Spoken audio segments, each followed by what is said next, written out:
boy, something's up. You know I'm going to spill some water. It's just a matter of time. See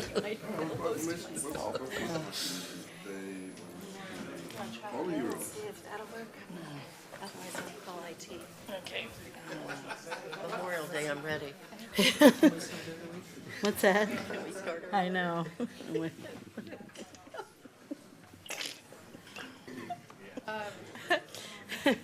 I'm ready. Mine hasn't decided yet.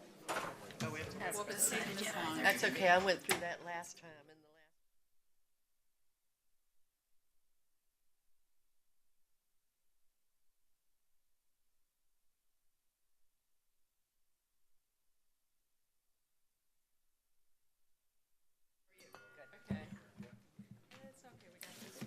Okay, is everyone ready to fly blind? Let's go. Fly blind. Fly blind. I read my agenda anyway, so go ahead.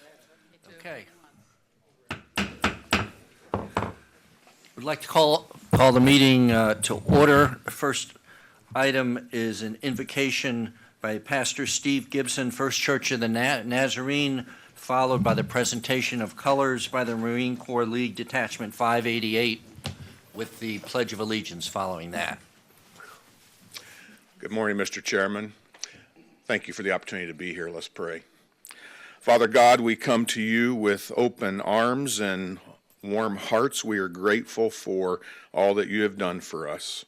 It is amazing that we get to be the recipients of your love and your grace and your kindness. And so today we just come to you to ask that you would give us wisdom in handling the life that you've given us. It's a great gift that each of us share today, and we want to use it wisely with great wisdom and strength and courage. Father, we thank you for the leadership of this community. We know that they have opportunities, but we also know that they have difficulties. Leadership is not easy, and we thank you for the fact that they have stepped forward and they lead and guide this community. We can appreciate the difficulties they go through, so we ask for their wisdom, their strength, their courage. May you give a dose to them today, and may they enjoy the journey through this day. We thank you for those who may be in crisis today as well. Will you keep them? Will you keep them safe and from harm's way?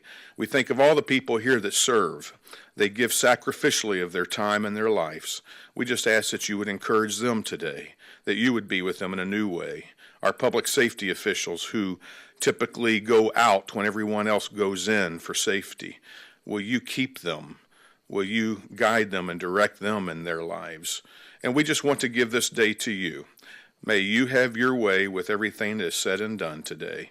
And it is in your precious name we pray. Amen. Amen.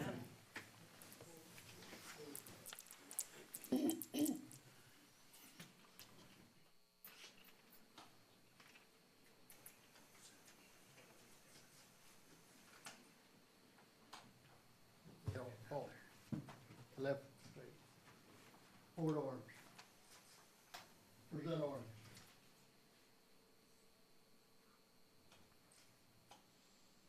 I pledge allegiance To the flag of the United States of America and to the republic for which it stands, one nation, under God, indivisible, with liberty and justice for all.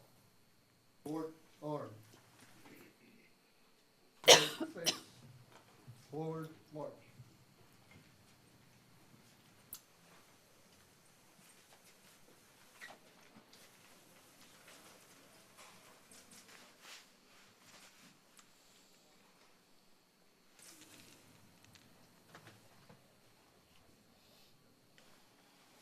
Okay, if everyone please could be seated or keep standing, whatever.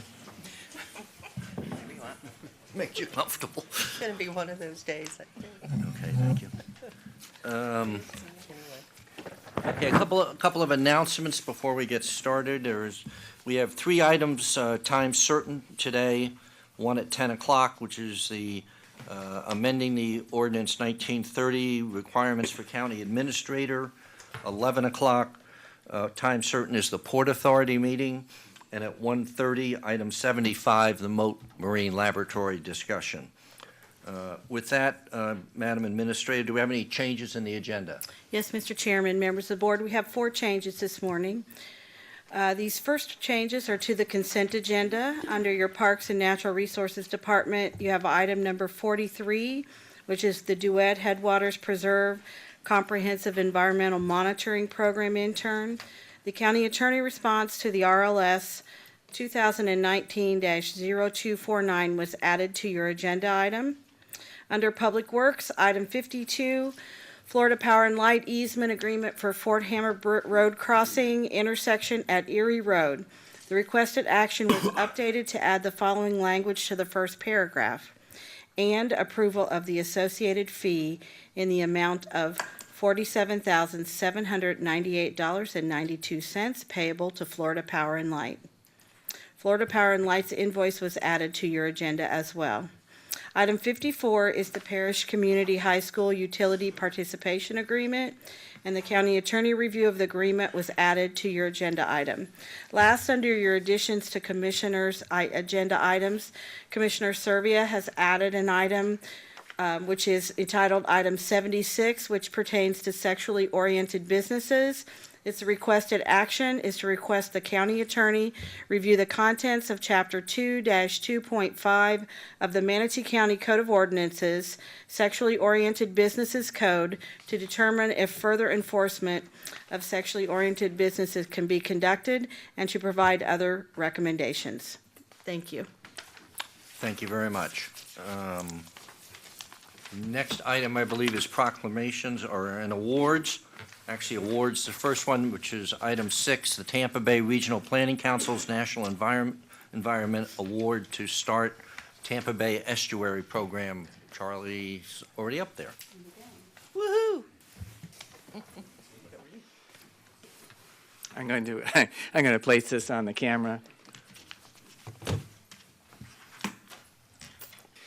This is a honorable moment to participate with the energetic, always supportive, and right there with us restaurant groups of Manatee County, and to understand that they were recognized by the Tampa Bay Regional Planning Council's Future of the Region Awards, which are designed to provide merit to the outstanding examples in the construction industry, environmental restoration, and innovation thinking across the Tampa Bay area. And this past month, the START program with Sandy Gilbert as running that show was awarded a recognition from the Tampa Bay Regional Planning Council for their oyster recycling program in partnership with Manatee County. You may wonder what an oyster recycling program is all about, and easily 3/4 of it is right behind me right now. So I'm going to let Sandy Gilbert make some opening remarks, and we'll proceed with the recognition. Thank you. Thank you. Good morning. You're familiar with our program. It's with many of your employees. You're very much involved with it, along with the Gulf Shellfish Institute, which does the research. START kind of organized it, but the person I have to thank first and foremost is the fellow behind me, Mr. Robert. Come on up. Robert Bow with the Child's Group. He brought the program here from Charleston, South Carolina, where he worked there, and he taught us how to do it. But he did more than that. He and his son lugged all of the shell themselves from the 3 Child's restaurants for a year. Not a lot at all. It was only 30 tons of shell that went not into your landfill, but into the preserve at Perico to be preserved to put into the water. So that's just a terrific job. Also getting the restaurants, Ed Childs deserves the credit for that, along with Robert. Talked to all his friends. I've got a cold, excuse me. And basically said, guys, you got to step up and join this program so we get more shell. What's different about this program, your program, than what's on the East Coast is you're not funding this program, nor is an estuary program, nor is anybody else, not even START.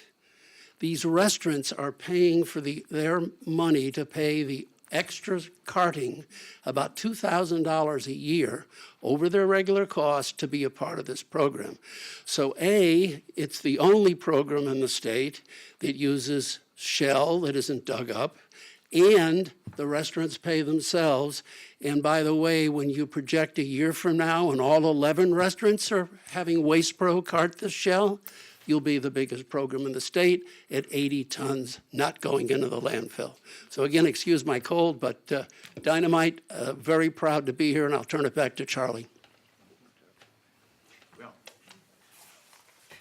And some of the folks, I'm sure there's a Clemson tie here somewhere. I'd just like John Horn to speak again with his restaurant group, in addition to the Child's group, been fully supportive of this effort. I think they left a word out that said, "You're not paying for this yet." I think that'll come next.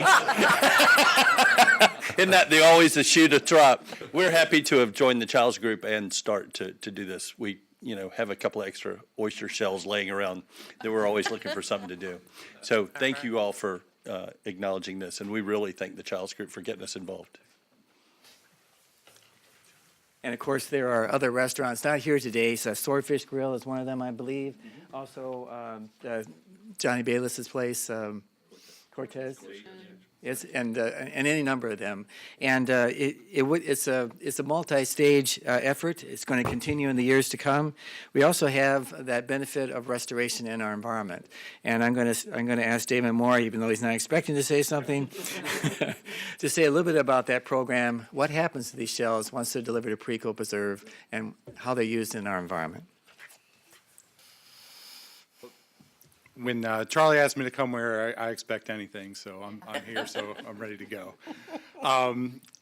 What Sandy said, talking about keeping the shell out of the landfill, that's an awesome first part of it. My job, working with everybody else in our department, is going to be when we take that material and use it for restoration of oyster habitat here in Manatee County. We're already using it at Perico Preserves and in our Robinson Preserve, and it's working great. We're reestablishing these populations, and they're filtering water and helping with water quality and red tide issues and habitat values. So that's perfect. But as Charlie alluded to, we've got a lot of potential to do really big things with oysters here in the future. And having a free source of material to do it with is just absolutely invaluable. So thank you guys very much for what you're doing. Lastly, this will appear next week. This is a 10 card. It's going to be on the tables where you dine at the restaurants. Please patronize these restaurants.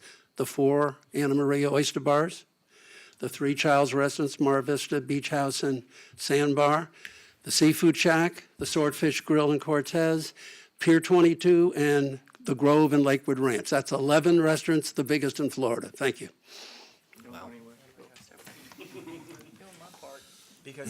Because again, it's my honor and privilege to present to you, on behalf of the Board of County Commissioners, the representation of the Tampa Bay Regional Planning Council's 27th Annual Award for Natural Environment, presented to the START program and Tampa Bay Estuary program for the Gulf Coast Oyster Recycle and Renewal Program. Sandy, thank you so much for your effort. Dynamite, thank you so much. All right.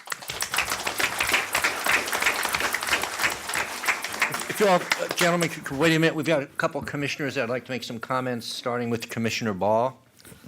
Yeah, I just want to say, I had to get y'all's picture because, you know what? We're so blessed to have you guys doing what you're doing and looking out for our water and the quality of our water that makes Manatee County what it is today. And I was at the awards banquet when this was received. Sandy was there, and so was Ed. And Damon, I think you were there too. And I remind, I said something about every time I see you now, you're in a shirt and tie. It's kind of weird. It's really weird, but I like it. But I just wanted to say thank you from the bottom of my heart for what you all do. And I can tell you also to the commissioners up here that haven't had the honor of going to many of these Tampa Bay Regional Planning Council meetings, Manatee County is always there on the edge of everything that's taking place.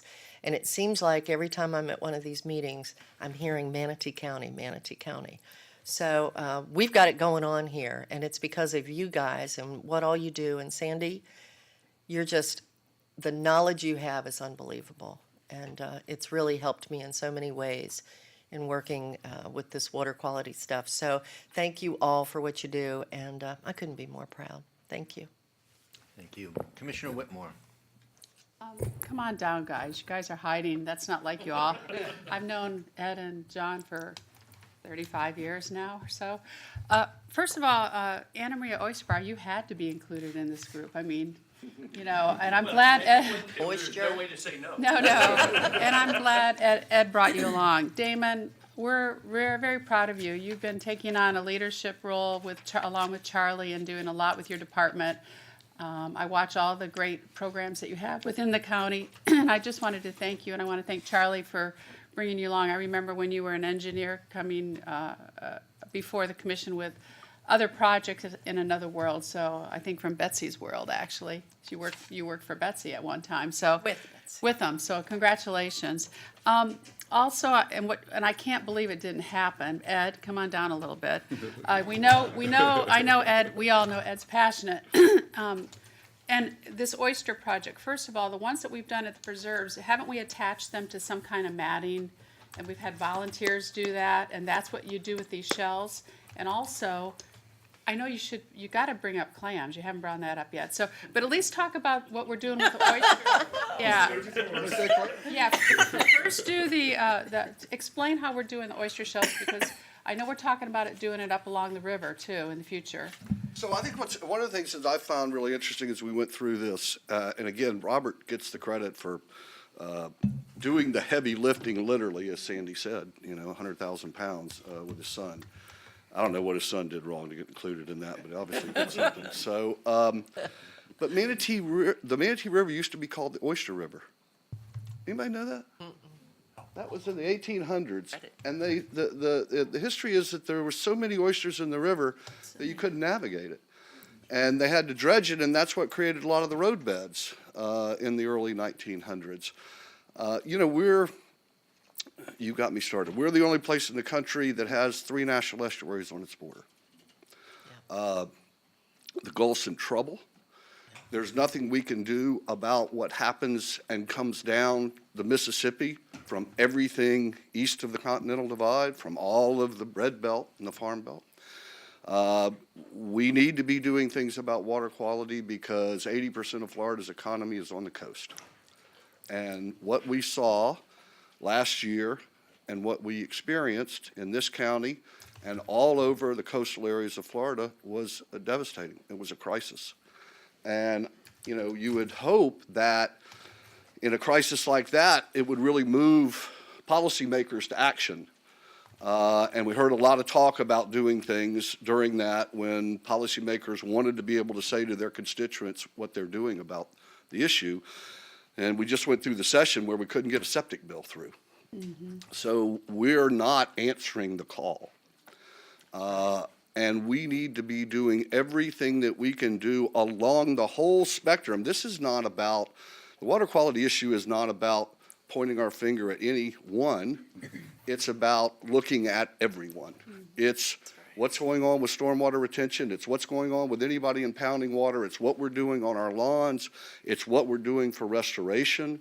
It's what we're doing with clams and bivalve aquaculture. We need to do all of those things. There is no question that nutrient loading, the phosphorus and the nitrogen that is coming out of the inland and the coastal environment into the freshwater environment, into the marine environment is feeding, it's exacerbating, it's prolonging, the red tides when they are here. It doesn't start it, but it feeds it.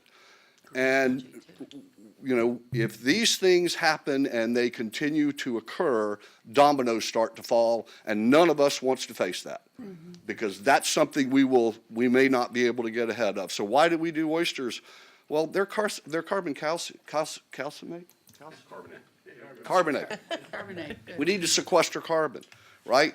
So if you put these oysters down, if they bag and they mat these oysters and they restore the areas that the county has so wisely said that they're going to use the BP funds, some of their BP funds to restore some of those natural habitats, that you're cleaning that water, you get 23% more oyster spat and more clam spat. It's larva when it spawns. It goes down and it attaches. And what does it want to attach to? It wants to attach to substrate. And the best substrate is culch. It is clam shells and it is oyster shells. So that's why we're doing it, so we have more of those. We've got a program that I hope we bring to you that's being used in Louisiana and Massachusetts now, where they are not only taking the shells out and putting them back in, but they're spawning, the bivalve spawns over shells in situ, and so they go and they inoculate the shells with clams and oysters, and then they broadcast them. So that would take that 22% up dramatically, exponentially. And think about what would happen then if we had barges, if we were known for doing that, if we were using the port facilities where FWC is moving out of their aquaculture program, and if we had that program going on right here, because we have the leading bivalve experts in the country, the guy that produces more spawn than anybody on the east coast of Florida lives right here. His name is Kurt Himmel. We can do this here. We could have a barge that goes from the north end of Tampa Bay to the south end of Charlotte Harbor to repopulate these beds. Clams live 35 years. Right? And that clam has multiple spawns per year. And it's out there doing its job, cleaning water, promoting the benthic environment, making seagrass. We've got 287,000 acres of shellfish approved waters in the state of Florida, and only 1% are leased. This is the nursery for the Gulf. This is how we keep the Gulf healthy.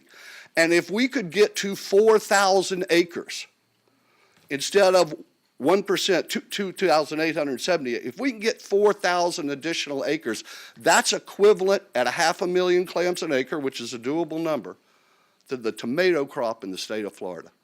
That's a $400 to $500 million market on 40 to 50,000 acres of land. And think about the relative comparison of intensity of what happens to grow 40 to 50,000 acres of tomatoes, which are all now being taken over with Mexico and NAFTA, and we know what's happening to that industry, versus 4,000 acres of clams that are out there cleaning the equivalent of Tampa Bay every 6 days or 6 weeks or whatever it is that they're exchanging that water, and that are great for our environment and that we're branding ourselves. And thank you, Ed. And for those of you who don't know, because we have so many new people in this county, Ed's father was the governor of Florida. So thank you. And they're here and they live locally for many, many years. Thanks. Okay, Commissioner Servia. Yes, thank you. I just wanted to recognize that this is yet another example of the innovation that is happening in Manatee County. You know, over and over again, we see these great ideas. And the great ideas, something like this that leverages, you know, it's like 3 times the impact. We're keeping stuff out of the landfill. We're cleaning our Gulf waters, and we're working on producing an industry that's going to be a driving economic engine here. So I really congratulate you guys. I love the collaboration. I think it's almost only unique to Manatee County how collaborative this environment is, but I just want to say thank you for what you're doing. Well, let me just say that it is a pleasure to work with Manatee County. You got it. Thank you. Commissioner Benak. Yeah, I don't have a whole lot I can add, but I want to just say thank you for your passion. I wanted to say thank you for giving us a mandate to go to our restaurants and eat oysters. I probably didn't need that mandate, but I will do my best on behalf of Manatee County and your efforts, so thank you. Let's all do our part. Commissioner Ball. Yeah, just to add, or not add, but just to thank Ed for some of your comments that you made. He is absolutely right, Commissioners. Everything he said, particularly, you know, we have a responsibility here on the land side. Sandy and I met and we discussed that at great length, and it is a shame, I will admit, that septic tanks were not looked at this session. And I'm hoping for next session. I did have a conversation with Will about that, Will Robinson, the other day. So, but you're right, we've got to stop, or at least start inspecting septic tanks. Do something to make sure that the seepage is not, you know, causing even more of an issue. And the nitrogen and the phosphate is the main issue. So I just applaud you for coming out and saying what most of us up here already know and want to say, but we don't do it like we should sometimes. And I thank you for that, because it's the absolute truth. Thank you. All right. Thank you all very much. Love your passion. You know, just, you know, one of the solutions that we have to keep solving the problems out there in the Gulf. And I agree with Betsy, we're all going to contribute by eating as many oysters as we can. And I eat clams. I don't like oysters, sorry, but I eat clams. I had clams on Sunday. Yeah, I love clams. Anyway, thank you all again, and have a great day. Should I do welcome? Yep.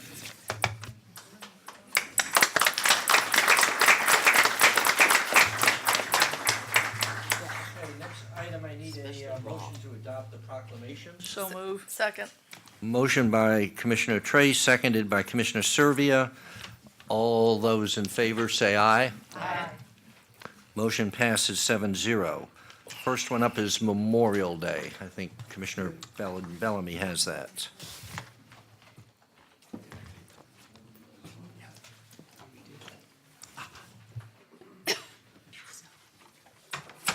Good morning, everyone. Morning. Proclamation, Board of Manatee County Commissioners, Manatee County, Florida. I always struggle with this, Mike. Whereas we honor the fallen heroes who died in service to our country with heavy hearts and a sense of profound gratitude. We remember the sacrifices of our servicemen and women, parents, children, loved ones, comrades in arms, friends, and all those known and unknown. And whereas our depth of gratitude to those who served in battle exceeds any measure of homage we can devise. And whereas we, the living, must carry the mantle so that the ultimate sacrifice and those who fought to preserve our way of life will be remembered and recognized. And whereas the veterans of Manatee County reaffirmed that commitment to democratic ideas by accepting it as the sincere responsibility of our survival, so that loss, once endured, will never be forgotten.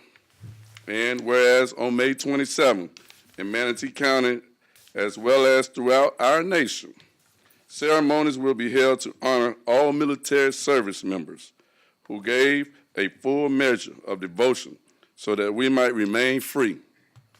And whereas the citizens of Manatee County wish to express their eternal appreciation and admiration. Now, therefore be it proclaimed by the Board of County Commissioners of Manatee County, Florida, that May 27, 2019 shall be known, designated, set aside as Memorial Day in Manatee County, Florida, and the board calls upon all citizens, schools, businesses, clubs, and news media to pay tribute to our veterans by displaying the flag of the United States of America and by conducting and attending Memorial Day ceremonies throughout Manatee County in recognition of all those who have made the absolute sacrifice in past and in current conflicts and fought with courage, pride, and honor in liberating free and independent people. Adopted with the quorum present and voting this 21st day of May 2019. Board of County Commissioners, Manatee County, Florida. As a veteran, I give honor to those who have come and led the way before us and gave the ultimate sacrifice as far as their lives.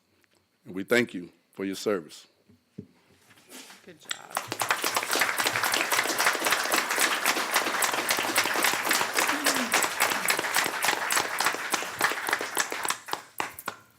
Thank you, Commissioner Bellamy. Good morning, Mr. Chair, Commissioners, County Attorney, Sherry Corrier, our new County Administrator, Madam Clerk, Lee Washington, Manatee County's Veteran Service Officer.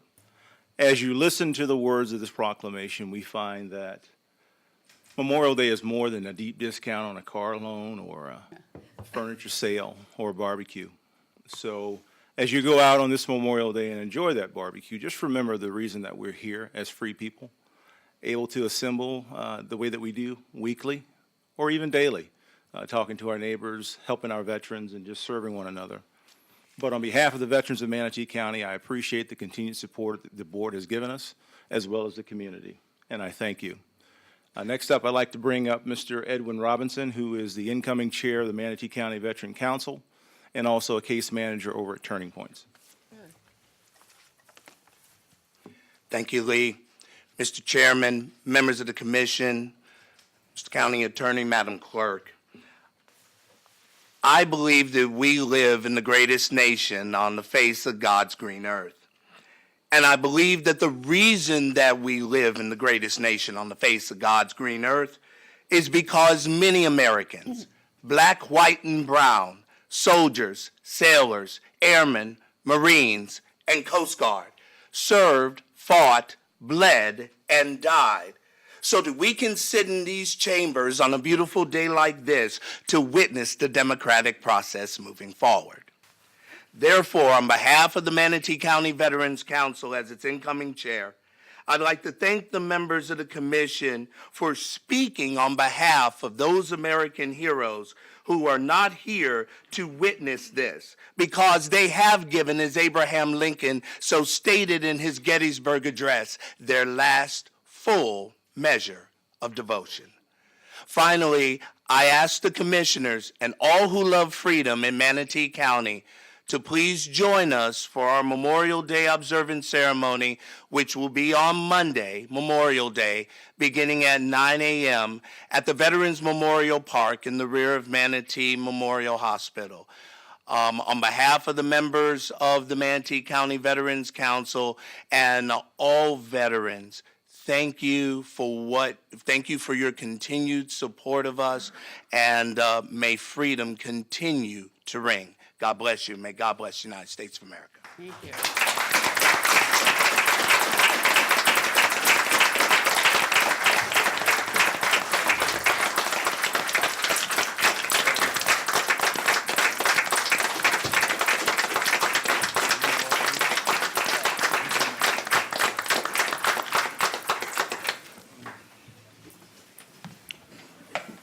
Okay.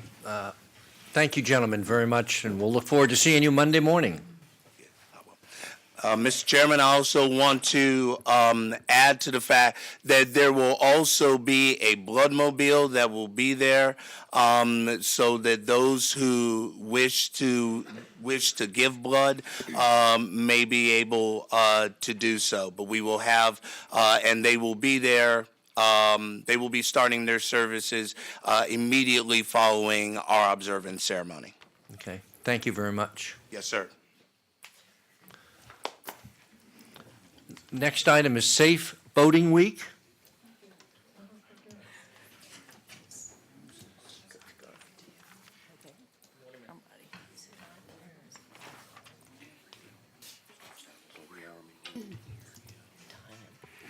Proclamation, Board of County Commissioners, Manatee County, Florida. Whereas, on average, 700 people die each year in boating-related accidents in the United States, with 76% of those fatalities caused by drowning. And whereas the vast majority of these incidents are caused by human error and poor judgment, and not by the boat, equipment, or environmental factors. A significant number of boaters who lose their lives by drowning each year would be alive had they worn their life jackets. And whereas Flotilla 81 has proudly served the U.S. Coast Guard and Manatee County residents by teaching boating safety courses, providing vessel safety checks, and patrolling area waters for over 50 years of service in our community. And whereas each day, more than 26,000 Coast Guard auxiliary volunteers continue to provide support to Coast Guard units across the U.S. and its territories, and on average, assist in 10 search and rescue operations, save one life, assist 28 people, save more than $340,000 worth of property, conduct over 60 safety patrols, perform more than 300 vessel safety checks, educate over 360 people on boating safety, and participate in over 100 Coast Guard operational support missions. And whereas this year, May 18th through 24th, is National Safe Boating Week in the United States, and Manatee County Coast Guard Auxiliary Flotilla 81 will be encouraging all boaters to help raise awareness about boating responsibility and to take appropriate precautions before leaving the dock this season by attending safe boating courses, participating in free boat safety checks, filing a float plan with a trusted family member or friend, checking the weather, and wearing a U.S. Coast Guard-approved life jacket at all times. Now, therefore, be it proclaimed by the Board of County Commissioners of Manatee County, Florida, that May 18th through the 24th, 2019, shall be known, designated, and set aside as Safe Boating Week in Manatee County, Florida, and all citizens are urged to support the dedication of the Coast Guard and the Coast Guard Auxiliary by promoting year-round safe boating practices. Adopted with a quorum present and voting this 21st day of May 2019, signed by our chair, Stephen R. Johnson. Just want to say that, we are very fortunate to live in a beautiful area that has beautiful water. We love getting out on the water, but it's our responsibility as citizens of this community, and parents especially, to make sure that our families are safe. So I want to say thank you guys for what you do. Thank you, ma'am. As a commander of the local flotilla here in Bradenton County, it's my pleasure to come before you to have you celebrate Safe Boating Week for the Coast Guard and the Coast Guard Auxiliary. We want to make everybody know that 90% of all drownings occur with people who do not have a life jacket on, and it's something to be aware of. We know how much fun it is to be on the water, but it can be an unforgiving area. So I want everybody, when they get out on the water, to remember that, and if possible, please wear your life jacket. Thank you so much. Thank you. Okay, thank you all, and yes, being a water community, you play a huge role in keeping the safety out there off our beaches, which is critical to our continued success here in Manatee County. Thank you for your service. Thank you, sir. Thank you.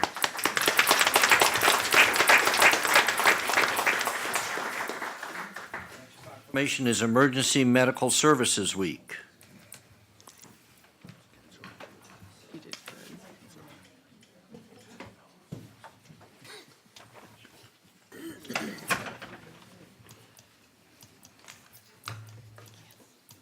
You gotta be hot.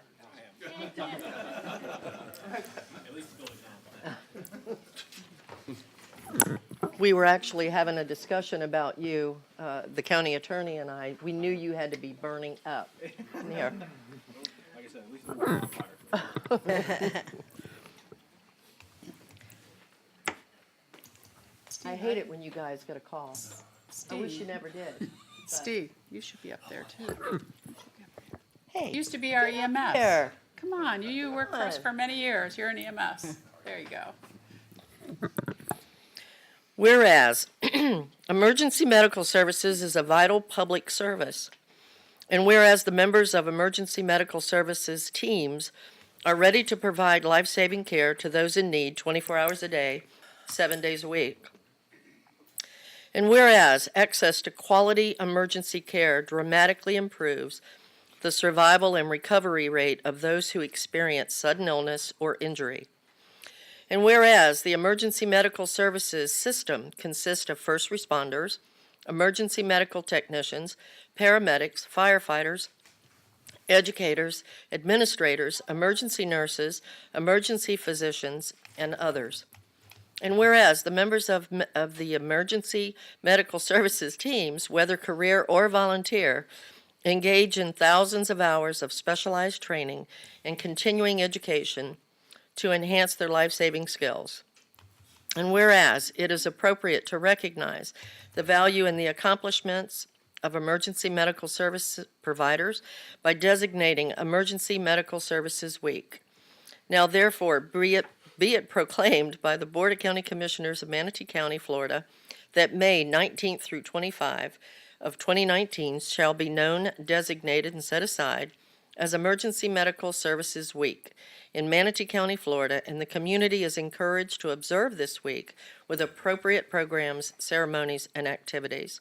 Adopted with a quorum present and voting this 21st day of May, 2019, signed by our board chair, Stephen R. Johnson, and also signed by our clerk of the court.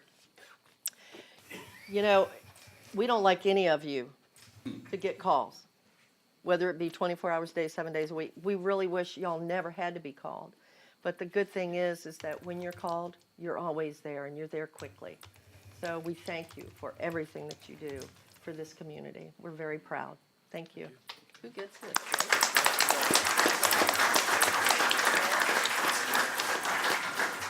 Mr. Chairman, Commissioners, Jake Sauer, Acting Director of Public Safety. I'm just going to talk real quick about Carol like this. when I first started at the county 18 years ago or so, I worked with the 27th paramedic in the state of Florida, who I was like a young, naive paramedic, sponge, soaked it all up. And there's a lot of folklore, so the old-time EMS guys don't shoot me. But he would always tell me that EMS in Manatee County started in 1972, and it was done by Pat Glass. Of course, I've become friends with Ray Shannon, and he has his own opinion on that. I bet. So it used to be But 47 years ago, Manatee County EMS was formed, and once you get into it, it is like a family, as you can see behind us. I'm going to let Larry speak about that a little bit. But Pastor Gibson here, he was one of my first supervisors at EMS, and Paul's as well. So it is one big family, and we're very proud of what they do every day. Larry? I know you all have a busy schedule today, so my name is Larry Liu, Assistant Chief, Manatee County EMS Operations. As Jake had nicely said, we have a large group behind us wearing many different uniforms. Everybody sees us kind of in the ambulance, but we're more than just an ambulance ride to the hospital. And also, Pastor Gibson trained me when I got here in 1986. So he's got a little bit of legacy here in Manatee County, and we recruited him back to be our pastor for our Department of Public Safety. But on behalf of every EMT and paramedic that works in Manatee County, I just want to say thank you all for this proclamation recognizing us for this week. Thank you for everything you do. Thank you. Thank you. Paul? See no one else there. Thank you all. Keep up the good work. We know you do it. Yeah, thank you, guys. Thank you for always Much. being there for us.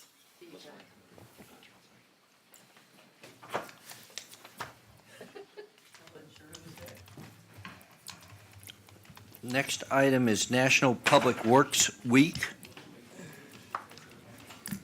Wow. Here they come. Works week. They're glad to be in the air conditioning too for a while. Computer, do you think somebody can just bring the iPad down? Yeah, sure. They're trying to fix it. I just can't look at my attachments. Is it on, is your iPad? Wow. Is your I didn't bring it. Oh, okay. Here, Just anything. here, I got it. No, no. I'll use yours. Until they fix it.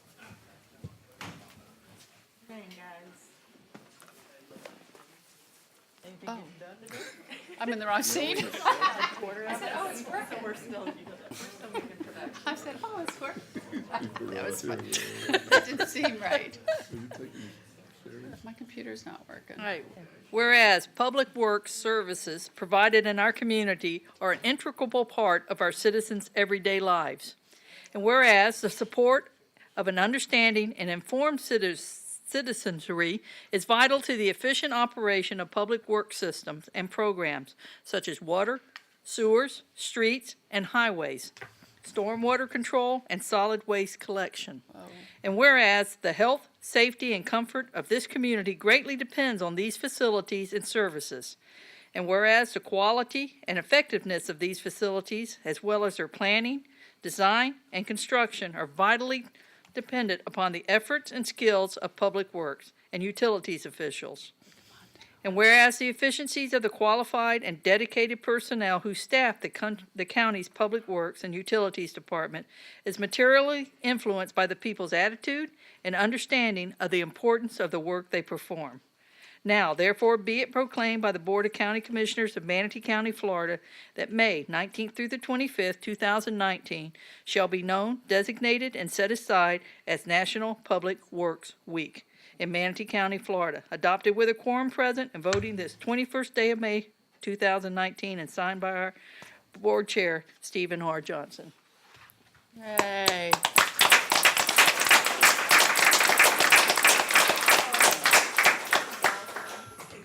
Who's going to tell? Good morning, Commissioners. Myra Prater with Public Works. I just wanted to take a brief moment to thank you for the proclamation, because in all reality, it's for these guys, not for me. They've done a great job for you. They continue to do a great job for you, and they are very dedicated. If you'd like to say anything, at least say your name, let them know who you are. And where you work. And where you work, sure. Yeah. What you do. My name's Stan Driggers, Fleet Superintendent.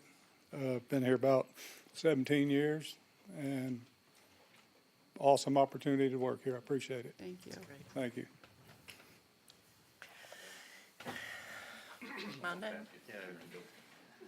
I was recommended.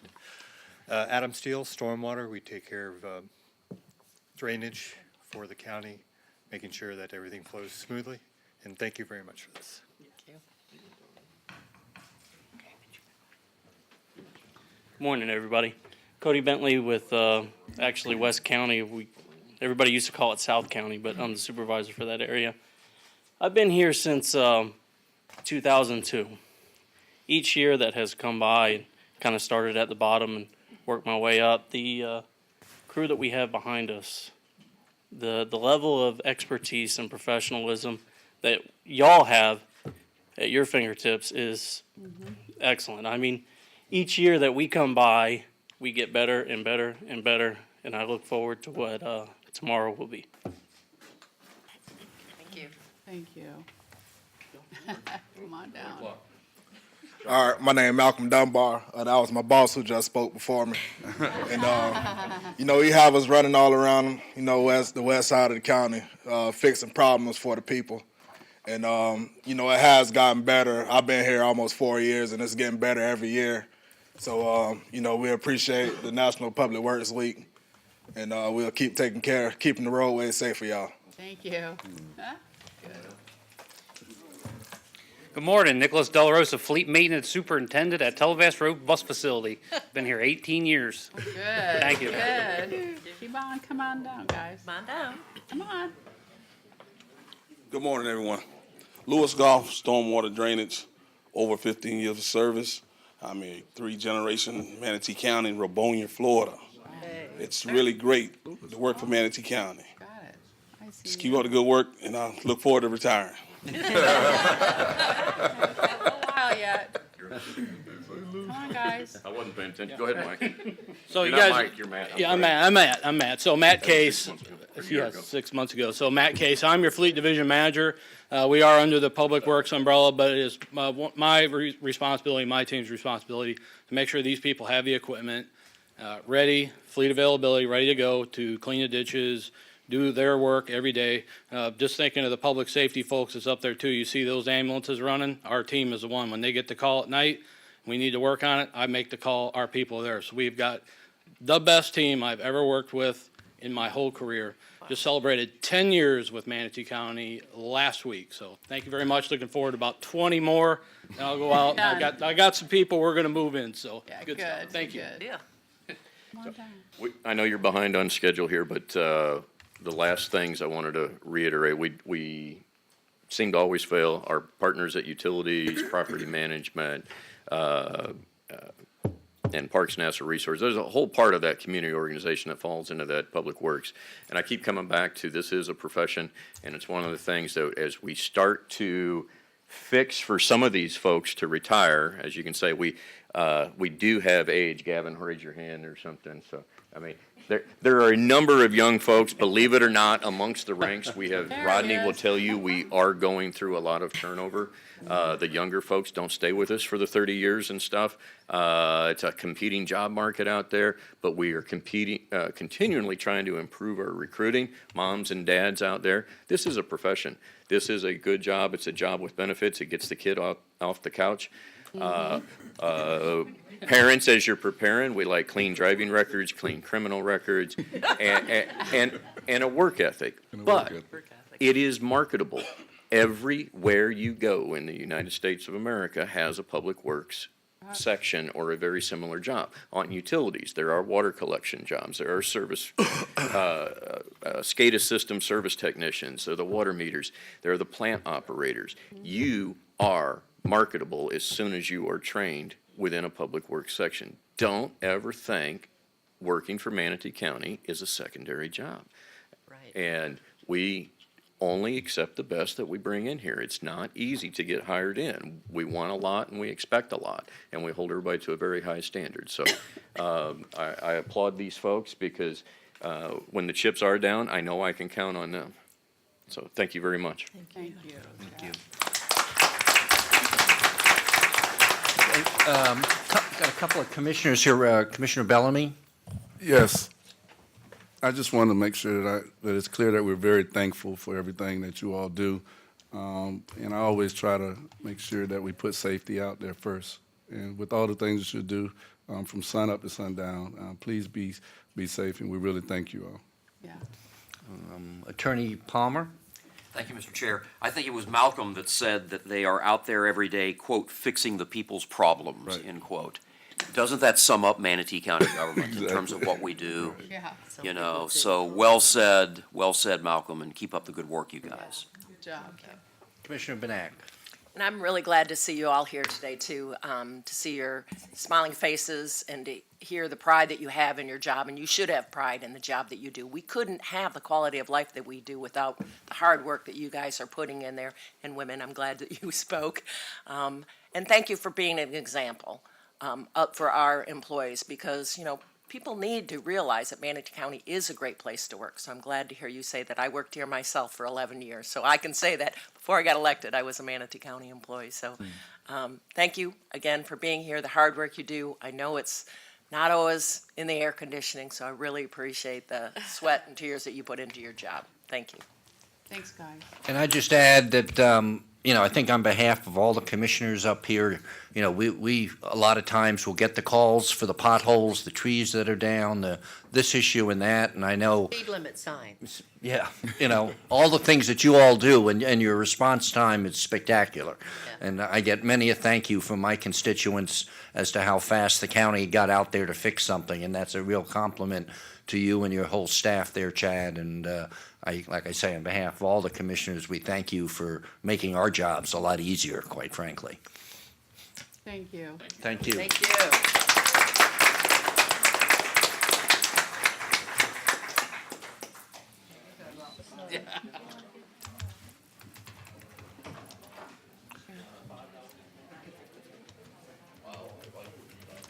Okay, this is Mental Health Awareness Month proclamation. Of course it's you. Who else do we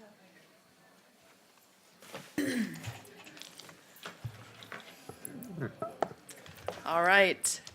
Whereas mental health is essential to overall health for both individuals and communities alike, and whereas mental illnesses are brain-based disorders caused by biological or genetic factors triggered by trauma, significant stressors, or substance abuse that affect mood, thinking, and behavior. And whereas early childhood experiences have measurable mental and physical consequences throughout adulthood, whereby 50% of all cases begin at age 14 and 75% begin by age 24. And whereas mental illnesses are common in which 1 in 5 children's lives with which 1 in 5 children lives with a serious mental illness, nearly 1 in 5 adults, or 44 million Americans, live with a mental health condition. And nearly 50% of these individuals has a co-occurring substance use disorder, and suicide is the 10th leading cause of death for all ages, and the 2nd leading cause of death for people aged 10 to 34 in the U.S. And whereas the lack of access to adequate treatment for mental health conditions has significant negative effects on economic resources and productivity, with an estimated economic burden of $210.5 billion annually for major depressive disorder alone. And whereas Florida ranks 32nd nationally in providing access to adequate mental health services, and whereas access to culturally sensitive and evidence-based mental health treatment early identification, and the promotion of positive supports provides opportunities to reduce the onset of and severity of mental health symptoms. And whereas Mental Health Awareness Month is an opportunity to increase public understanding and awareness of the importance of mental health, and whereas every citizen can help dispel the myths and end the stigma about mental health, to reassure every individual and family impacted by mental illness that they are not alone and that treatment works. Now, therefore, be it proclaimed by the Board of County Commissioners of Manatee County, Florida, that May 2019 shall be known, designated, and set aside as Mental Health Awareness Month in Manatee County, Florida. This is adopted with a quorum present and voting this 21st day of May 2019, signed by our chairman, Stephen R. Johnson, attested to by our clerk, Angelina Coloniso. And I just want to say that I'm so pleased every year. It seems like we make progress towards reducing the shame that's associated with mental illnesses, because it is just like any other illness. So who do we have to accept this proclamation? Josh. There you go. Good morning. Good morning. Good morning, Commissioners, Mr. Chair, Madam Administrator. Joshua Barnett, Healthcare Services Manager here at the county.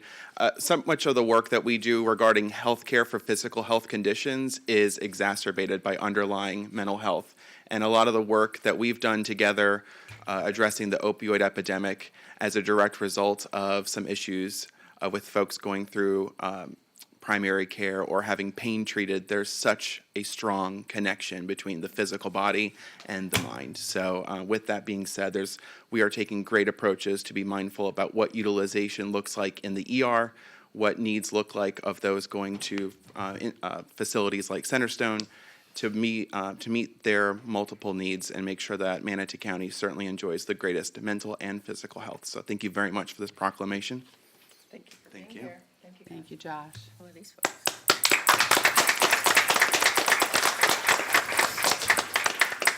Thank you all very much. Good job. Okay, moving along on the agenda, the one thing we need to go back to is, Madam Administrator, have any items been pulled from the consent agenda? Oh, we got to see if we want to pull them. No, I don't want any. Was there anybody, items, commissioners, any? I do not want to pull it, but I want to say on number 42, just kind of want to realize that this is something that I know all of us have worked on extremely hard with our grade level reading partnership. And I just kind of wanted to state exactly what partnerships Manatee County has been forming. We're working with the United Way Suncoast, the Patterson Foundation, the School District of Manatee County, Manatee Community Foundation, Manatee County Government, the Children's Services Division, the Library Division, the Early Learning Coalition. And we're doing this all in a partnership to promote grade level reading. This project is to allow the Children's Services tax to fund the after-school care reading component only for the Samoset Elementary School Summer School Program, a pilot program for the first of its kind to extend the week to 5 days for summer school instead of 4, and to extend the day to 6 p.m. The afternoon part of the day will focus an additional 3 hours on reading to 91 students to avoid the summer slide.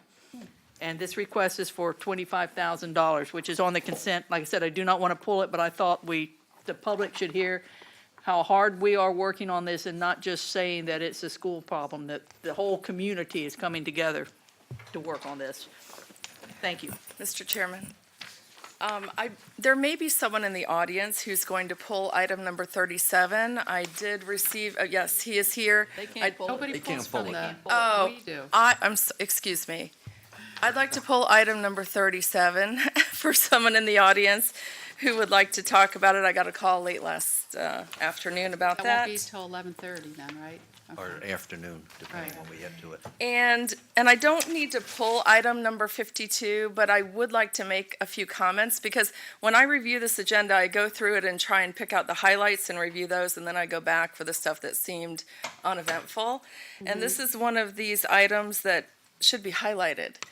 Because if you look at number 52, it looks as though our staff saved our county about $500,000 Yeah. through the negotiations that they did. And I see Sia standing in the back, and I think that he was instrumental in this. I saw the email where you negotiated the cost for the easement down from $516,000 to $47,000. And so I just want to recognize that effort. That's tremendous. Good job. If I could just comment on that. What Ms. Seeger said. Not only did he negotiate, but he negotiated with Florida Power and Light, and that's not easy. Miracle. They don't usually negotiate, so good job, Sia. Thank you for saving us. Okay. Commissioner Ball? Yeah, I just wanted to say thank you, Sia. When I read this, I couldn't believe it. That is such a huge difference in money. So you really did a great job on that. You deserve a lot of kudos.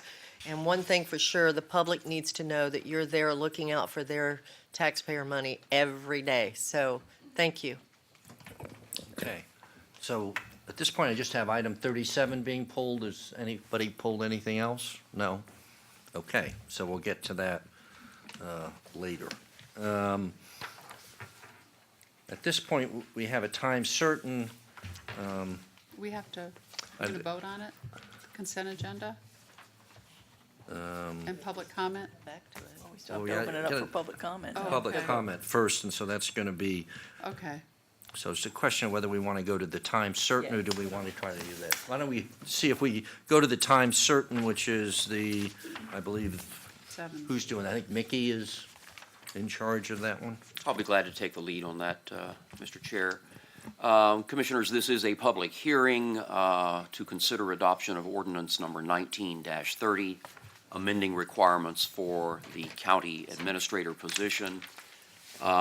Briefly, on April 23, this board directed my office to draft and schedule for advertisement this particular ordinance.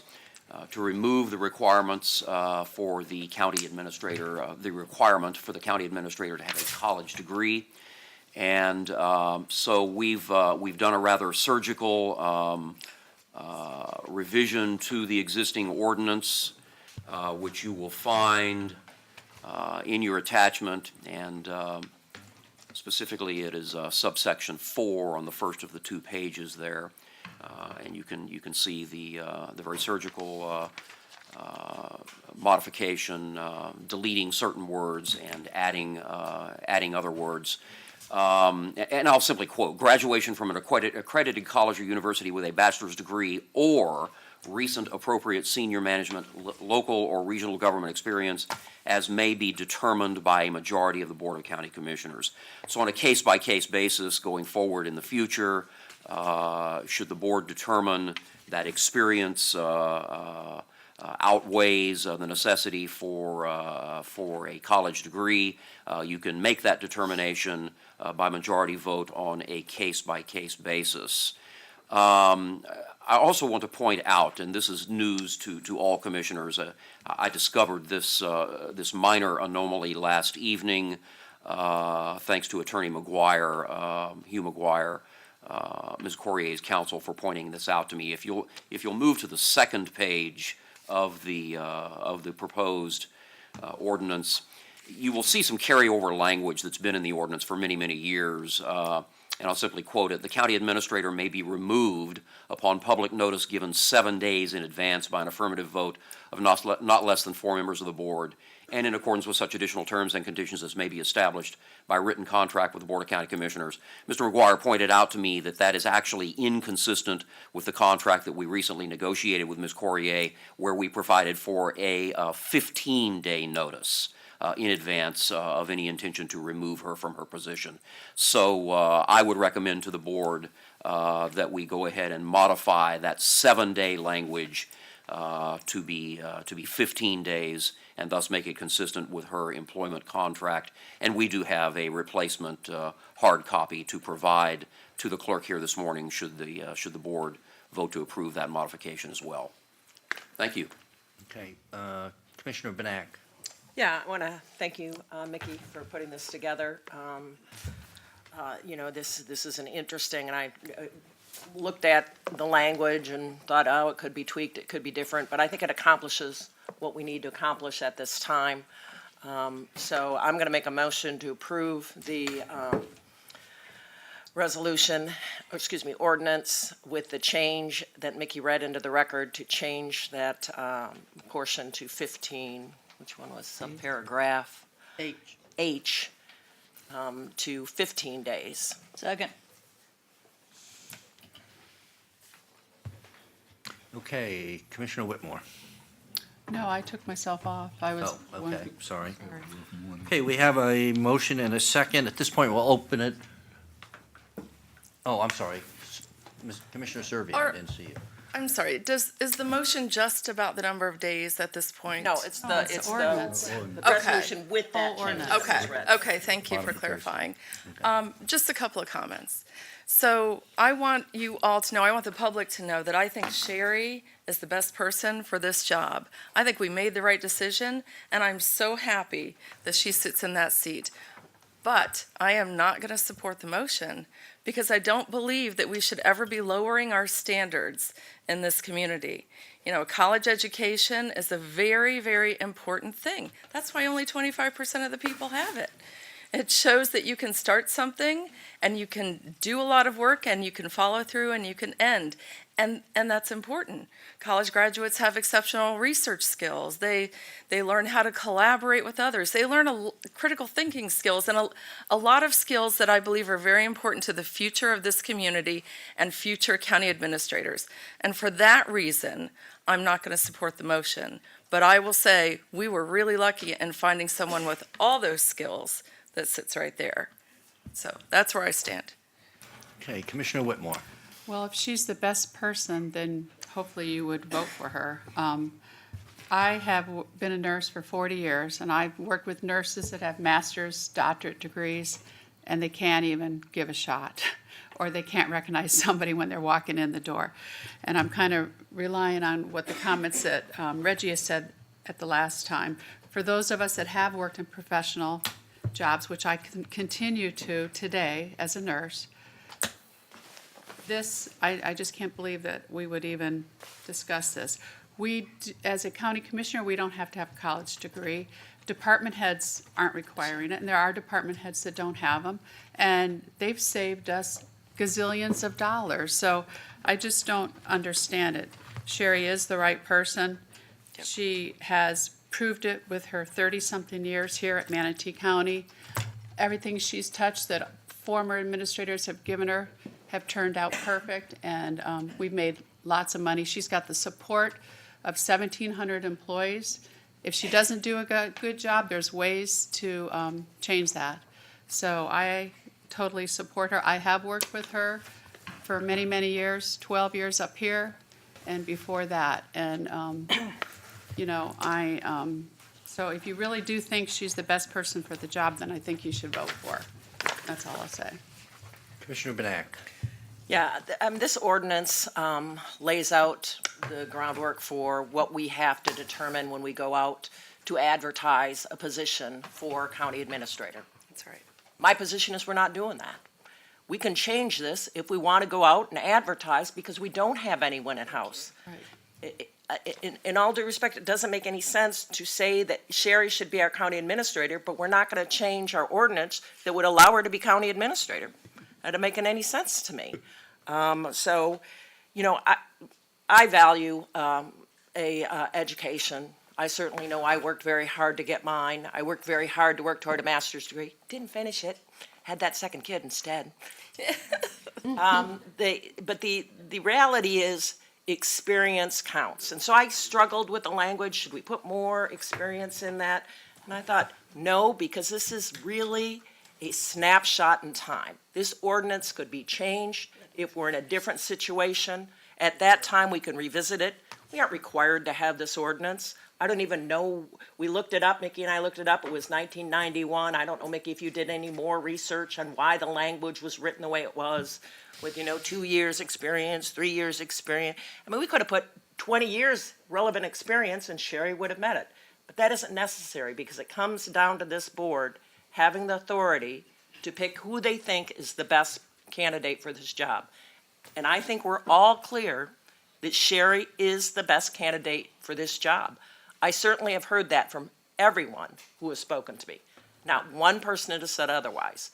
So if we're in a different situation, yeah, certainly we would think if we're looking for someone coming in from the outside, certainly education would be one of the criteria. But that's not where we're at today. So I think everyone should unanimously support this ordinance if you believe that Sherry is going to be our next county administrator, and there's no reason not to.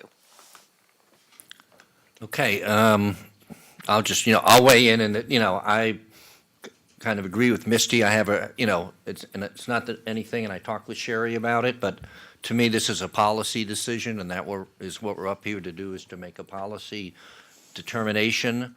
And I think, education is kind of critical for this position. I think it was put in there for a reason. I understand everyone always talks about experience. I've had a lot of employees that have had 20 years experience. Unfortunately, they were all one-year experiences. Some people don't always build off of it, type of thing. So I don't think that we should necessarily, from a policy standpoint, engineer a job description just so we can specifically get one person that we all think is worthy, and she's in there now, and she has a year contract to perform those duties, and that is giving us an opportunity to evaluate her performance, and I think she's doing a wonderful job. But then I come back to the thing that we hear here again and again and again is, where's the transparency? That's all the board always talks about, is how come we don't have any public input? And here we are, not letting the public have any input to speak of. We're just going ahead and changing it to fit one person. And so I just struggle with it, from that standpoint. And again, as I've talked with Sherry, it's not personal. It's just, to me, it's a policy decision that the county, that we're going to be making that I just, don't agree with. So, Commissioner Servia. Oh, and I'm going to go after Baugh, who hasn't spoken okay. yet. That's fine. Vanessa? I had an issue with not Sherry, but the way the ordinance was written. I think had it been more specific to just Sherry, and Sherry was in the room, by the way, when I had this discussion, we talked about it.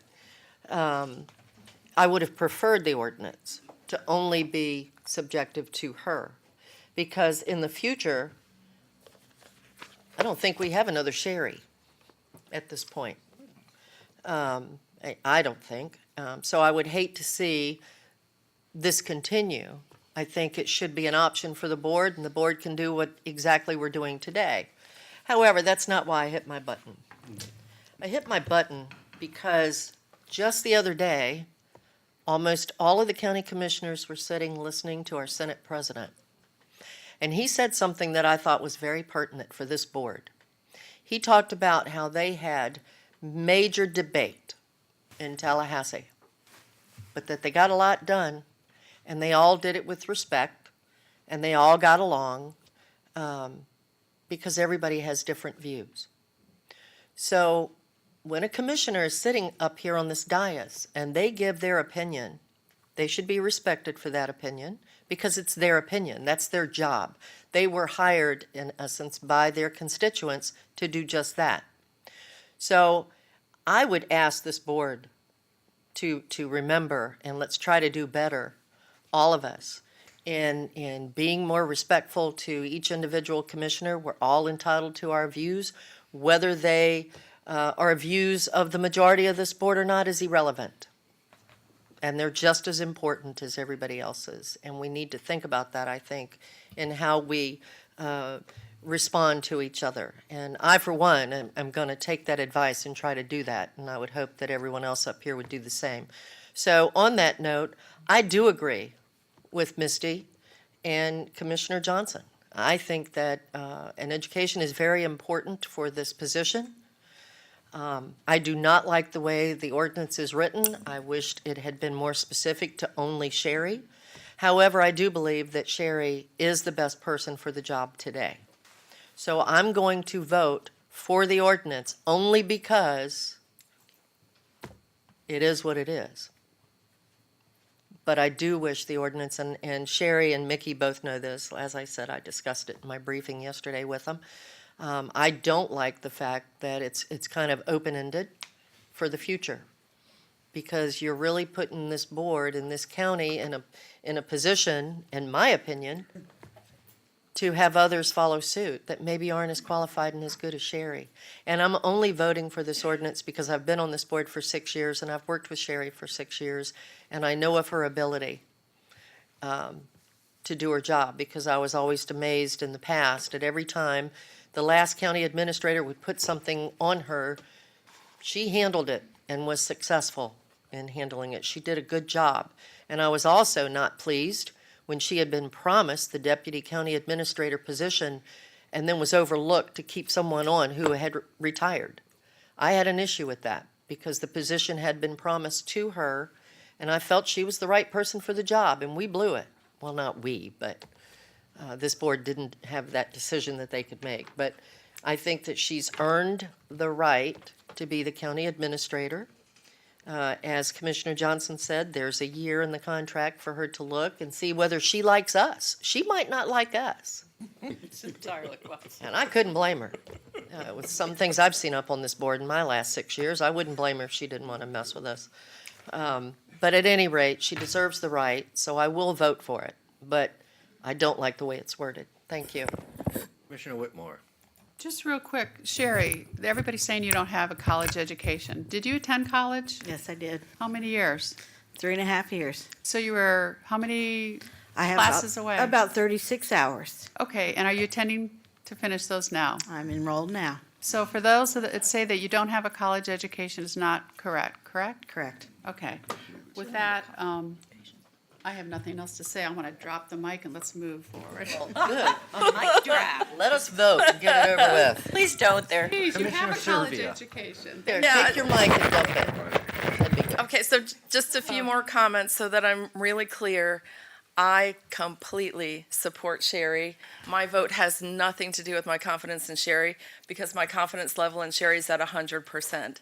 But I feel our role up here is to look out for future generations in this community. And in the future, I think that being more selective and having a higher standard for the people that run this community is going to be very important. Okay? I'm not willing to reduce those standards, but I cannot support Sherry more than I do today. I'm behind her 100%. Those are my comments. Okay, Commissioner Trace. Well We said. debated this a couple weeks ago. I call the question. Second. Is there anybody else on the board? Out of curiosity? No, I was on Okay. the board, but I took myself off, I ma'am. don't even think we need that because there's nobody else Self left. off the board? Yes, Okay. I took myself off the board Okay, so because we debated this. Oh, well, I'll unsecond it. You'll withdraw your motion, right? If we're opening up the public and Yep, getting ready to we'll go. vote, then I'll take the motion off, no problem. Okay, we're going to open this up to the public. I have one person signed up for 10 minutes, and that'd be Sandy Marshall.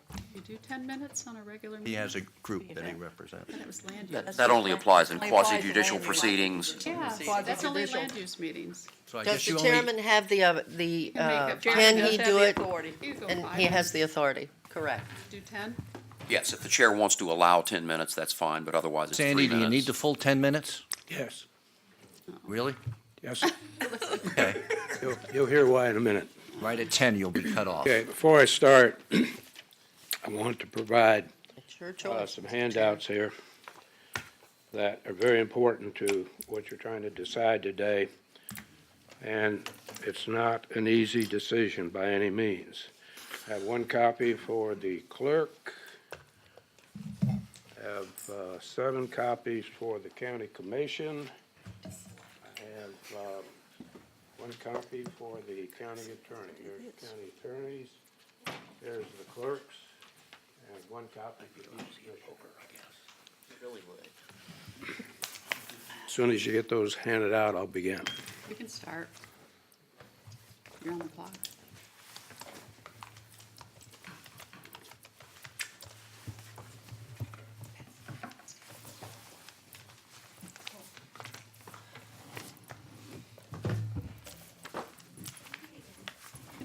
Go ahead. You can start. Go ahead, Sandy. Sandy, go ahead.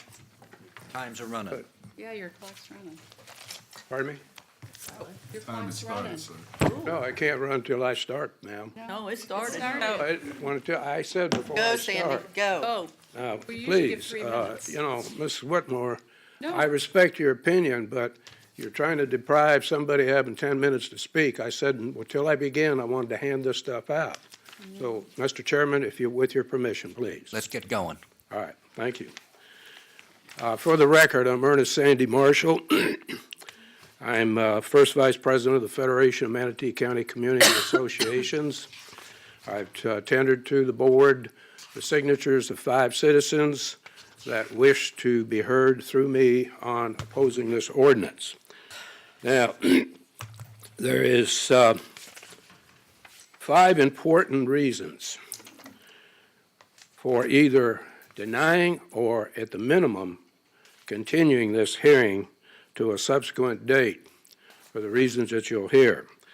The first reason is historically, the commissioners of the past saw the need to form a management form of government and having a county administrator. At that time, we were probably 100,000 people, and it was determined that one of the necessities was the qualifications to have a bachelor's degree plus experience. We're now up to 400,000, closing on 400,000, and will soon be closing in on 500,000 people. In effect, we shouldn't be lowering the standards for having somebody appointed to this position, but raising them. The complexity of doing and running a county has changed dramatically in the last several years. Now, the distinction that seems to be drawn here today is if you've got experience, that trumps education. That's only true if the education has no experience also. But if the person you're seeking for the job has both education and experience, that trumps somebody with experience, period. And the fact that there's 3/4 of a period of time to attain a bachelor's degree for a person seeking this position, that's commendable, but they should do exactly what was voted on initially, and that is give her a year's opportunity to demonstrate two things. One, that she can do the job as an administrator. There's a big, big difference between that and being a department head. And secondly, to try to get her education requirements. Secondly, there's a missed opportunity when you only seek to promote from within. You have people out here in this world that can bring fresh new ideas to this county. And that is needed in order to protect this county and continue to allow it to grow as it has so far. It can also be used to eliminate what is characterized sometimes in some groups as being the good old boy cliques that form because of too much familiarity with one person over a period of time. I'm not casting any aspirations that exists. I'm saying it's a way to clear the air on that kind of thing so that the employees don't feel that they can do things that might not be in the best interest of the county because they know Sherry or Mrs. Poirier for what she does. The third point is this. The fact that Mrs. Courier has stated that she's worked 30 years for the county is commendable, but she's going to be drawing close to retirement. We want to be careful not to hire somebody today and they retire tomorrow. It would be better to, one, get a qualified educated person plus experience with a national search like you did before, and this time try to get one that'll do the job. And then at the end of 1 year, if Mrs. Courier's got her degrees and she has demonstrated with 1 year's service that she can handle the job, then you can look at it again at that time. Now, the last point is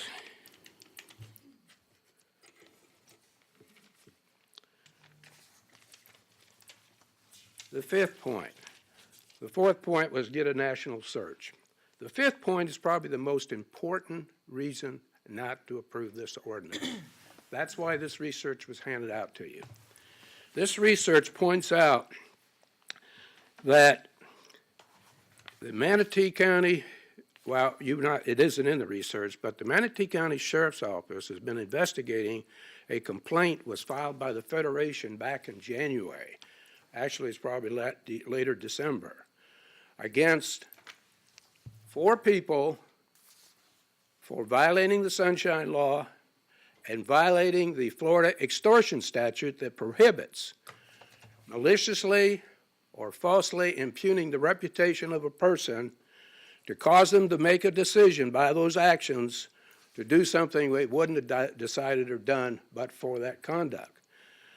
The penalty for that violation is 10 years in prison and or $30,000 fine. It's not anything to blink your eyes at and say, oh, well, because that's where it gets really sticky for this board. The conduct of these 3 or 4 people that have done this, actually it's 3 people at this point, yeah, is they've placed you in jeopardy. And the jeopardy is this. Under the law and this research that you've got, you are required to follow the law and enforce the law. And if you fail to do it, you can be removed from office. You can actually be prosecuted as well. So again, you don't know, or rather, let's put it this way. You're being blindsided.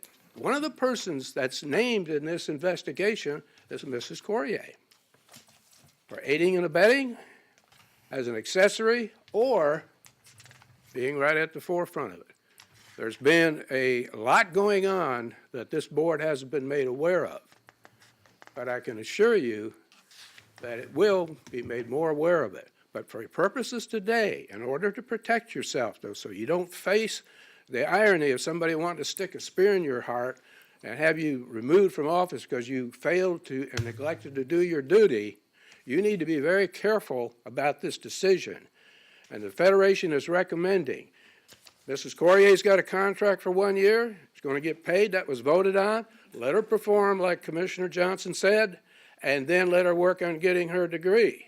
But don't reduce the standards. Don't go backwards. Go forward. Instead of reducing the standards, you need to raise them. This county's getting too big to do it any other way. And so, in conclusion, I would submit to you that it's important that you look at this research that's been handed out today. There are sections in it, very clearly states, ministerial, administrative officers are subject to this law. On Section 101, neglect of duty. A officer may be removed when he violates the duties of his office or refuses to enforce the law. You have a duty to enforce these laws. You can't let your employees go ahead and do things that's going to damage this county and get you in trouble. The conduct that's been committed allegedly has jeopardized this commission, and the public is required and is entitled to have their trust protected by making sure that none of its employees, whether it's on this side of the dais or this side, violate the law. And this group of people right here should be enforcing that to make sure it happens. In closing, I would suggest to you this, that you need to take a look at this before you vote, folks. I can go through them by the sections if you have any questions and go through it, but we don't have the time, and I'm trying to be diligent in observing the time. But I'm here on behalf of the Federation and the 5 people that signed up for me to speak to help you. We're not here. The Federation has no interest in politics, who gets elected, who doesn't. We care about helping you get good information and protecting this commission like it has done for the last 50 years. And I've been a big part of that over the years. So there's no axes to grind here. It's to be sure you do it right. If you do it wrong, you're going to answer for it somewhere down the line. So you need to confer with your county attorney on this. I would suggest this, that if there is need for a verification, if Mr. Palmer will approach me after this meeting's over, call me, I'll give him the name and the phone number of the person at the state attorney's office that he can contact to confirm that this is still under investigation since it started in January. It's not done by a long shot. So this is the reasons that we think that at this point you need to do the right thing to protect yourselves, protect the county, and turn this ordinance down at this time and give her a chance to see how this all plays out for the good of all of us. Thank you. If you have any questions, I'll try to answer them for you. Okay, thank you, Mr. Marshall. Is there anybody else from the public at this point that would like to come down and speak regarding item 70? Ms. Hillstrom. Welcome. Thank You you. have 3 minutes, unless, I don't think I'll use 3, frankly. Good morning, Mr. Chair, Commissioners, Ms. Corrier, Mr. Palmer. It is my pleasure to stand here before you and give the support of the Bradenton Area Economic Development Corporation. Oh, sorry. Sharon Hillstrom, President and CEO of the Bradenton Area Economic Development Corporation. I know all of you, so sorry about that. Didn't follow protocol.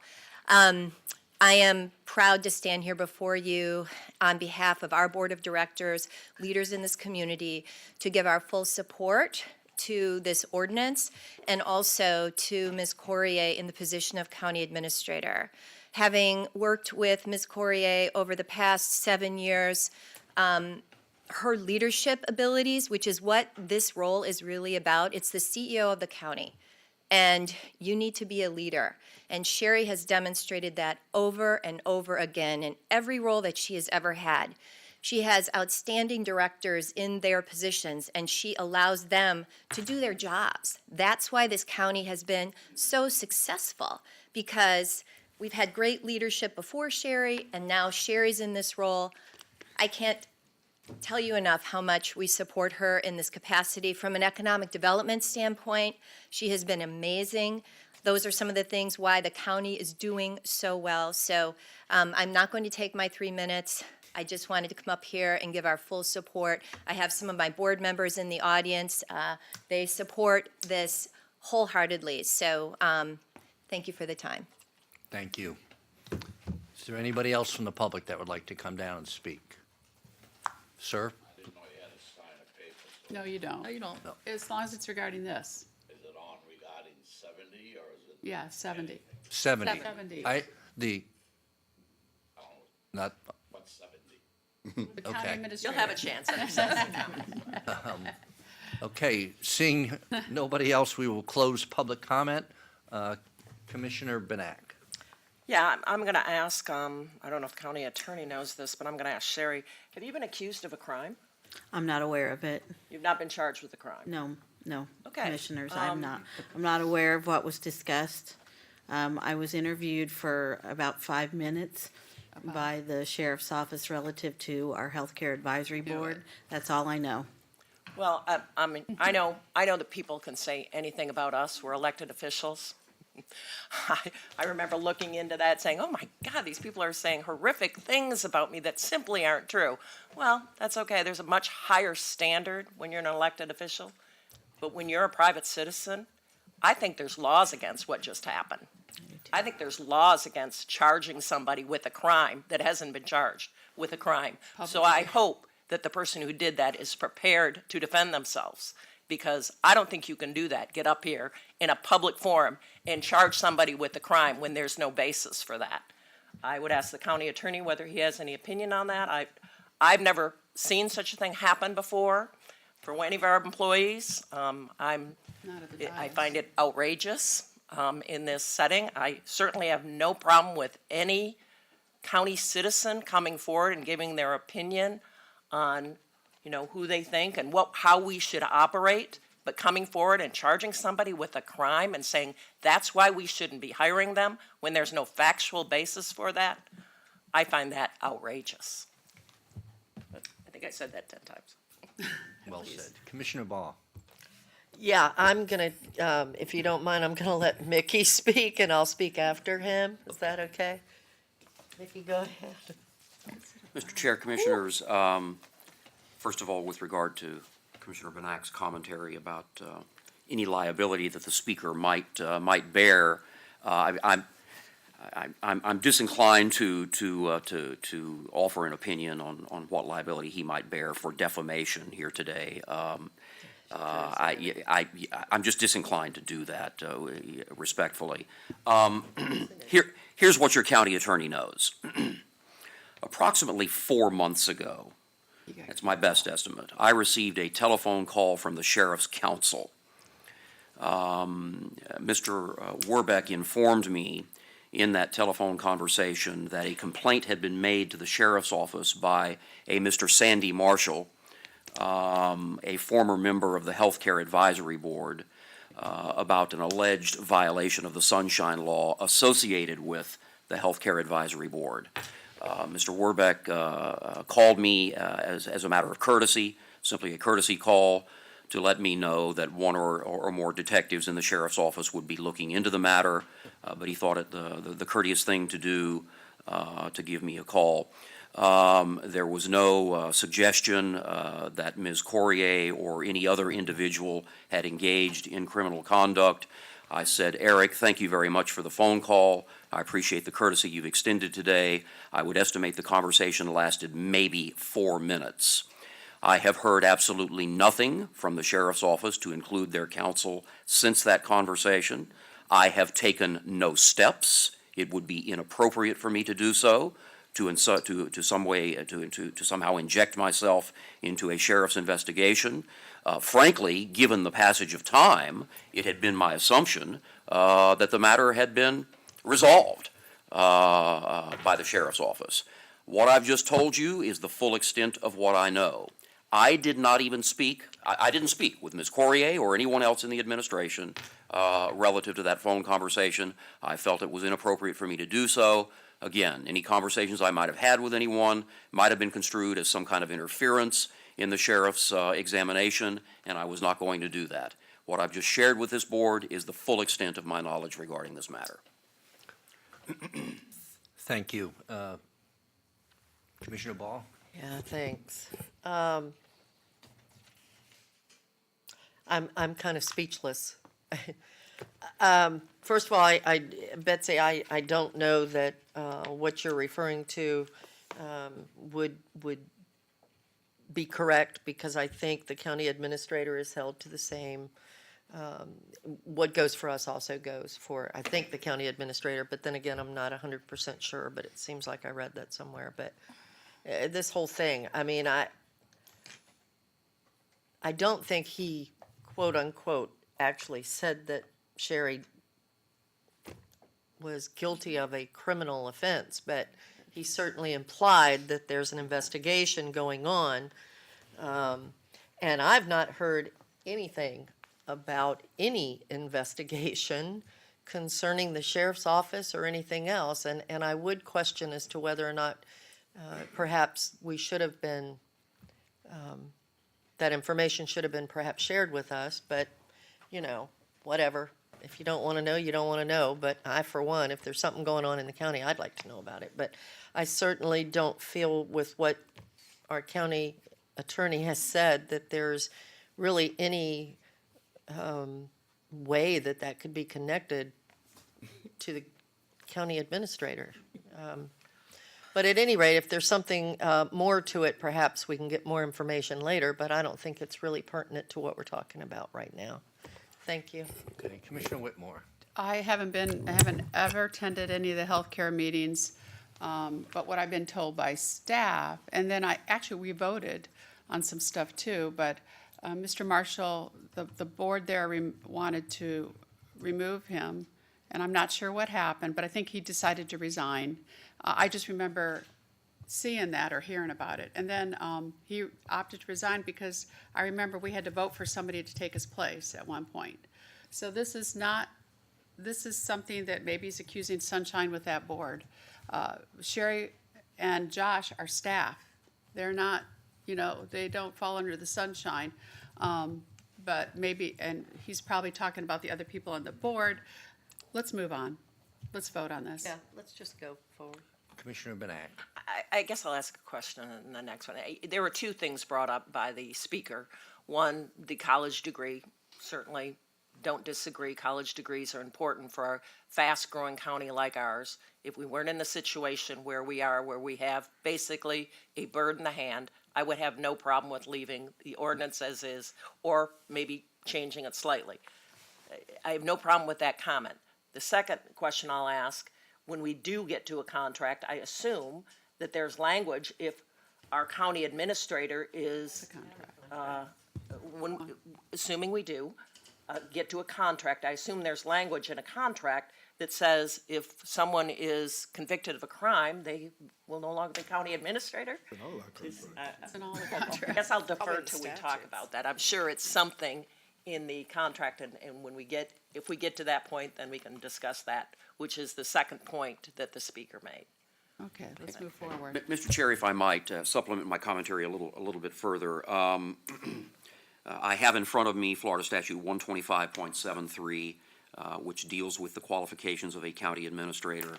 It is completely silent on the subject of education. In fact, ironically, the only thing it speaks of is one who is qualified by administrative and executive experience. There you go. So that's rather ironic. And so let me conclude by saying this. Assuming the board approves this ordinance today, it will have done nothing unlawful. In fact, the board will have acted completely within the bounds of the law. Let's go. Okay. We've got a motion by Commissioner Benak, seconded by Commissioner Trace, with one change to the Paragraph. ordinance that was presented to us, having to do with, I believe, going to 15 15 days? days. Is that correct? Yes. Okay, so all those, Commissioner Servia? Thank you. Just one last comment. Leaders in high places are held to high standards, and for that reason, and for that reason alone, I'm going to be not voting in support of this ordinance. We have nearly 400,000 people in this community. In 15 years, we'll be bigger than Sarasota. I'm not concerned at all about Sherry's ability. She is doing a great job and will continue to do a great job. But I am concerned about the future of this community, and this ordinance is going to apply to all county administrators in the future. And for that reason, I'm not going to support it. Commissioner Whitmore? In all due respect, if you think and you support the good work she's doing, that you should vote for it. She does have a college education. She's a half a year short for getting her BS. And according to the state, you don't even have to have that. So I'm ready Okay, to we've vote. got a motion and a second. All those in favor, raise your hands. All those opposed, raise your hands. Motion passes 5-2. Steve? Moving on. Somebody, Commissioner Trace. Yes, if this passed, I asked Mickey to write a motion for me, if he would read that, please. Commissioners, I have multiple copies of this prepared to hand out if commissioners would like to see. Why don't we just send it down the way here? In point of fact, last evening, I sat at my computer and composed this particular motion with the knowledge that this motion would likely be made by a commissioner. And so the motion reads as follows. I move, 1, to appoint Sherry Corrier as the permanent county administrator, effective upon the effective date of ordinance 19-30. 2, to direct the county attorney to prepare a revised employment contract with Ms. Corrier and return to the board at the earliest possible opportunity for consideration of the contract. And 3, that the revised employment contract have a retroactive effective date that coincides with the effective date of ordinance 19-30. So move. Second. Hey, hold on, let me catch up here now on this one. You moved it? I did. And who seconded it? Misty? Okay.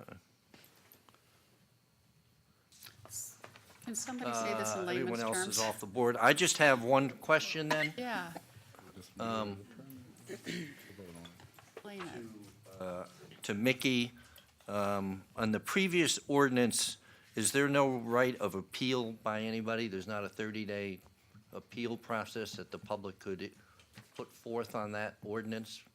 On the ordinance that you just adopted, Mr. Chair, no, there's nothing in the law that provides for someone to appeal the board's action. Back to it, or there's no public notice requirement?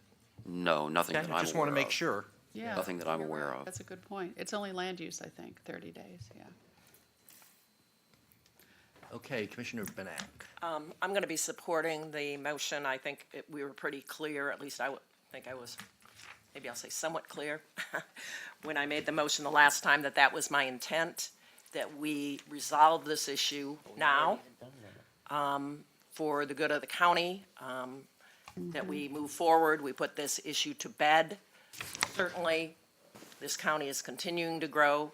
Certainly, Sherry will not serve another 40 years as county administrator. There will be another time when we will be advertising for another county administrator. And I say we, I say that loosely, it will be whoever is on the county commission at that time.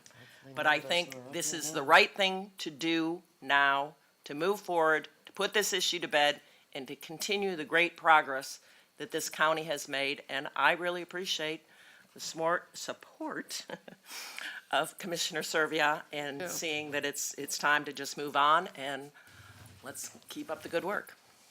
Commissioner Servia. Yeah, and I just want to clarify for everyone, my support is very strong in Sherry, and that's why I seconded this motion. It's very separate to me from the last vote, which was on the ordinance. Commissioner Whitmore. I have a question. It says revised employment contract. We had already done the employment contract, and is everything okay that, is there something to negotiate or just The title? existing, Mr. Chair, Commissioners, the existing employment contract must be revised in several respects. First of all, the existing contract repeatedly refers to Ms. Corrier as the acting county Okay. administrator. So cleaning it up. She will now become the permanent county administrator. Okay. Equally as important, the existing contract has a one-year term. The one-year term now needs to be removed such that it is to Like all use the a others. colloquial phrase, an evergreen contract, if you will. So there are several things in her existing contract that need to be modified to reflect the fact that she will now be the permanent administrator. In the other contract, we did a 6-month eval. That's going to still be in there, I assume? 6-month evaluation Okay. will remain. I believe that Ms. Corrier is And if- comfortable with that. If we have issues, then it's a 15-day notice if we wanted to, or, I mean, we still have all the authority. It's just, we're not going to go through this in another year. We're going to, if there's issues, we can bring it up and make changes if we want to, but we're not going to have to do it after a year. But we will be doing evaluations, which I'm glad, because we do it with Carlos Bucaras, and it's great. So we're going to do it every 6 months or every year like we do Carlos? Well, the existing contract calls for a 6-month review. Thereafter, this board can review your administrator anytime you want to. I think we should have it Have at that least authority. every. Yeah, I like what we do with Carlos That was in Bucaras. And so I would, if you have to renegotiate it after the 6-month, I would like to do it yearly like we do Carlos, because I think that's good input from the commissioners. Okay, thank you. Commissioner Ball. Yeah, I was going to ask that question, actually, Carol. I think it should be in there, to be honest. I guess it's not because it was a year initially, the contract. So the only thing that needs to be added then is that we need to make sure it's in there that there's an annual review. Right. The other thing is, are you saying it would have a never-ending contract? They all do. Well, I'm not saying that's right. No, they don't. Mickey, if you could expand upon that, please. I mean, I think every contract should have an ending date. Typically, that is the case. Typically, that is the case, but that is not necessarily true. In fact, that would be the exception in the employment world, based on my experience. Let us take my contract as an example. Let us take my contract as an example. Okay. My contract does not have a termination date, No. such that this board is burdened with having to renegotiate a contract with me every 3 years, 5 years, 6 years, pick your date. So my contract serves as an example. It does not have a termination date. I serve at the pleasure of the Board of County Commissioners. In my judgment, it makes good sense for the administrator's contract to be similarly structured. The prior administrator, his original contract had no expiration date. And so this is not a new concept. But again, this is the board's judgment. If you want to put some kind of a termination date on it, 5 years, 10 years, I'm not sure how you would pick that number, frankly. Simple. But nevertheless, as it stands right now, it does not, the contract that I will be coming back to this board with next month will not contain a termination date. If you want it to contain a termination date, I would probably appreciate getting that instruction right now. Obviously, you're not going to get 4 votes to get a termination date. However, it does happen all the time. I can tell you that Carlos at the port has a termination date. The executive director at the MPO has an expiration date. The executive director at the MPOAC has an expiration date. It is not uncommon. It's only uncommon for this board, but I'll leave it at that. I can see where this is going. I think it's ridiculous that you wouldn't have an ending date, only because, not to make a change in the position, but it should be something where you need to look at a contract, and Mickey, I'm sorry, I think this hurts you. You should have an ending date, because you should always have a time when you have to look at the contract to see if there's anything that needs to be changed, such as salary. That comes into play. Mickey, you've talked to me about your salary before. Had it had an ending date, it would have been discussed. Other things, federal laws, state laws, they all change. We just had to make a modification on the executive director's MPO contract because of a state law that changed. So it's always good to periodically have that review of a contract. But, that's just, to me, common sense. But y'all do whatever you want. Thank you. Yeah, it may be my experience in the business world, but a contract has a beginning date and an end date. Or it's not a contract. So the thought of an evergreen contract never ending really concerns me. And I understand that the previous board approved that for the previous county administrator and approved it for our county attorney. And again, I'm going to challenge our board today to not think about this item in terms of Sherry Courier or Mickey Palmer, but to think about it in terms of the positions that are going to serve our community. You have to separate yourselves from the love and adoration you have for these people, which we all have, and do what's best for the county. Because I'll give you an example. If there is a board in the future that contains none of us, that has a concern with the performance of one of these individuals for whatever reason, then they serve at the pleasure of the board. And if there's no ending date to the contract, then what the contracts say is they get X amount of dollars of severance pay, and they get X amount of dollars put in their retirement, and it's a very, very costly decision to the citizens of the community. So I really challenge you to think about the taxpayers and separate your love for these people from that decision. We need an ending date to all contracts. Yeah. No laughing. Hey, Commissioner Whitmore. Okay, if I can recall, I know Ed didn't. I don't think Ernie Pageant had a I'm sure ending. not. Okay, well, let me finish. You're right. And Estabrook, I remember him, and then there was others before. And the history of the county, I don't think that they had it, and I think that's why you saw Ernie's like it was, Ed's like it was, and what was brought up today. I can understand what you guys are saying, but I mean, if we all want to get together and work together, then I would propose 10 years. And no, well, listen, Misty, I'm not going to do 5 years. I would at least consider working with the two that are absolutely against it, and probably Steve is too, for a 10-year. But there's always ways in this agreement, this employment agreement, that if you're not happy with the administrator, that you go through this. Plus, you have the evaluation. What it's about.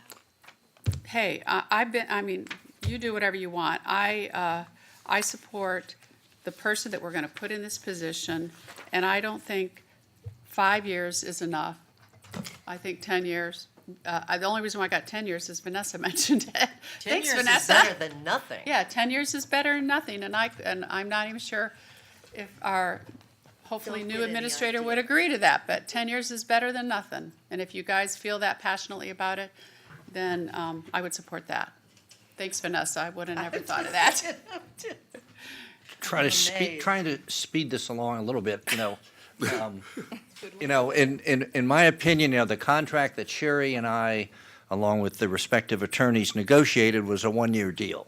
We're now talking a permanent deal. It needs to go back to stage one, needs to be renegotiated, and then brought back to this board for a final decision along that basis. And to that end, I think, the person that would be best to do that on this board is Commissioner Benak, and I would step aside because I was already involved in the initial negotiations, and obviously was not in favor of the ordinance from the standpoint, as Misty and I think both were on the same wavelength there from a policy standpoint, that I don't want to spoil the well, so I think it'd be best to have Betsy as the first vice chair to negotiate with Mickey and Sherry and her attorney and bring back a contract. You've kind of gotten some, I think, heard from all of us as to what are some of the concerns that they have from different things, and I know the contract we negotiated was based on a one-year deal, and a lot of it had to do with that one-year deal. Now you're talking about a longer-term deal, Right. so to me, that contract is null and void. So that's at this part point. 3 of the motion that you're talking about, Mr. Chair? Yeah. Part 3 of the motion? I don't even The remember revised the I don't even employment know what- contract? The motion is what you have on the piece of The paper piece of before paper you. here is just to Okay. appoint her the permanent. Then I Got think it. if this gets approved, then we need to sit there and make a motion to Okay. appoint somebody to negotiate a new contract and bring it back to the board. That's my recommendation, Mr. Palmer. I think you're on the Yeah, board. thank you, Mr. Chair. Yes, I think I am next according to my screen here. Several things. Allow me to apologize for the use of the term evergreen. That is not a legal term. I think I first heard that term from Ed Hunziker. So I apologize for my inartful use of the term evergreen. It's not a legal term. It means nothing. I apologize. Let me, again, some follow-up commentary. I have in front of me the last employment agreement of former County Administrator Ernie Padgett. It had no termination date. I have in front of me the first employment agreement of Ed Hunziker. It had no termination date. I can tell you that every county attorney preceding me had no termination date in their employment contract. An employment contract that lacks a termination date, but that otherwise provides for how the contract can be terminated by the employer is perfectly lawful. If it was unlawful, I would tell you so. He's in court. That's my job. Yeah, you can tell. Okay. He's in his court mode. So I just wanted to provide you with those clarifying remarks. Okay. Commissioner Benak. Oh, my God. First of all, this contract is coming back to us. I appreciate, Yeah. you saying that I can be involved in negotiation. I certainly would do that. I would never negotiate a contract on behalf of the county because I love someone. It's not a marriage contract. Be nice. Remember. I appreciate that. Come on. No, I had to say that. I will operate in the best interest of the citizens of Manatee County. But I have to remind my fellow business experienced people that government is different. There is a reason that you don't, I'll tell you a story. When I went in the private sector and I left Manatee County and they gave me an employment contract and I said, can I have a contract, or they gave me an offer of employment, I should have said. And I said, can I have a one-year contract? I'm stepping out of my safe zone and going into the evil private sector. And they said, no, we don't do that. I said, oh, okay. And I worked there for almost 18 years. Oh, okay. So the reality is, in government, you don't want to have to be subject to the whims of the county Board of County Commissioners without any qualifications in that contract. So you come in and we have somebody comes and says, oh, the county administrator did this and this and this, and so the people, the county board listening to that say, off with your head, we don't want you anymore out there. No, there has to be standards. Why? That person will lose their job. Otherwise, we will never attract talented people. If they're at the whim of whoever is sitting in these seats at any time, there has to be standards in that contract. Otherwise, we will not get good people to apply for the job. There is reality why I wanted to push this forward, and it wasn't simply my love for Sherry. Do love you, dear. All right, be nice. But the reason is because this board had a pretty awful experience the last time we did You this. have no clue. And that awful experience was well known throughout the state of Florida. Yeah. I know. So Ugliness would be a better I think word. what we need to do is, yeah, I agree, it was pretty ugly. It was. I do agree that we can look at the contract, I think we look at what other places do. I'm Yes. all for that, we're not unique alone in this government Right. world. So, yeah, certainly look at that. And certainly, whenever there's changes that come up, we just renegotiated, like Vanessa said, you can renegotiate a contract to adopt changes in the law at any time. We can do that. But I'm really hesitant to put an arbitrary stop date so that the person has to start all over, because, who knows what the situation will be there. I think we're better off to have standards, and, feel free to research it on your own. I think there's other standards. I certainly would do that if I was negotiating this contract. Okay, Commissioner Servia. Yeah, I really appreciate your comments, Betsy, and I always think it's important to look at what other counties are doing because that gives you a lot of insight. So I hope that we do that. I certainly would never want to put this county at a disadvantage. But I also, I look at the taxpayers' money like my own checkbook. I mean, I really do think about that. And so if there is someone who is working for the Board of County Commissioners and the majority, not one person, but the majority of the board doesn't feel that they are performing their duties, then it is much less expensive for our taxpayers to let a contract expire than to fire someone. And so great people who are doing great things that contract gets renewed every single time. So I just don't see a downside to it. And so I hope that we can look at some of those things as we negotiate the contract. Commissioner Ball. Thank you. Again, we need to make sure. No, I was going, no, you'll love it. I think this board, this is just my opinion, I can say it because I'm one commissioner, but I think we need to be as professional as we possibly can be. As I said, it's not about, not having an ending date has nothing to do with whether or not you want to keep that person. That's irrelevant. So those arguments that I've heard up here on this board are irrelevant. What is relevant is looking at the pay scale of whomever that contract is for. Looking at the pay scale, do there need to be any changes? Are there any state laws that have changed? Are there any federal laws that have changed? And that does happen. As I said, it just happened on the MPO. So it has nothing to do with whether or not we want to keep, in this case, the county administrator. It is just a thing that covers everybody. What if the county administrator was due a raise? What if we looked at all the other counties around, and for the size that we are, and by the way, we know we're going to grow, so therefore her salary should go up as we grow. That's pretty important, and it has nothing to do with whether or not we want to keep her. It's looking out to make sure that our county administrator is taken care of, and that her contract has no illegal parts in it anymore. And I don't think just because you want to have the argument, well, it's never been done in Manatee County, well, that doesn't make it right.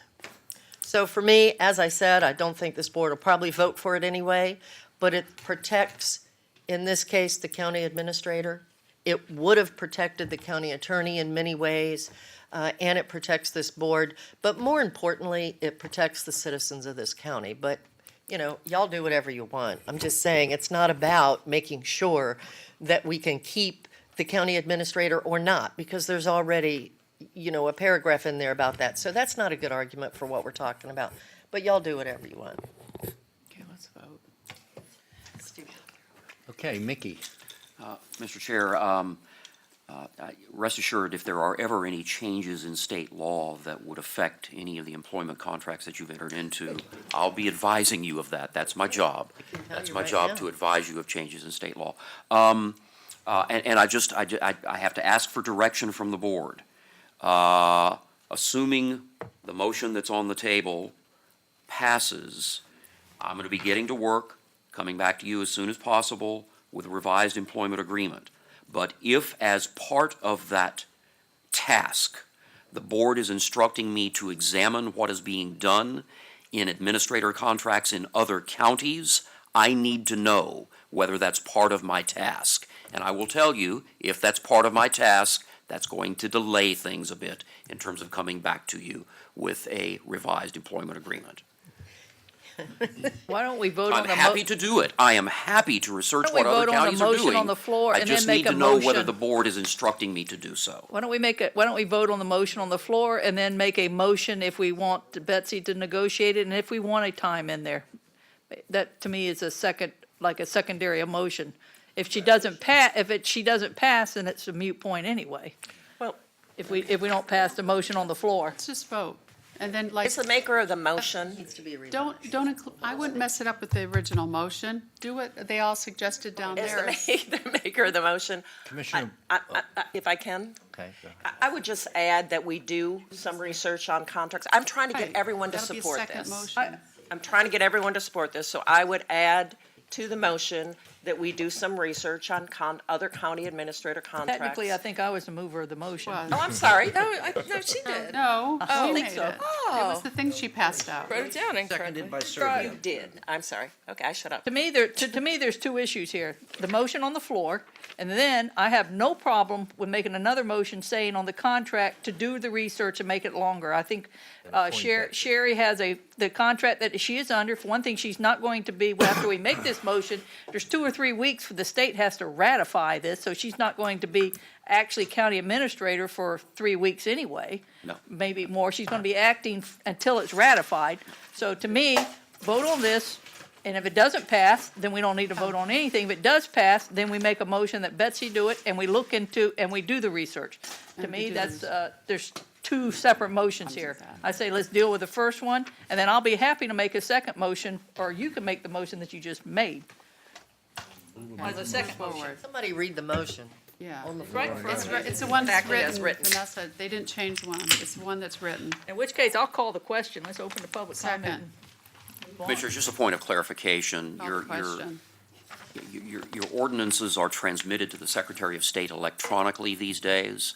So the ordinance that you just adopted will become effective within the next 24 to 48 hours. Is that a generally accurate statement, Madam Clerk? Yes, it is. Yes, thank you. Okay, well, it's 2 days in. Was there a motion to call the question? Yeah, Yes. she did and I Anybody seconded it. second it? I did, Carol did. Okay, so we got a motion to call the question by Trey, seconded by Whitmore. Okay. Anybody from the public like to come down and address the board on the motion, on the, no, This motion. no, because we have to first vote on the call the question. Correct. Oh, yeah, right. Okay, Gotta do the so question all those first. in favor of calling the question, say aye. Aye. All those opposed? 7-0. I don't really care. Now, we will now open it up to public comment on the motion that's on the floor. Relevant. Is there anybody from the public that would like to come down and make a comment on the motion on the floor, which basically appoints Sherry Corrier as the permanent county administrator? Seeing nobody come forward, we will close public comment. Again, on a motion by Trace, second by Servia. All those in favor say aye. Aye. All those opposed? Motion passes 7-0. Now, that's the first time. Ed was 4-3, and I think Ernie wasn't unanimous either, so congratulations. We got a little bit of a Yeah. better one here. Much easier decision. I'd like to make a motion that Betsy and Mickey do the contract for the Employment contract. for the administrator, and do the research and come back to us with the termination date, or something that hopefully we can all agree on. Second. Who was that? Okay. Yeah, what do you Claire? want, Betsy? I just want to ask a clarification. You say come back with the termination date. What if we don't have a termination? We'll come back and discuss it, I guess is what I meant, to come back and discuss what your In other words, findings it's a are. waste of time. You're not going to have one, right? Okay, we got a motion by Fair? Go with your Commissioner rules. Trace, seconded by Commissioner Servia, to appoint Commissioner Benak to work with County Attorney Palmer, as well as Sherry Corrier and whoever her attorney may be, to negotiate a contract and come back to the board with the stipulation that they will review other county administrators' contracts around the state For termination dates. and for no, just other county, other county administrator contracts. Termination dates. Okay? Should have been done already. So we'll now open that up to public comment. Anybody in the public would like to come down and discuss that? Seeing nobody, we will close public comment. So we have motion and a second. All those in favor say aye. Aye. All those opposed, motion passes 7-0. 0 again. Okay, at this point, we're going to take a 5-minute break to give the clerk a chance to change things around for the Port Authority meeting, which was at 11 o'clock time certain.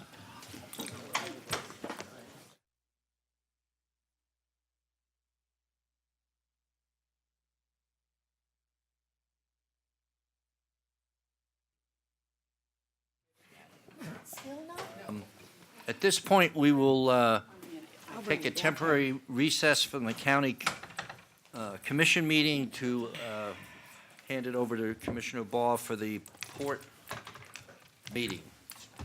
All yours, Vanessa. Thank you, thank you. We'll go ahead and call the Port Manatee Port Authority meeting of May the 21st open. Carlos, good morning, how are you? Morning, Carlos Buqueras, Executive Director, Port Manatee. Thank you, Madam Chair. We have a very brief agenda that we thought it convenient for you all to not to have to travel to the port for essentially just a consent agenda that we have before you today. In our opinion, there are no controversial items that would raise any issues that you might need to be further briefed on. Therefore, would ask for your consideration of the consent agenda before you. Okay, before I talk about the consent agenda, is there anyone in the public that would like to come forward and make any comments regarding Port Manatee? Not seeing any, we'll close public comment. All right, commissioners, do you have any questions or anything on consent? A motion to approve the consent agenda. All right, well, we have a motion to approve by Commissioner Servia, a second by Commissioner Trace.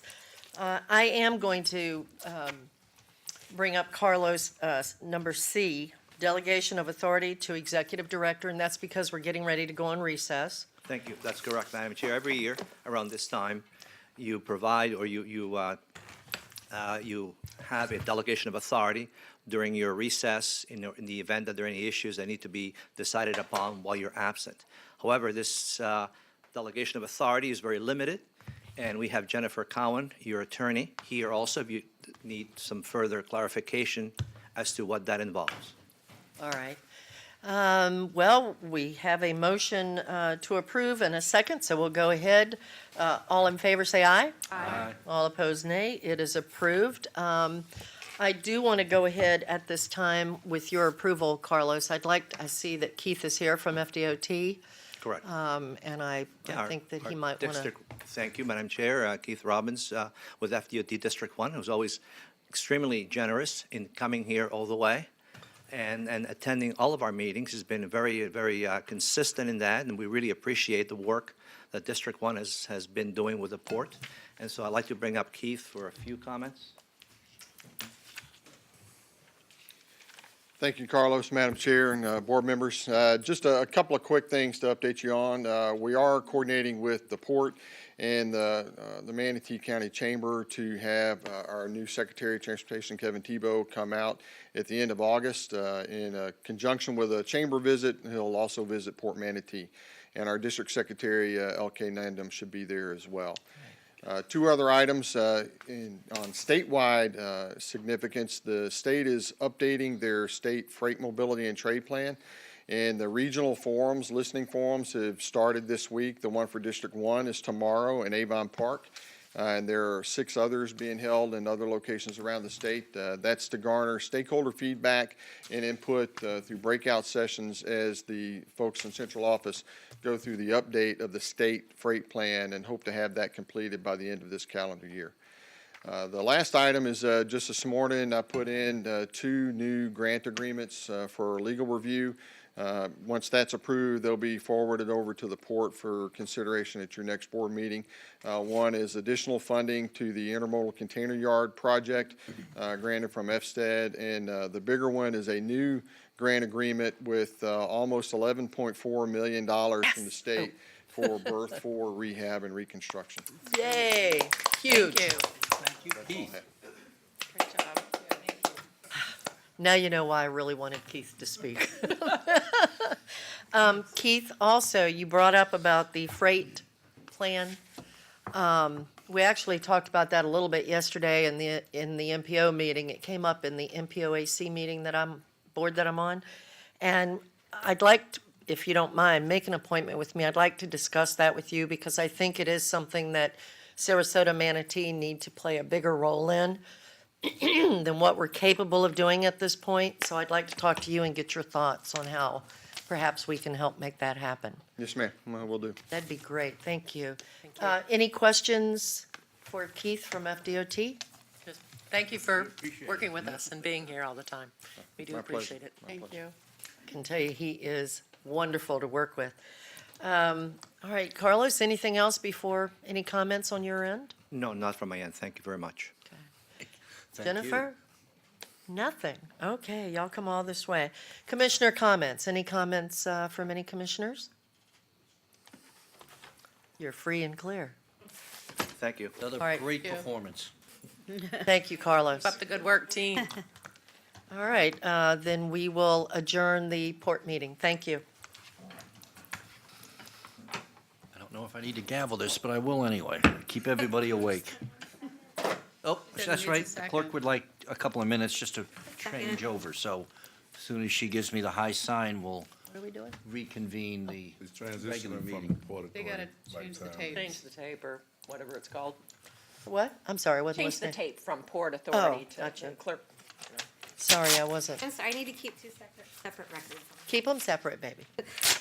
But equal. I'm not touching it.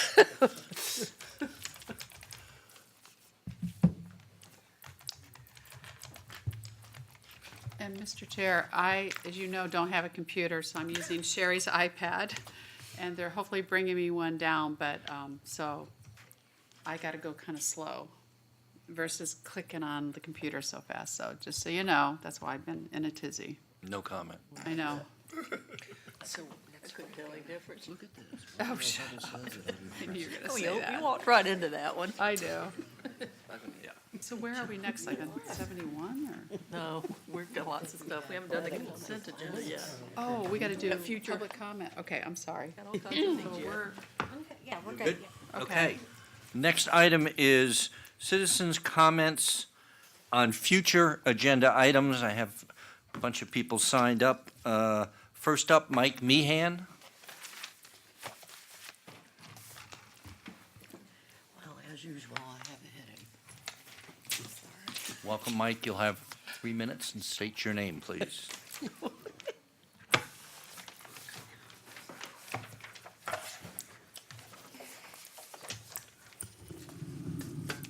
Good morning, Mike Meehan, Manatee County citizen. Submitted a email to the commissioners yesterday about the state of county finances. County finances are in fantastic shape. As I said earlier, perhaps too good a condition. There have been large surpluses each of the last 5.5 years for the county. This is just based on the interim report that I looked at the other day. I guess there was a 6-month interim report just released, so my remarks incorporate what I was able to learn from the 6-month interim report. But huge surpluses, huge cash reserves coming into the county coffers. I guess my view is that the function of the commission, among the many other things that you do, is to balance the revenues with the expenses. I'll just say that again, balance the revenues with the expenses. Right now, in my opinion, there's a huge imbalance between the revenues and the expenses, last year amounting to $108 million, $98 million the year before that, $86 million the year before that. Total unrestricted cash at $617 million as of March 30th. On the balance sheet, total cash of over $1 billion. And there's just a lot of money coming into Manatee County. The expenses are not keeping pace with those revenues. We are spending more money each year than we have the prior year, but there's still this very large imbalance. So I guess my statement is, let's figure out good projects to spend this money on, or let's talk about not collecting as much in taxes. And so my view was that if you established a 20% reserve, as Commissioner Boss suggested at the last meeting, if you establish that reserve at 20%, you've got $140 million that stays as a backstop for emergencies. You've got another $5–10 million to close the landfill. I think there was a bond coming due of $14–15 million. So let's say that you need to establish $175 million in reserves. You subtract that from the unrestricted cash at 618. You've got unrestricted cash reserves not dedicated to anything of over $400 million. So that's why I'm proposing a 15% millage cut. It's about $33 million. It would be offset by your annual growth in tax base of 7.5%. So that's about $16 million. And withdrawing $20 million from this extra $400 million in excess unrestricted cash would allow you to implement a 15% millage cut for the citizens of Manatee County. Thank you. Thank you, Mike.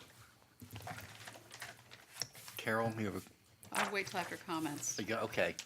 So we'll go through all of them and then pick up, unless, Sherry, I know, is there something you want to say right now? I just wanted to, I can wait, or I was going to respond to just a couple of those statements, but if you'd like me to wait, I can Why don't wait we till wait the and end. just try to Thank get you. for all these people. Next up is Stuart Smith.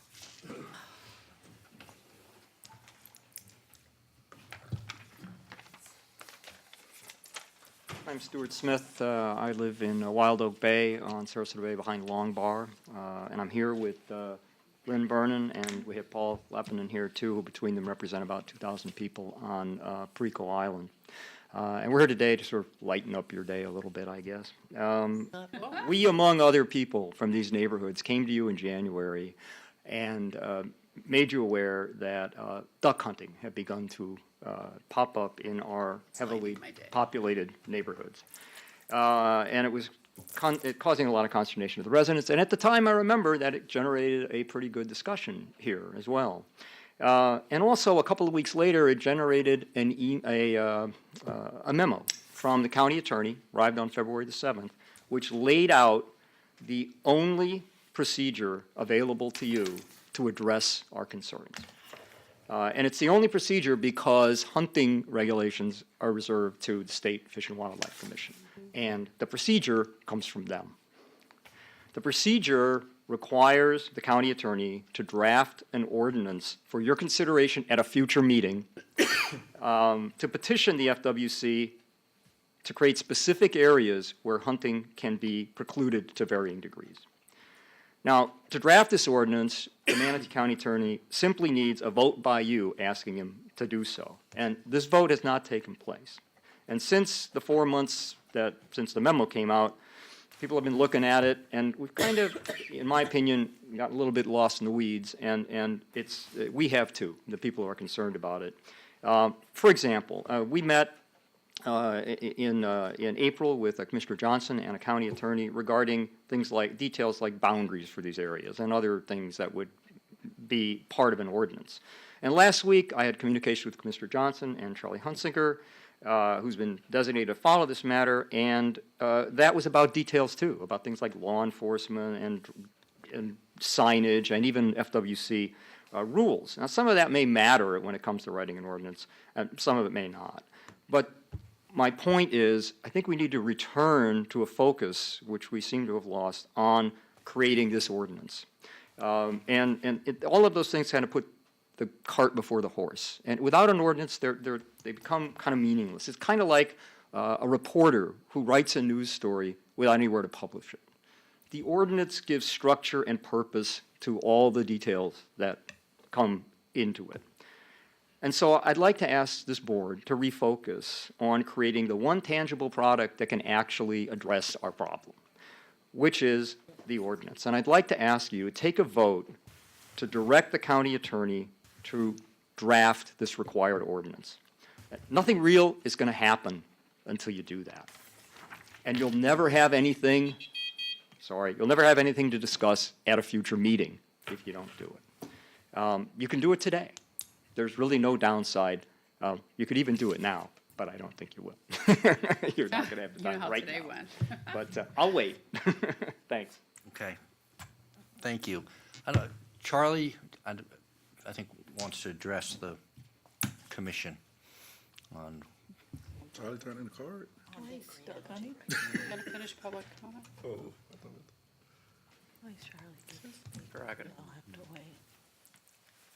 Thank you, Commissioners. Just briefly, yes, the Department of Natural Resources has been charged with this action, and I'm going to say no further action by the board is required. We are pursuing, at the direction of the county attorney, a formation of background information so that they can continue to work with us. And I might add, Florida Wildlife Conservation Commission, who holds the decision on this implementation. There is nothing the board can do, both positively or negatively, to affect that decision other than to simply request that the Florida Wildlife Conservation Commission consider a restricted hunting or bird sanctuary position here in Manatee County. The legislature has preempted all ability by the county to act independently of the legislature and the Florida Wildlife Conservation Commission in this matter. And I'm only offering that not to raise expectations that a passage of an ordinance to request the Florida Fish and Wildlife Conservation Commission to consider whether or not there's an overriding public interest for establishing a zone is an action that the board can take that can somehow change the outcome or influence the outcome in any way. We will do our best due diligence to provide the background, to provide the anecdotal evidence of what we know has occurred during the hunting season around some of the residential locations of Manatee County. And we will provide all of that information so that a request can be forwarded. And it's our duty to do so in assisting the county attorney with this process. So is that coming back to us at some time? It will be coming We'll back talk to about you. it after comments. It will be coming, the ordinance will be coming back to you to a vote to submit a request to Florida Wildlife Conservation Commission to consider a restricted hunting and bird sanctuary zones where appropriate in Manatee County. I hope I stated that right, Mr. County Attorney. Should we talk about it after comments? 'Cause Yeah. we're not allowed After to talk. comments, please. Yes, I'll be happy to weigh in at that time as well. Right, okay. Thank you, Charlie. Okay, next one is Cynthia Kahn. And I think she has some photos that she wants to put up on the screen. Please state your name and we'll have 3 minutes. I'm Cynthia Kahn, and I don't know where the projector is. And See, look where you are, hon. To your left. okay. Okay. You sure to do that? There you go. Okay, and I have a pass out to leave with you. I'm here to encourage you to pass an ordinance where no store can sell puppies or kittens. The photos I come to show are from inspections of 6 USDA licensed facilities from which both Manatee Petlands source their puppies. They are neither the best nor the worst, but the only photos I have, and they are difficult to come by. But remember, while you look at them, they are the very places, the very messy places, where some Manatee store puppies were born. The first one is a swollen paw from metal grating this dog spends its entire life on. Sometimes their paws go through the grates and are broken. The second picture is swollen paw, swollen tissue and open sore on ear. And the third photo is abscessed paw from living on metal grating. And then we come to the next one, which is a dog with oozing eyes. The next picture has a skin disease, missing fur on back and tail. Then you have one with a bulging eye, likely causing pain. All these photos were taken by the USDA in USDA certified mills. The next picture are bowls with feces, dirt, grime, rained-on food, moldy. The next picture is wet, muddy, feces-filled enclosure with no bedding, so the animal will live there, sleep there, and lie in it. The next one is loose and bloody discharge under cages. The next one is a dog with severe dental disease. This does not happen overnight. The dog was like this for quite a long time before the inspector even saw him. The next one is a dog with serious eye problems. The next picture shows food receptacles with sharp, rusty edges. Then we have a standing water enclosure. Again, the dogs live there. Now we have a female dog in need of medical attention with a mammary gland mass, exactly not something that happened overnight. We have red raw skin between pads on 3 feet so the dog couldn't stand. And then we have another cloudy eye, the dog may be blind. And finally, the last picture. The reason I think about this picture is while we're out shopping, sleeping, going to the beach, this is this dog's life, 24/7, and he could still be living there. So this is where the puppies from your puppy stores here in Manatee County come from. Okay, thank you very much. I'd like to know what proof that's where they The come from. next person is Stuart David. That's me. I These are all the I just got drafted into doing pictures. Oh, you did good. Well, I could have done better. It's the first time I've ever done that. But anyhow, my name's Stuart David. Good morning, by the way. I'm a retired CPA. I live in Sarasota County. I'm passing out thank you, a recent editorial co-authored by 4 animal activists, Pam Bondi, Laura Bush, and Florida Congressman Matt Gaetz and Brian Mast. It gives a clear picture of the lack of the most basic minimal standards at USDA-inspected puppy mills. Not only are the standards pathetic, they are rarely enforced, as the USDA has little in the way of resources. I witnessed firsthand horrific conditions at a USDA-inspected puppy mill and shared my experience with you last month in an email. 2 weeks ago, the Sarasota Herald-Tribune ran a story about a class action lawsuit recently filed against Petland. The lawsuit provides an alarming inside look at not only the public health issues, but also the cruelty and consumer fraud issues associated with the sale of puppy mill dogs. Reading it will give you a very clear picture of Petland's business model. And then please ask yourself if this is something that you want in your community. Please, if nothing else, read this lawsuit. It's enlightening. And ask yourself this one question. Why did Sarasota County Commissioners, all conservative, pro-business Republicans, ban the sale of puppy mill dogs? I can tell you they started out staunchly opposed to doing so. At the public hearings, they heard impassioned pleas from citizens raising their voices for the voiceless. They also heard from those reaping huge profits from selling sickly puppies purchased for a couple of $100 and resold for thousands. In the end, the commissioners ignored the emotional pleas from both sides. They simply examined the overwhelming, undeniable evidence that USDA-inspected puppy mills are extremely cruel. Please, just take a hard look at the facts. And understand this, that requiring that puppies sold in Manatee County come from USDA-inspected puppy mills is not a compromise. It is business as usual. Petland already purchases from USDA-inspected puppy mills. USDA-inspected puppy mills are the problem. Former Sarasota County Commissioner Carajula emailed you in support. I watched your meeting last time on TV, and I saw that he was emailing you during it. Reach out to him. Ask him what he learned in the process that changed his mind. Vern Buchanan, your representative, he chairs the Animal Protection Caucus in Congress, and he's a recipient of the Humane Society's Legislator of the Year Award. Reach out to him. Ask him what he thinks of puppy mills. Finally, I would just like to add that banning the sale of puppy mill dogs and not bringing all these dogs into Manatee County means more local adoptions. That translates into a reduction of taxpayer dollars, providing homeless shelter animals with housing, food, veterinary care, and all too often, an early death.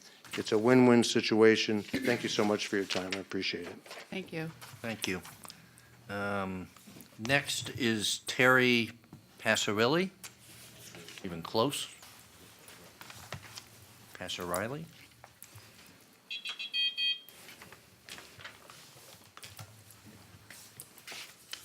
Good morning, Commissioners.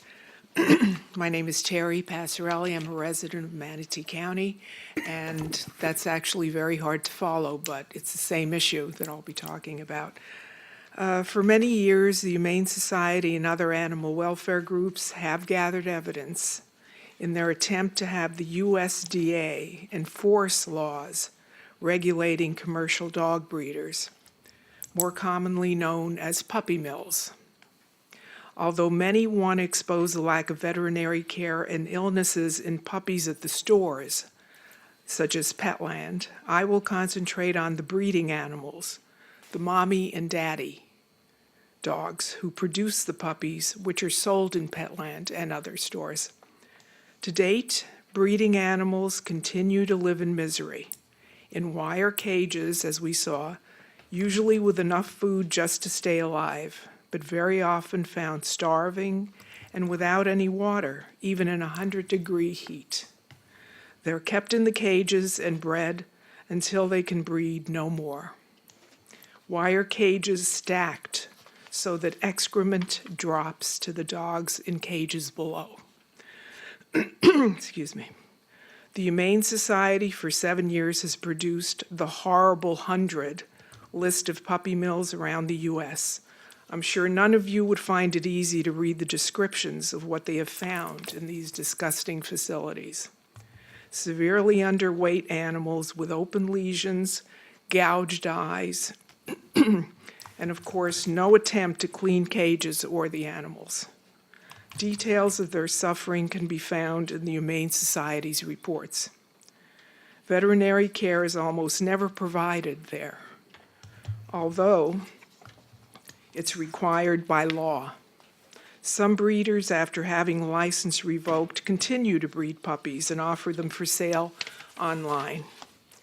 The USDA, responsible for humane care for the most part, ignores repeated serious violations at these puppy mills and provides the facility with a clean report. Obviously, there's no enforcement of the animal protection laws. Puppy mills operate in many states, Missouri having the largest amount. The USDA inspections are either not performed when required or they don't document serious animal welfare violations. Petland, Inc. is the largest puppy-selling pet store chain in the country. Every puppy purchased at Petland gives support for the puppy mills to continue their horrific practices. For this reason, Petland should have their right to sell puppies revoked. Thank you. Thank you. The next person is Janine Jurgen.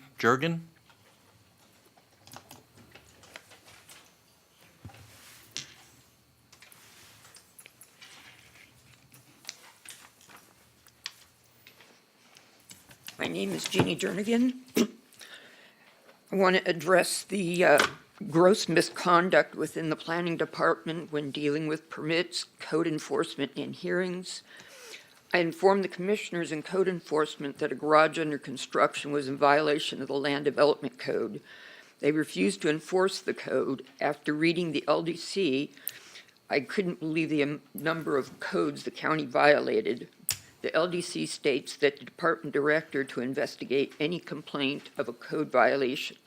If they did that, they should have stopped construction. Since they didn't, the LDC states that persons in violation of the code, including county employees that fail to perform their duty, are to be punished the same as any other violator. How can the county force individuals to pay thousands of dollars in fines for code violations when they refuse to follow the code themselves? The documents I received through Freedom of Information Act requests were shocking. Phil Strong denied my request for the ordinance used to validate the permit. It was still missing by the third request, so I emailed the county attorney. His response, all requested records have been supplied, and continued back and forth emails are not productive. At the variance hearing, the planning department presented several false statements under oath to the magistrate. They claimed it was a bona fide error, yet I have a request for legal services where they admit historically they don't follow the code for setbacks. Then the claim the county was notified after the completion of the violation. In fact, it was 5 months prior to completion that they were informed of it. The planning representative at the hearing stated that the homeowner wasn't notified of the issue prior to the certificate of occupancy. It's unknown if they notified the homeowner directly, but the contractor, Bemis Smith, arrived at the construction site 2 days after the commissioners had been notified of the violation. He verified the setback error through his tape measure into the back of the vehicle and drove off. Every permit must comply with the same rules without exception.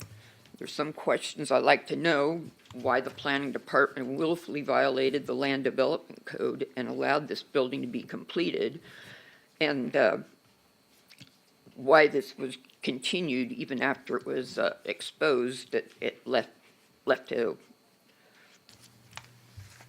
that it was continued to be enforced. So I think the county needs to hire people that are willing to do the job and remove those who are not willing to perform their job.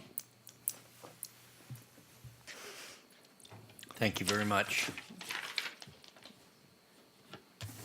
Next person is James Anderson.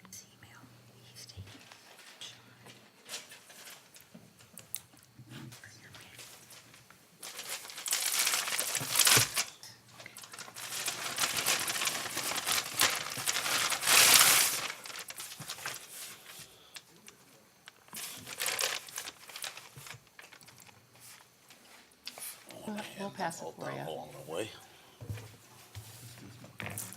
Are they all different? Are there three? Yeah. Okay. One page of each? Yeah.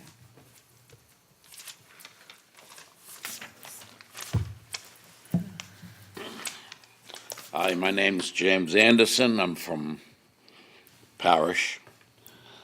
I'm here to ask a couple of questions, mainly about everybody's favorite subject, the Confederate Memorial. Myself am a history person. I belong to an organization for the last 20 years. It's in the business of saving hallowed ground and restoring it back to the way that it was at the time of the battles. They've saved over 41,000 acres of land so far across the country. So I'm not in the business of tearing things down. I'm in the business of fixing things up.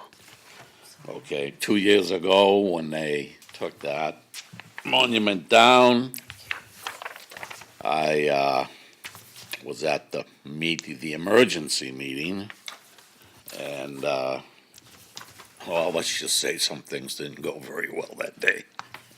There's a few of you still left here. The thing that you've elected a 9-person committee, I guess, after 2 years to It's not 9 to decide where they want to put the memorial.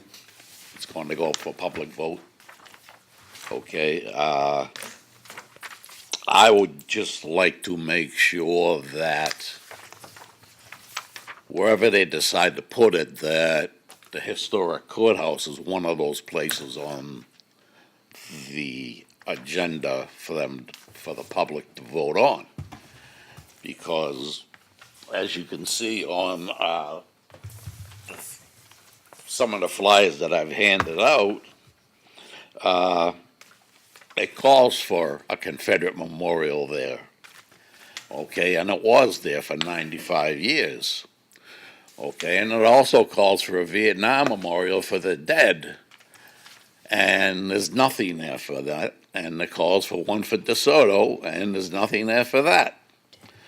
Okay, so the first question I have is, why was the Confederate memorial moved from the original spot that it was in to put a gazebo? Okay, when the gazebo could have been put someplace else on that land. Okay, and who's to say that, I mean, who approved the original move of the 30 or 40 feet that they moved it to allow for that gazebo to be put in? And then he stuck the memorial in a bunch of bushes by a stairway where nobody could even hardly see what it was. Okay, and who's to say when they did move it that they didn't damage it at that point? Okay, because at that point, maybe it didn't break, but it could have easily been damaged. Okay, now, there was basically one gentleman that was browbeating everybody else on that board and threatening to have one rally after another rally after another rally for about 20 minutes until, I guess, the next day he got his, when the election came up, it came down to a 4-3. Yes, we're going to move that statue. Okay, well, okay, he won. Okay, he didn't get reelected, thank God, but he won. Okay, just give me one moment. The only problem I have about the fact that he won was that he's a commissioner on this board, and he goes outside with all his little buddies, and he gives the Black Power sign. Okay, well, if that was me going out there with a white cross, I'd be arrested. Okay, he probably got a pat on the back. Your time's up, sir. Yeah, I know. I know what you're trying to tell me. Okay, I just want to tell you what I handed out, and that's the only thing, and I'm done. Okay. I handed out appreciate that. copies of the Declaration of Independence You got it. and the people who signed them, and highlighted the Confederate states that wanted to secede after. Okay, and the thing on Abraham Lincoln, so that you would see that he could care less about the war being about slavery. Okay, so all I really want to make sure is that there's a guarantee that one of those sites you pick is the one where it actually belongs. It was bought and paid for by the All right, Daughters sir, of the that's Confederacy. enough. Thank you. Thank you. Thank you. Okay, that's the extent of my sheets. Is there anybody else from the public at this point that would like to come down and talk? If so, Catherine? This is on future agenda items. Yes, sir. Thank you.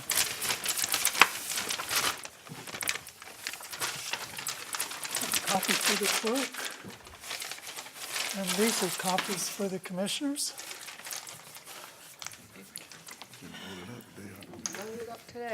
Catherine Edwards, and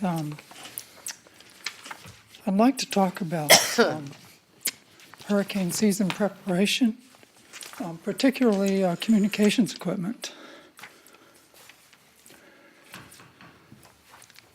As you are well aware, hurricane season commences in about 10 days.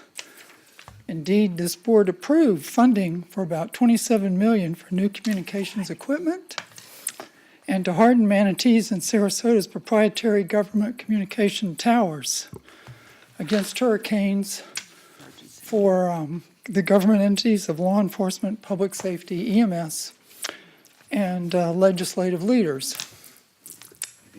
So in an emergency, our government can be in touch with itself. As for the public, the Department of Public Safety and public seminars and some commissioners have stated cell phone companies have their own mini mobile cell towers to deploy to ensure cellular communication is quickly restored in devastated areas, and that it is adequate to meet the county's needs. Though my understanding is no county requirements or legislative resolutions exist to ensure that, resting entirely on a simple private assurances from cellular providers. In fact, in October of 2018, after Hurricane Michael devastated parts of the Panhandle, former Associate General Counsel to Verizon and current FCC Chairman Ajit Pai stated, even though efforts to restore communication services have been going well in most of the areas affected by Hurricane Michael, the slow progress in restoring wireless service in areas close to where the hurricane made landfall is completely unacceptable. I've included an attachment with that news article. The county has made no provisions, resolutions, or ordinances to ensure this won't happen again. When Manatee County's new proprietary communications and equipment and towers were being planned, I advocated for provisions to be made for cellular providers to mount their equipment too on these hurricane-hardened government towers. Yet, the state legislature conveniently mandated government equipment could not be used by private carriers. The argument, government can't compete with private industry. The outcome is, in an emergency, such as a devastating hurricane, government will be able to communicate with itself, but citizens won't be able to communicate with government, effectively muting the public, while cell phone companies deny any culpability. A few possible solutions are require some hurricane-hardened towers for the public, allow cell providers to install equipment on county towers to be used only in the event of an emergency, or 3, perhaps a county-wide, at least in an emergency, Wi-Fi installed on existing poles. Those are just some of the solutions, but I urge commissioners to schedule a future agenda, to help resolve the dreadful communications conundrum victims of Hurricane Michael experienced, so that we don't have a similar experience. And thank you so much for your time. Thank you. Is there anybody else from the public? Please come down, state your name, and you'll have 3 minutes.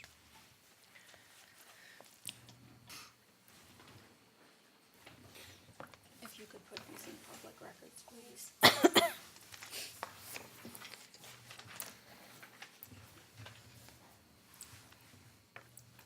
I just want to bring to your attention that in the noise ordinance. Name? Diana Adams. Okay. There you go. In the noise ordinance, it states that there's 2 ways to file a complaint. And a noise disturbance does not take a decibel reading to file a complaint. There are a list of standards, and you only have to meet one of the standards. With that in mind, we've had a noise disturbance for 3 years. And I know I've contacted the county again recently, but I just want to make you aware face to face that you have a serious problem with your code enforcement office. This department's unresponsive, unprofessional, uses bullying tactics, including the spreading of rumors, making inappropriate comments, filing false reports designed to reduce residential complaints. They selectively enforce the written code without explanation. And it appears that Manatee County does not have a professional standards department or any procedure put into place to file a formal complaint against an employee. This should not happen. This is just wrong. You go through the same process and they feed you through the same process again and again and again. If you have a complaint, it goes right back to the people you complained to. You put it in writing, you say it to their face, you tell them over the phone, and you have the same process. It's wrong, and it's wrong that you can't go anywhere else to say you have a problem and it needs to be investigated. And basically, that's what I'm saying. You have a problem and it needs to be investigated. There is enough information that I've sent to you in public records to back up my claim. And this is the only way I know to just come to your face and tell you this again. Please, please investigate this. It's wrong. Thank you. Thank you. Is there anybody else from the public that would like to come down and speak at this point?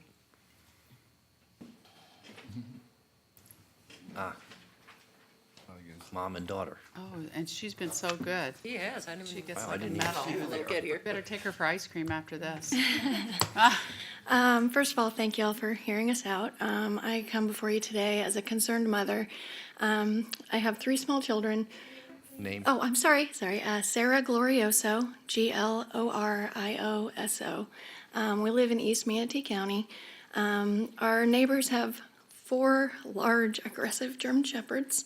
Excuse me if it makes me a bit upset. We've called animal control many times, and simply a $200 fine or a $500 fine is not commensurate with the danger to my children.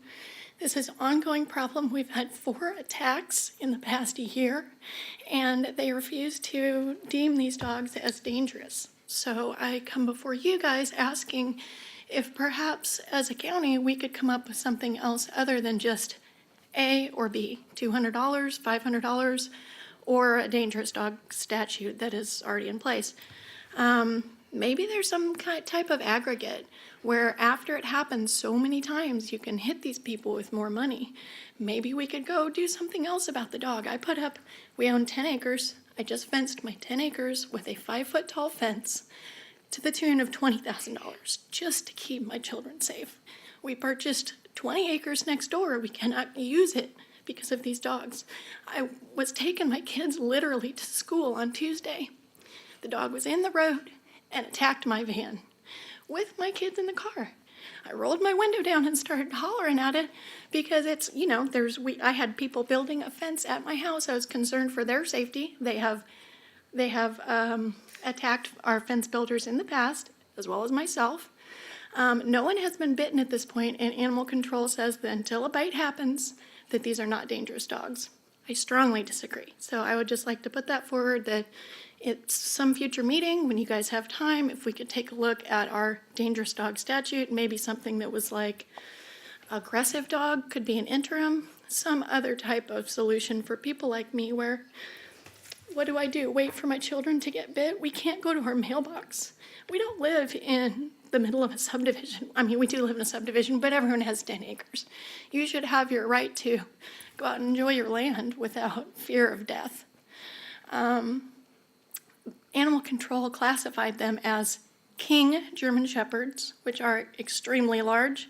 They are breeding these dogs, which goes back to puppy mill type of issues, as other people have discussed.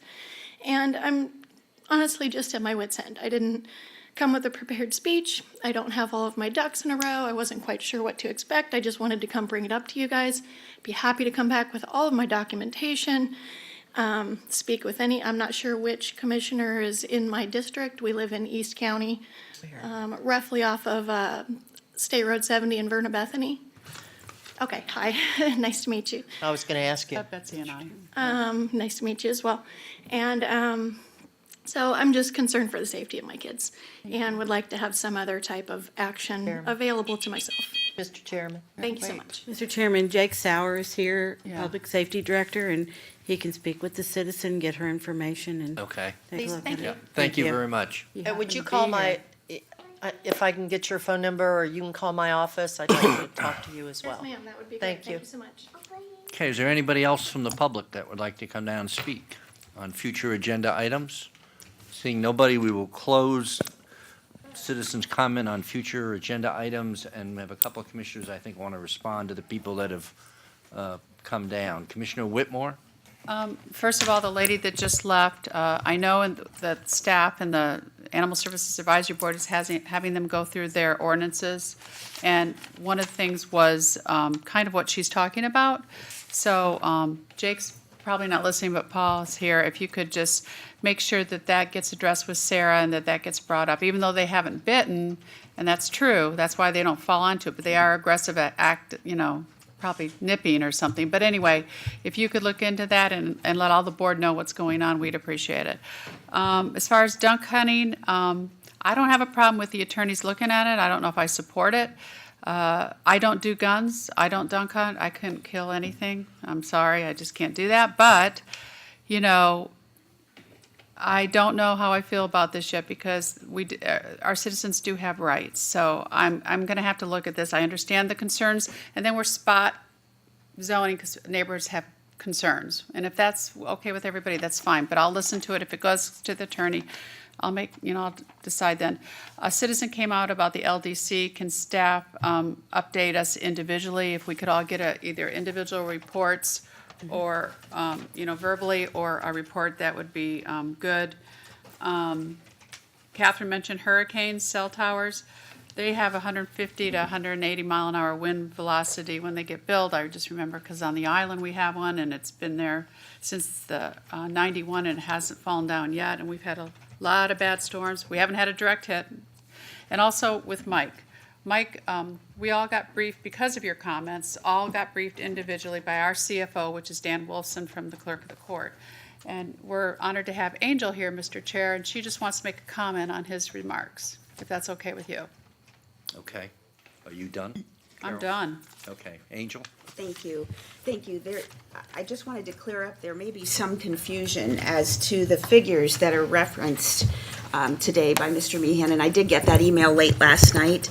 And it's important to remember that it's a 6-month interim report, and what we're seeing now is the revenue we receive from the property taxes being paid that are recently being paid. So right now, and we're at 50% of our expenditures, that will definitely be significantly less by the time we reach the end of the year. So we are paying bills with that money. If you likened it to someone who makes $30,000 a year and they're paid once a year, a lump sum $30,000 in January, let's say, you could estimate your light bills. You don't know it's going to be the same every month. So every month you're paying your light bill, your cable, your car payment, your mortgage. It's drawing down from that $30,000, the same principle to keep it basic. Last year at this time, we were up about $74 million. At the end of the day, we collected about 94% of what we projected in our property tax revenue. So that also would eat away a little bit at it. And by the end of the year, it was significantly less because our expenditures last year at this time were at the 50% level, but they keep tracking throughout the year, if that helps. Yeah, it does. Okay. Thank you. Sherry? The clerk just covered what I was going to. Oh. Thank you very much. Reggie?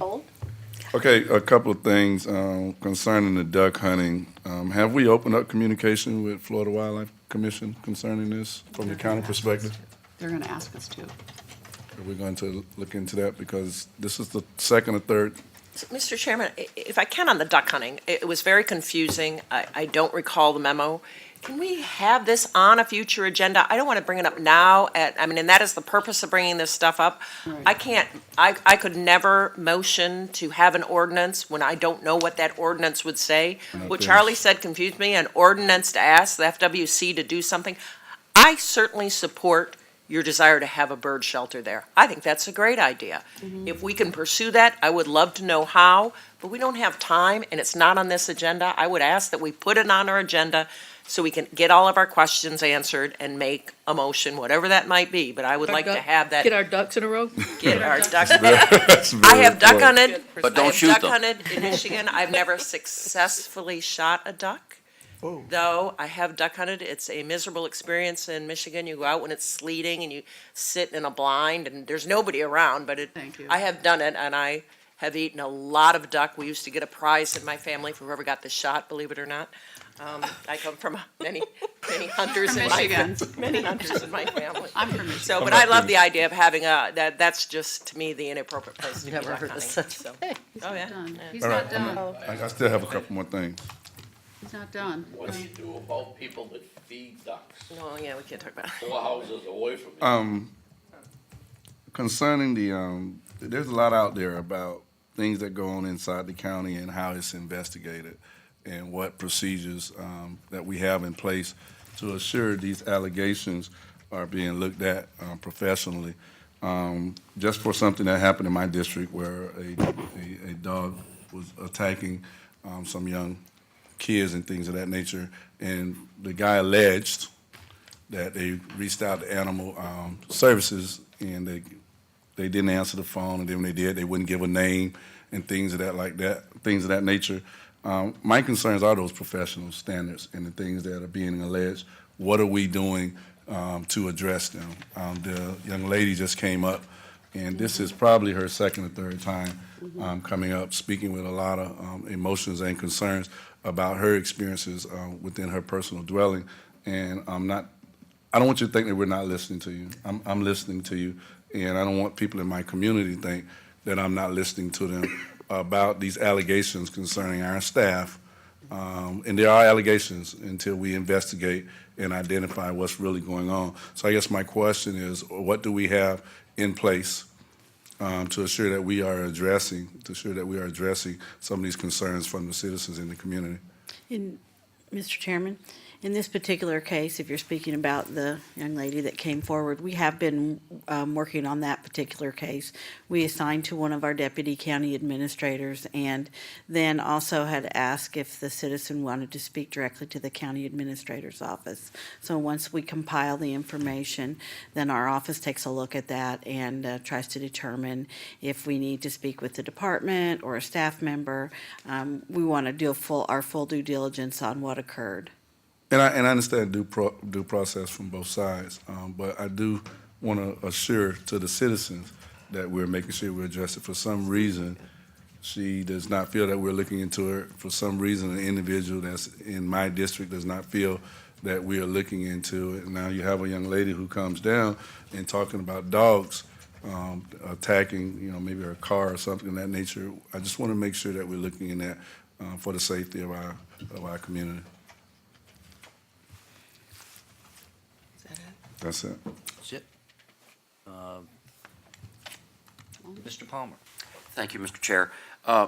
Commissioners, I don't know whether this county has reached this juncture in its growth or not, but there are a number of local governments around the state, Miami-Dade is probably the most prominent example, that have their own internal professional standards division, if you will.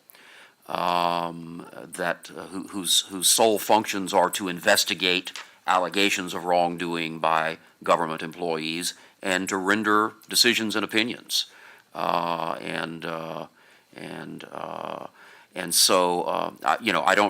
just throw that out. I don't know that this government's ready for that, or maybe we are. I don't know. It's not my decision to make. But there are in fact governments out there with professional standards divisions whose duties are to investigate allegations of misbehavior and to make disciplinary recommendations, et cetera.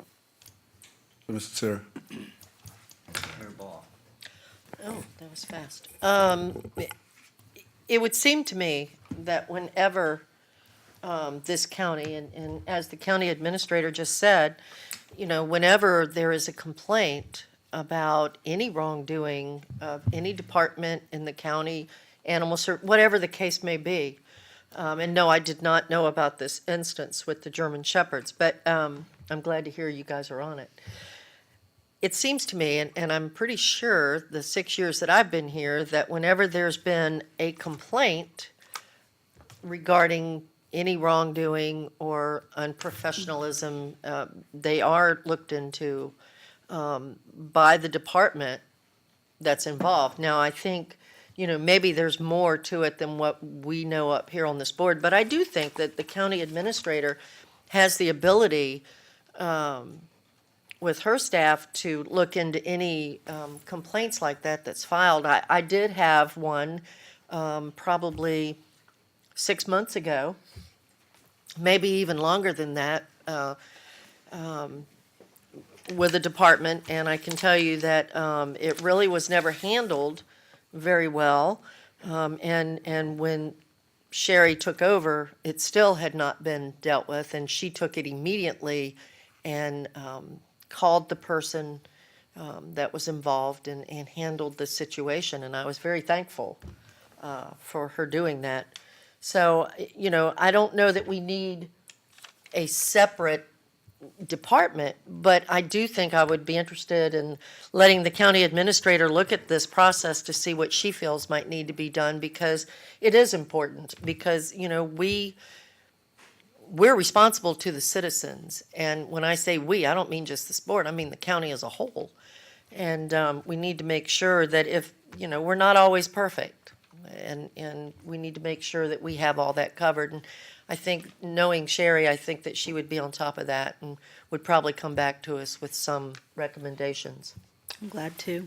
Not all of our interactions with the citizens get resolved to their liking, and so I do understand, maybe a little more in-depth look at how we handle those, so we'll work on that. I'll bring that back to you. Okay, thank you. Okay, at this point, we will recess till 1:30 with the time certain for Moat Marine. Oh, God.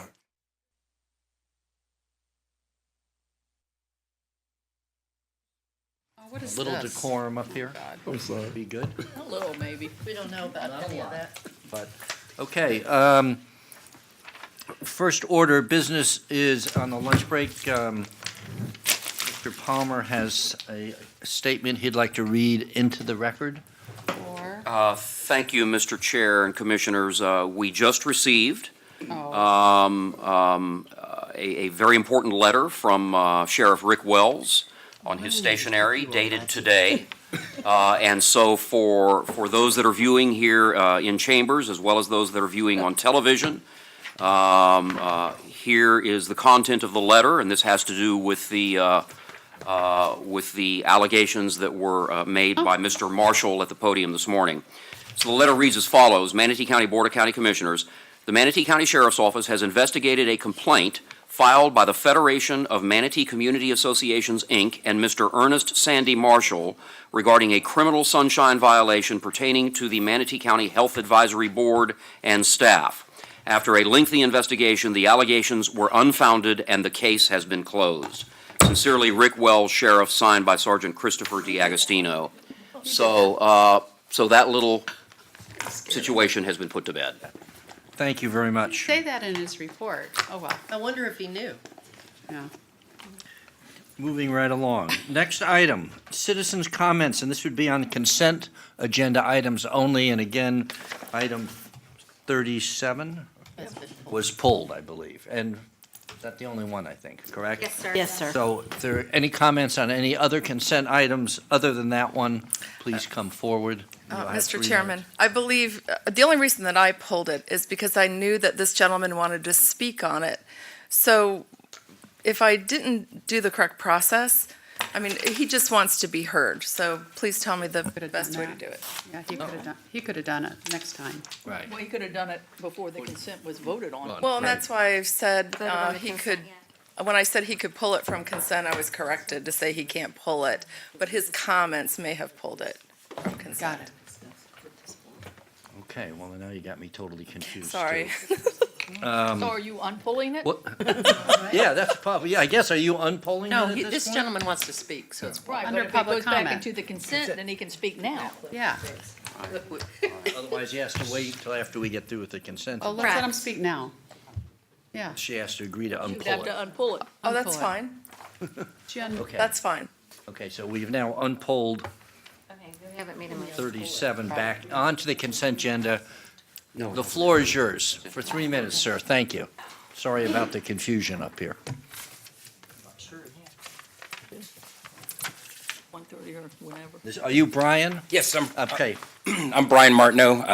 I am a Manatee County employee, and I've been employed here since April of 1985. So thank you for giving me the opportunity to talk on the comments on Agenda Item 37, the deferred comp plan change. I started participating in the deferred comp in 1995, and through the years, I've ridden the ups and downs of the stock market like we all have. And I see this change come out with, as far as we're going from 4 vendors to 1 vendor. As I get close to retirement, I look for different accounts to basically, which is what I handed out to you, which is a general account, which one of the vendors have offered since the time I've been in deferred comp, which is a 4% guaranteed interest. As we all know, 4% guaranteed interest is pretty great at these times, whether the market's up 18%, down 18%, basically it guaranteed a 4% interest. The map or the proposal for Agenda Item 37 basically mapped out where each one of these accounts will be transferred to the new account. So this fixed account, which is a stable value money market account, has now been transferred, will be transferred to a Voya account, which is the new vendor, to 2%. So I currently am 3 years into the drop. I have participated with my money for 24 years with my vendor. And now, 2 years left, I am being told that basically, or I'm being shown that I am losing 2% interest on monies that I have put into this account. I understand managing 4 accounts might be tough, but for 24 years, I participated. Now, I have 2 years left, and now I'm being told I lost 2%. I don't know how this will affect retirees, but I can tell you if I project forward for 20 years with the money that I've invested, it's going to cost me hundreds and thousands of dollars in that 2% with that guaranteed money. I'm asking to either renegotiate with Voya for that fixed account, because the Voya account, if I read it correctly, only will guarantee me a 1% from the 4% that has always been available to me, or allow me to keep my existing vendor. So I'm asking you, and I hope, because if there are retirees, like I'm close, I'm 2 years away from my drop end date, if there are retirees that are counted on this 4%, this change will be quite substantial to those people and their monies. So I guess I'm understanding that the consent agenda was already voted and passed? Oh, okay, good. So I just wanted to put my 2 cents here to basically let you know that if you do this, this will affect a lot of people. Me personally, having been here for as long and participating in this program for 24 years, literally, I don't remember an opportunity to have conversations or discussions, but thank you for this opportunity. Thank you. Thank you. I also have a Chris Mulray. Is he? Chris Mulberry, probably along the same lines, I would guess. Okay. Seeing, is there anybody else from the public that would like to come down and discuss anything on the consent agenda? Seeing nobody come forward, we will close public comment on the consent agenda. Betsy? Mr. Chairman, that's why this was pulled, I think, because we do need a discussion on it, because I started also back in the day. I don't remember when exactly I started, but I'm sure Misty probably did too. We are all in this program. I was in it probably about starting in 1985, I would guess as well, from when I started at the county.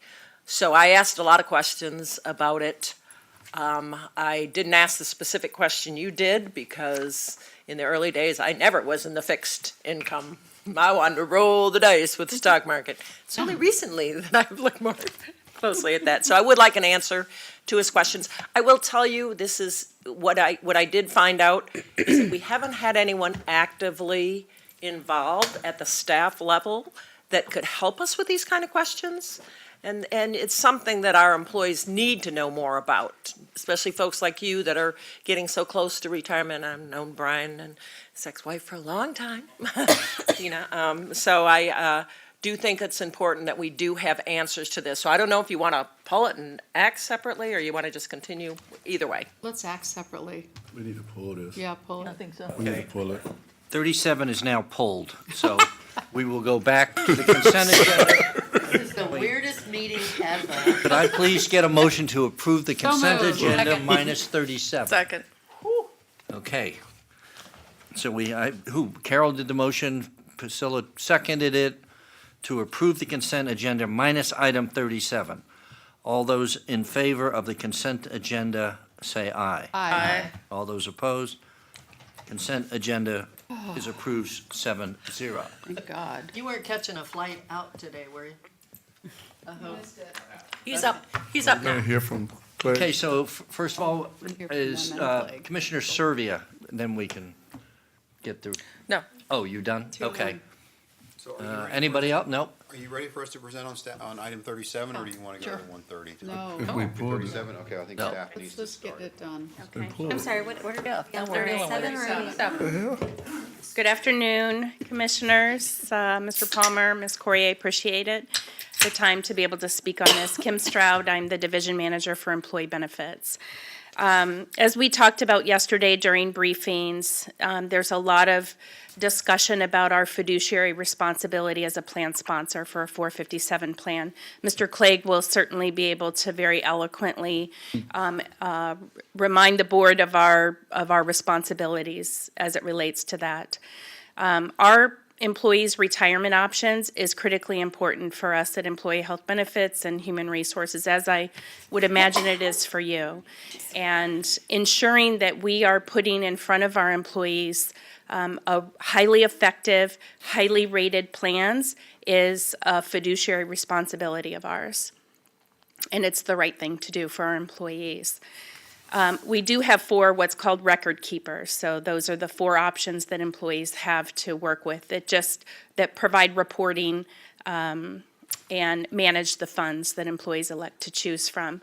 I believe what's being discussed today with our employee is a Mass Mutual general fund.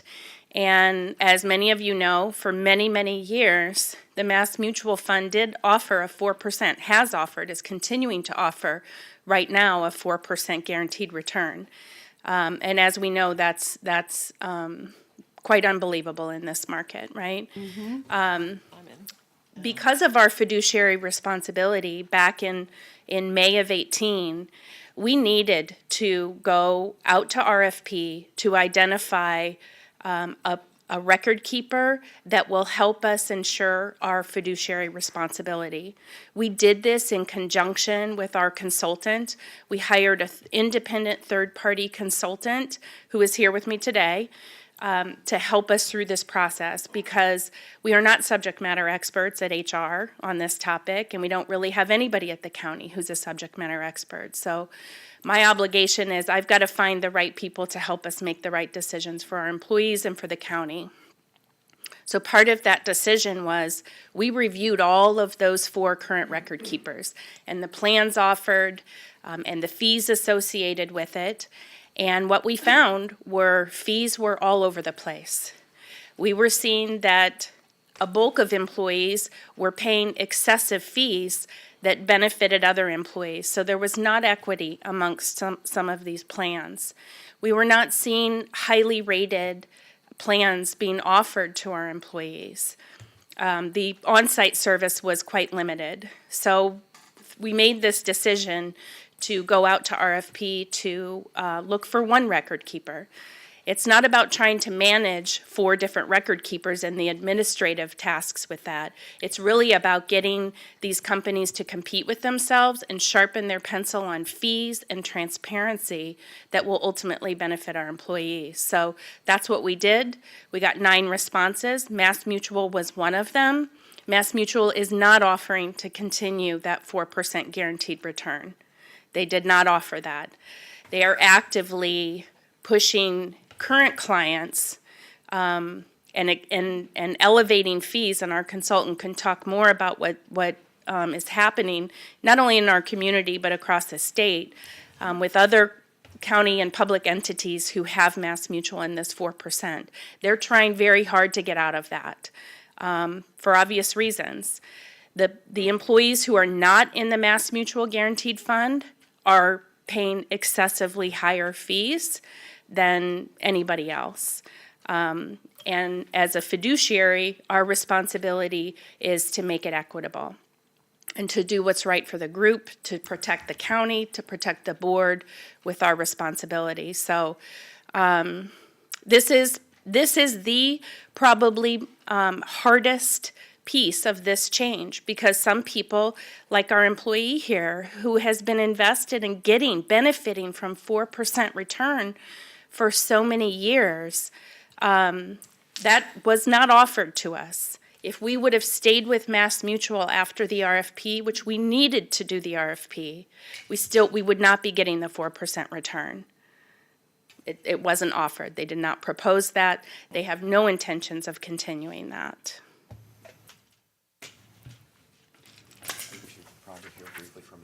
Yeah, so this is Ron Letaw. Ron is with Montgomery Retirement Plan Advisors. He's our independent third-party consultant, not connected with record keepers at all. Their job is to consult with clients on the public sector and private sector about their fiduciary responsibility and help navigate these situations. So I'll have Ron talk a little bit more about this Mass Mutual piece and what it is and what it isn't.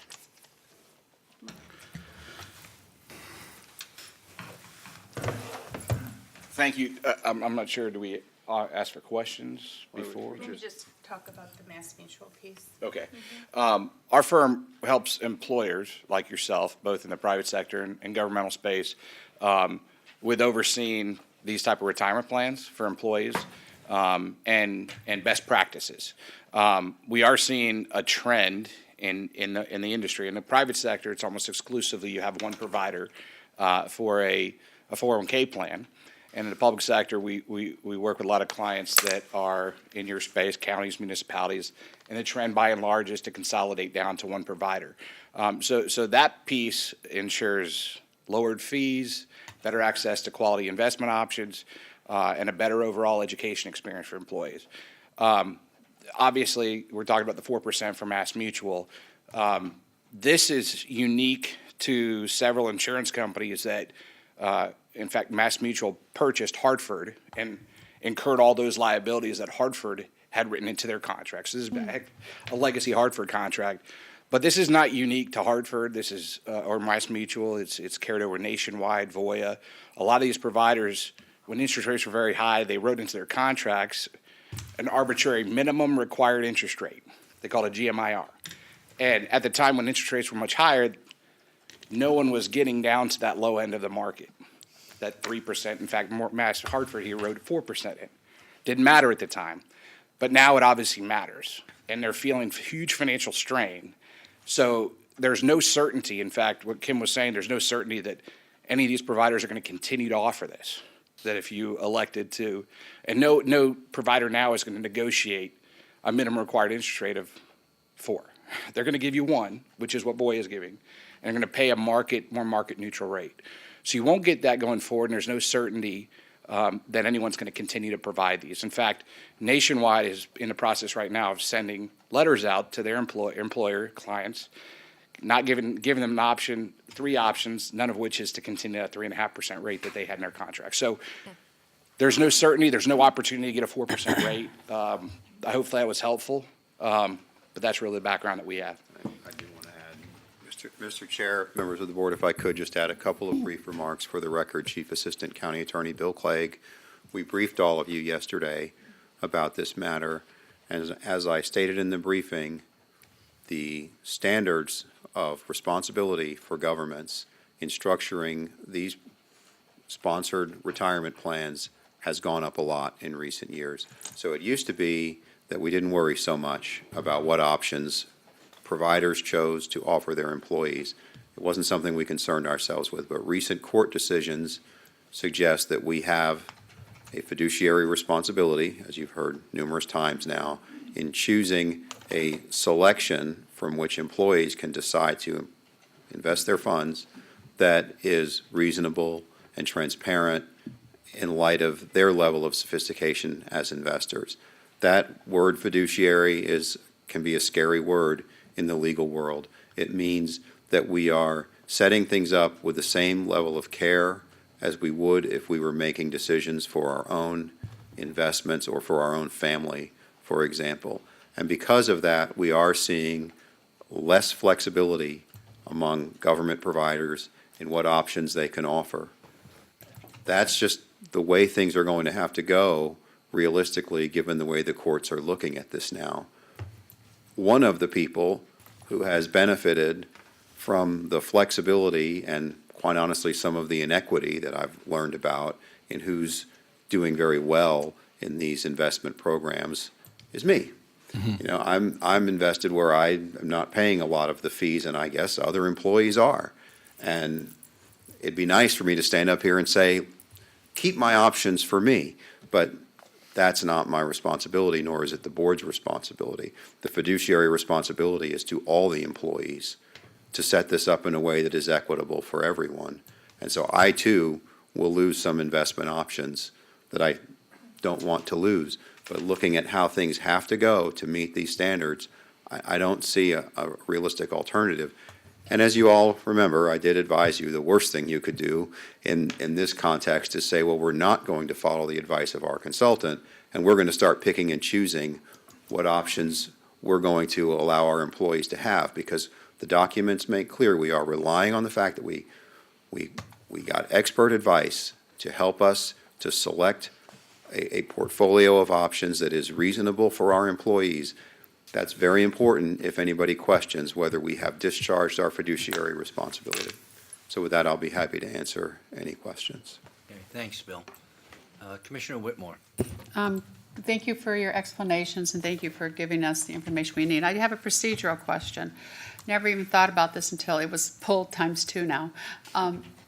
I guess some commissioners may be invested in some of these, and if so, Mickey, do they have a conflict where they can't vote because they have a potential conflict of a loss or gain financially?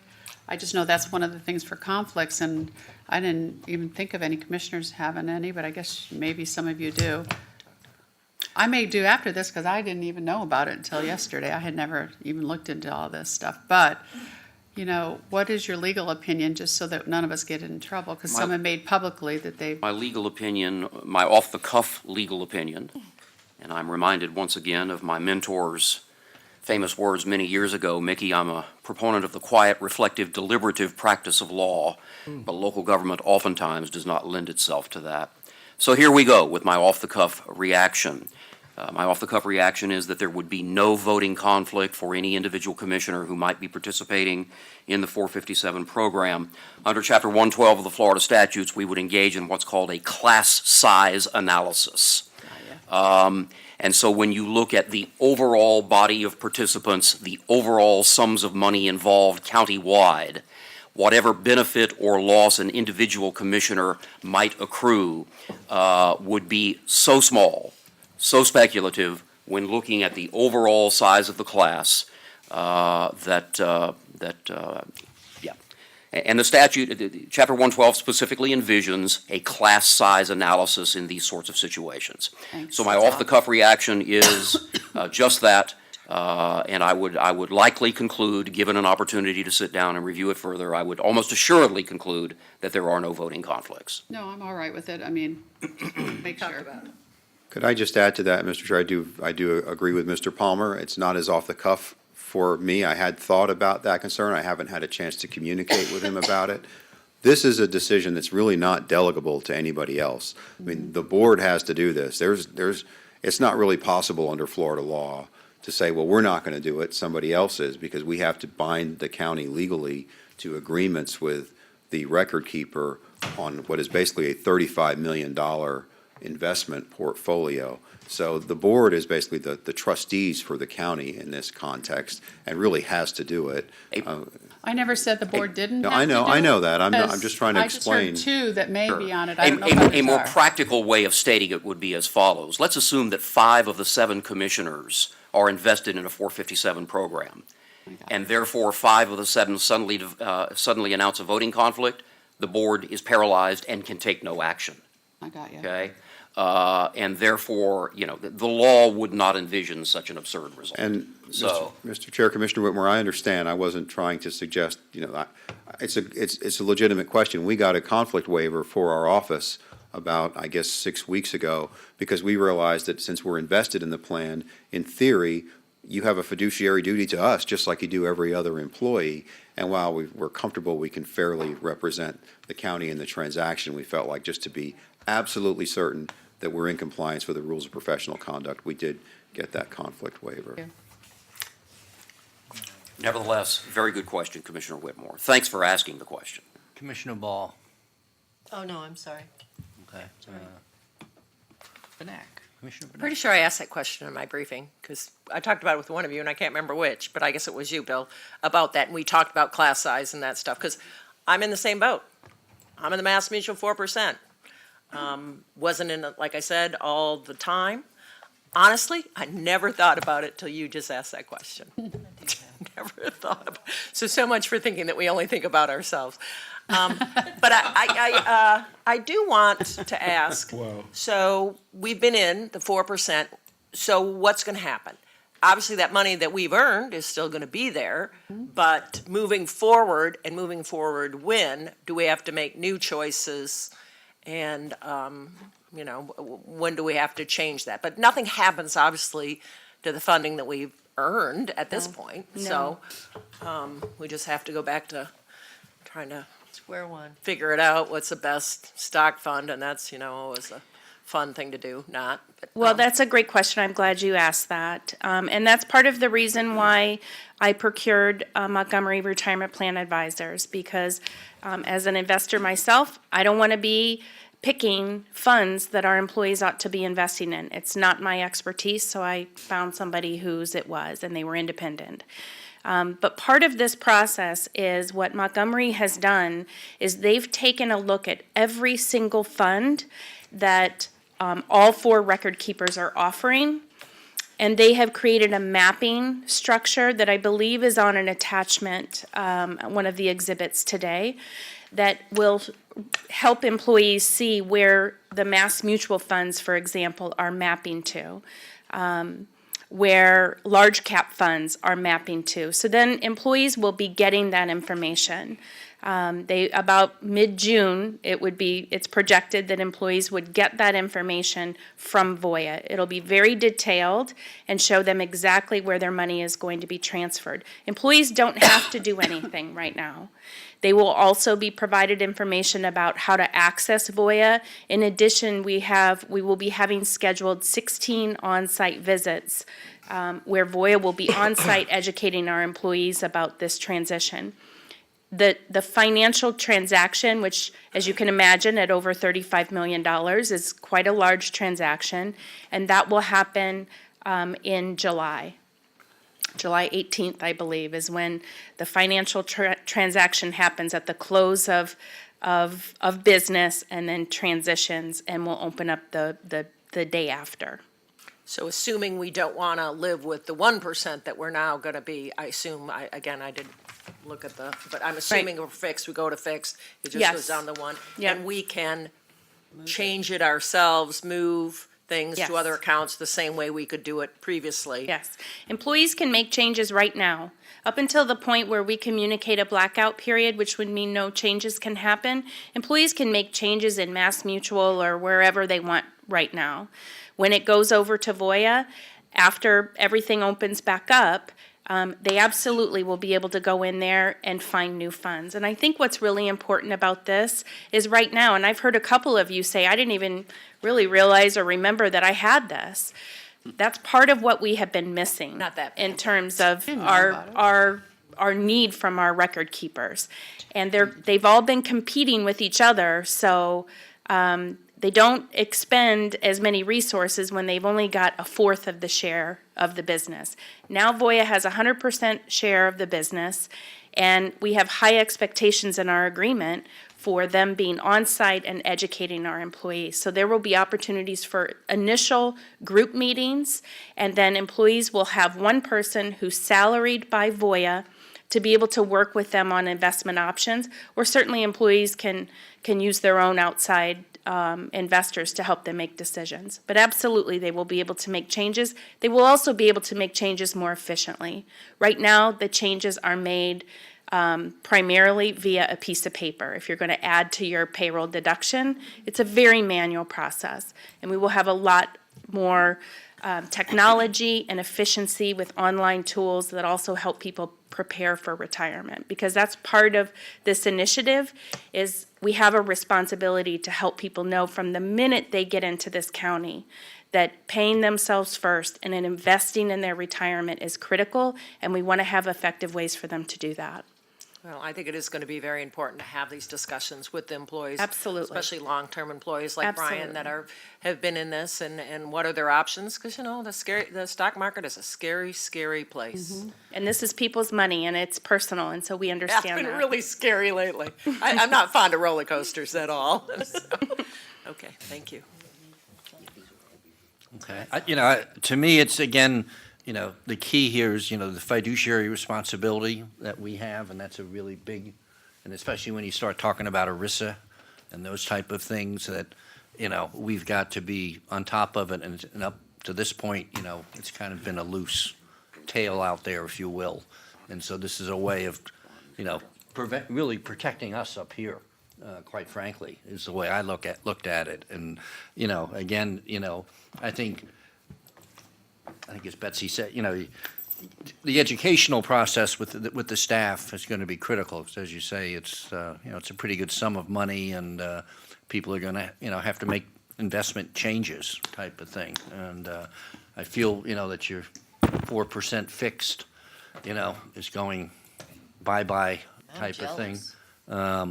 But I assume perhaps when your retirement day comes, you can roll this money over into a different account with a different company and take a look, and maybe Mass Mutual will have changed their mind at that point. So you'll always have that rollover capability, at which time you can control your own destiny even more. Right. So, I think, the trying to keep this as simple as possible and giving the people less choices, because really, when I looked at all the choices they had there, it was like reading Webster's dictionary. And it's like, wow, it'd take you a week and a half just to figure out all the different mutual funds. And nobody knew about the fees, right? I mean, I didn't know about the fees. Well, the mutual funds hide fees like you can't imagine. You don't want to ever read a mutual fund prospectus if you don't have to. I 'Cause won't. the fees, what they tell you and what the hidden ones are 3 times what they tell you in them. Really? And it's really, and it's really been kind of unfair what we've done to a lot of the employees that have been feed to death. And the other ones have gotten a benefit. They didn't do it maliciously. It's just, that's the way the system was set up, from what I Mr. understand. Chair, actually, that's the biggest concern I think we have from a legal standpoint. On the mic. As if having a fiduciary responsibility, the biggest issue isn't some high-risk fund, because we don't put derivative mutual funds in employee-sponsored retirement plans, but it's the hidden fees and costs, which don't come from the county, they come from the funds that are offered by the providers. But it is kind of a, like whack-a-mole. I mean, you find one and they put it in another place, and it's very difficult to police, and that's why we've brought in some professional consultation to help us evaluate that, which, from a legal standpoint, is the right thing for the county to be doing. Commissioner Trace. I move we adopt resolution number R 19049. Second. Is that for both parties to execute the plan documents? Yes. Yes, and Basically, the action Recommended. requested. Okay, thank you. we do need to take public comment on that item because it's been broken out as a separate item. Right. So I've got a motion by Commissioner Trace, second by Commissioner Baugh. We'll now open this up for public comment. Anybody from the public that would like to come down? Catherine? Catherine Edwards, thank you. I have no interest in this personally, but I'm just wondering, Montgomery Retirement Plan Provider is a third-party consultant, and I was curious if he had any financial relationship with the plans he was recommending. Thank you. Thank you. Public comment. Welcome. Awkward position. I worry how sometimes some things get appear to the public. On this deferred comp plan, I just like to put it out there. This is employees' monies that they have earned in their paycheck. It's removed pre-tax and put in a personal investment account. It is not monies paid. It's not benefit from it's part of their own pay they've already earned. They could have taken it as cash and went away and spent it. So it's not county money that's being invested. It's personal money being invested and administered by these plan holders. Thanks. Thank you. Thanks, Chad. Anybody else? If not, we'll close public comment. We have a motion by Commissioner Trace, second by Commissioner Ball. All those in We favor? got a couple of people on the order. Oh, I'm sorry, I didn't see Based them on all the bounce up there. I guess who? Oh, Betsy. Yeah, and I thank you, Chad, for that clarification, because many of us did work in the private sector, and it is not unusual in the private sector in your 401k to have a contribution by your employer. That does not happen at the county, so I'm glad you clarified that. And also, I'm going to ask our advisor to answer the question. I know the answer, he has no conflicts, but that question was asked. So if he wouldn't mind coming forward and answering that. And if I'm wrong, tell me.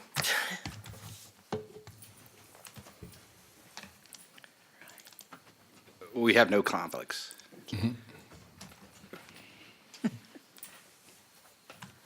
Okay, seeing nobody else on the board, again, we have a motion by Commissioner Trace, second by Commissioner Ball. All those in favor say aye. Aye. All those opposed, motion passes 7-0.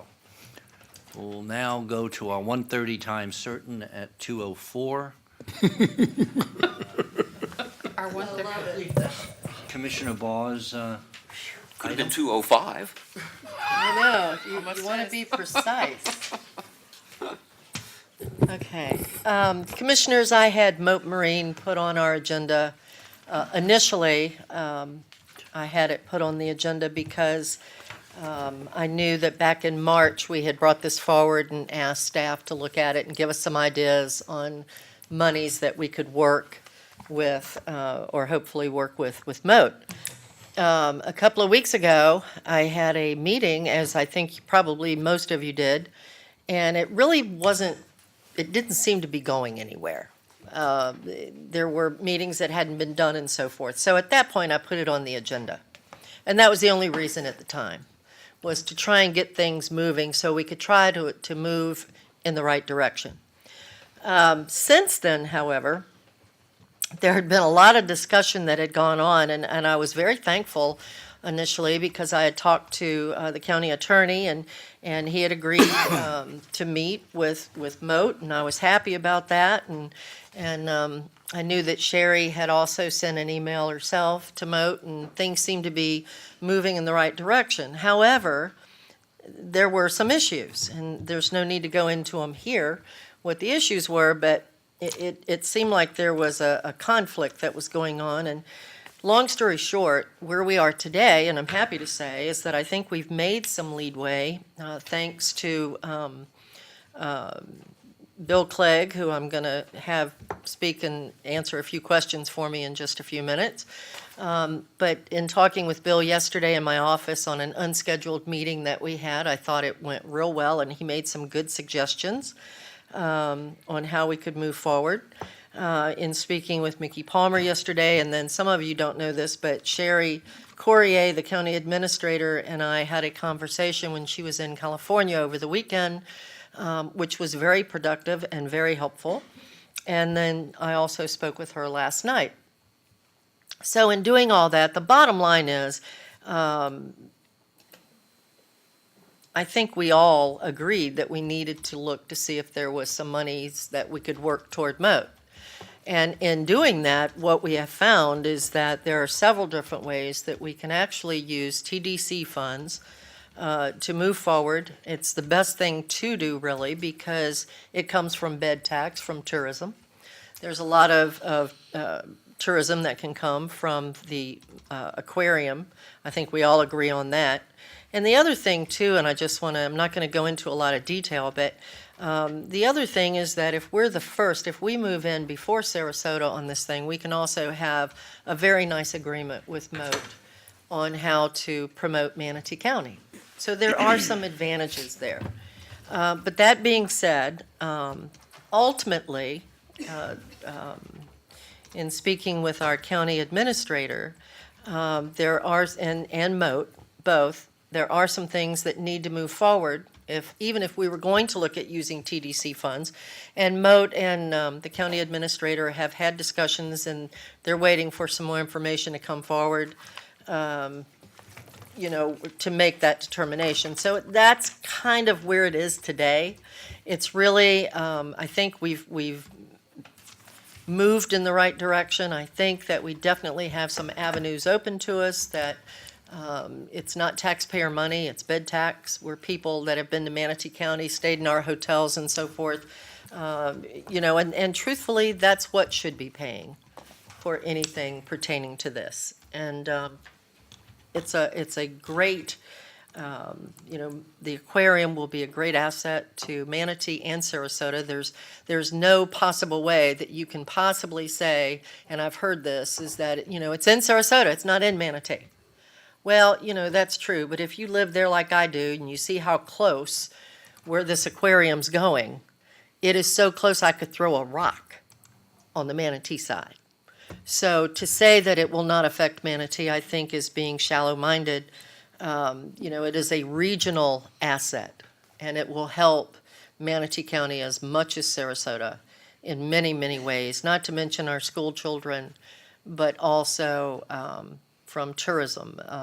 People staying in our hotels, people eating in our restaurants, people shopping in our area in Manatee County. I mean, there's just many, many advantages to it. So I would rather, Mr. Clegg and I had talked about some things yesterday, and Bill, if you have a minute, I just want to touch base on some of the things that we talked about. Bill and I had a great conversation yesterday. And I think the one thing, he looked at me and it was like all of a sudden the light bulbs were going off with him and I both.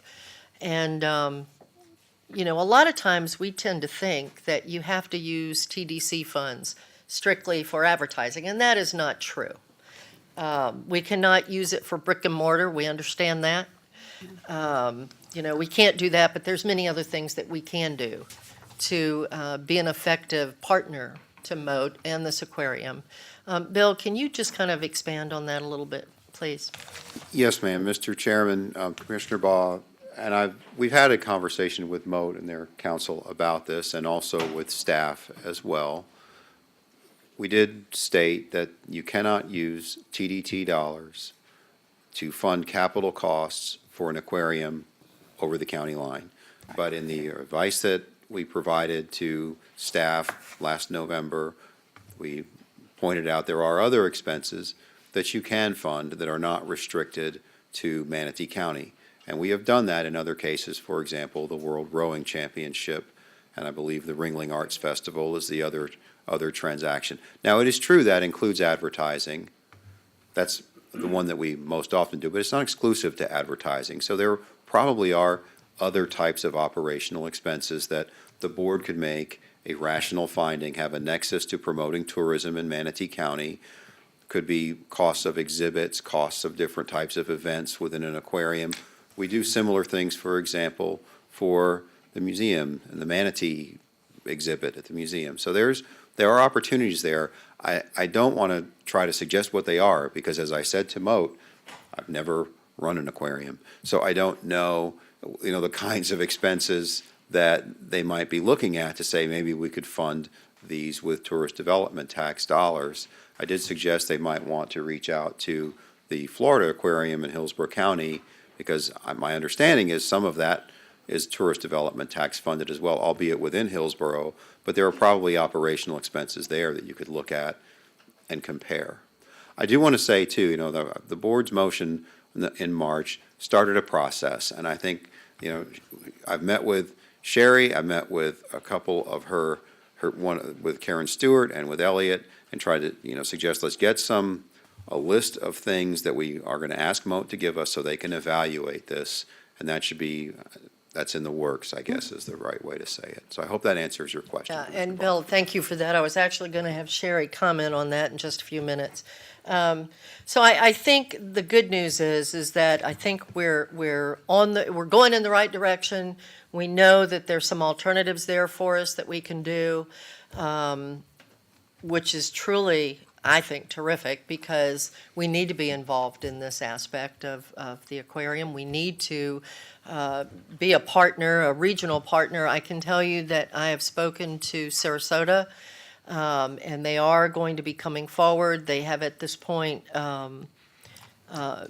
worked out a deal on the land where the aquarium's going to be, and they are going to be coming back, and so is the state, on this. So we need to get this going. We need to come to some agreement, and we need to make sure that Manatee County is involved in this solution. So, Bill, if there's anything else you can think of, or if not, I appreciate your help. Thank you. On this. My pleasure. Thank you. At this time, with the commission's indulgence, I know that George Maseratani and Dan are here from Moat. You want to come up and say anything, George, or anything on this at this point, please? I know that Dr. Crosby is in, I think, the Dominican Republic. He's working, so he could not be here with us today. Thank you, Commissioner Baugh, Mr. Chair, members of the Commission, George Maseratani, on behalf of Moat, along with Dan Bebeck, Senior VP of Moat, who is primarily responsible for the aquarium.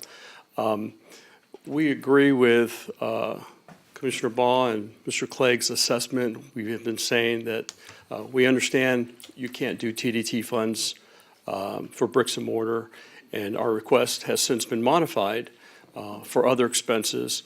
Mr. Clegg's correct. We are in the process of defining what those other expenses will be.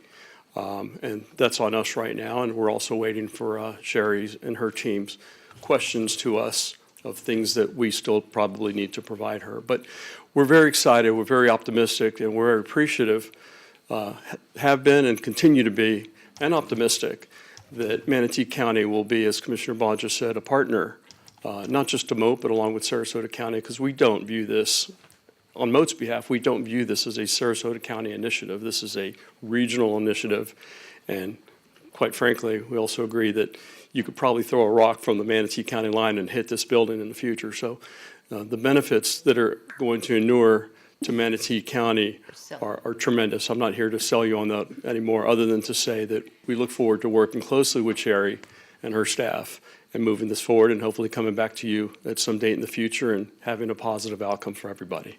Thank you. Dan, anything? Yeah, for the record, Dan Bebeck with Moat Marine Laboratory. I just wanted to, again, thank the commission and the staff and all your hard work in moving this forward and being very positive and hopefully helping us. Thank you very much. Thank you. Thank you, guys. Yeah. I'm sorry, I'm taking over. You done?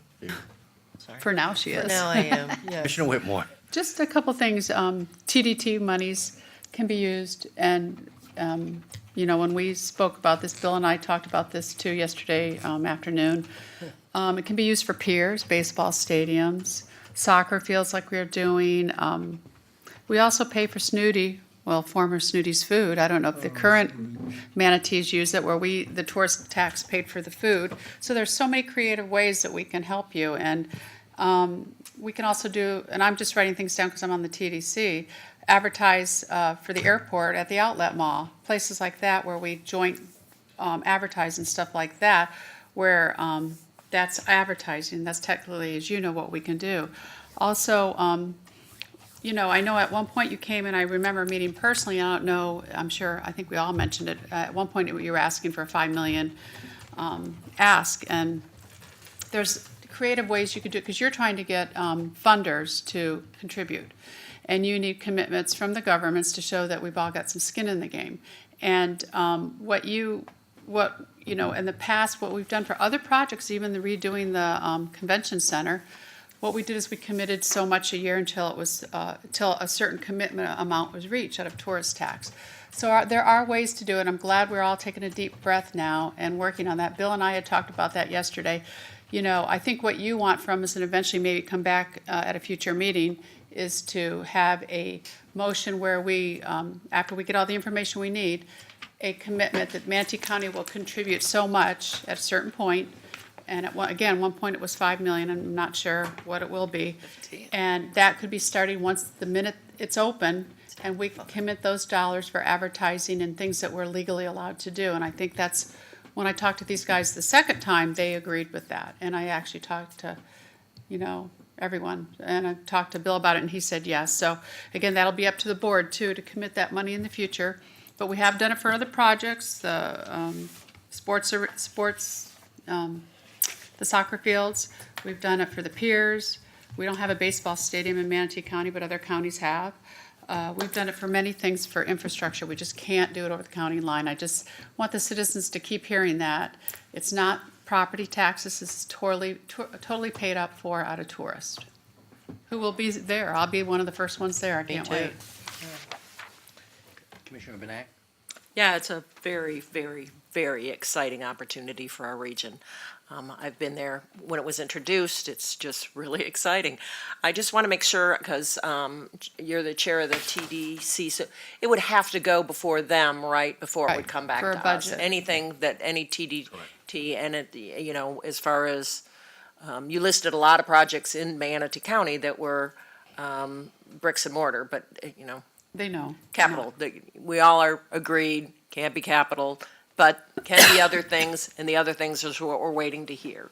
And you're working with Sarasota to get Sarasota's commitment, because, I think about this, if it was something being built in Manatee County, I wouldn't want Sarasota to be committed before Manatee County was. I think that would be kind of, and I heard this Vanessa case. say that, and I wasn't sure. I wrote that down, move forward before Sarasota, and I thought, I probably shouldn't have said I that, don't because now Sarasota's going to push forward, so. well, there it's you go. Probably my Maybe that mistake. is why you said it. Probably That's- my mistake. Okay. No. All right, from that standpoint, I get it. No, I'll explain. Oh, it. Get that Sarasota little bit will. of competition, but it just,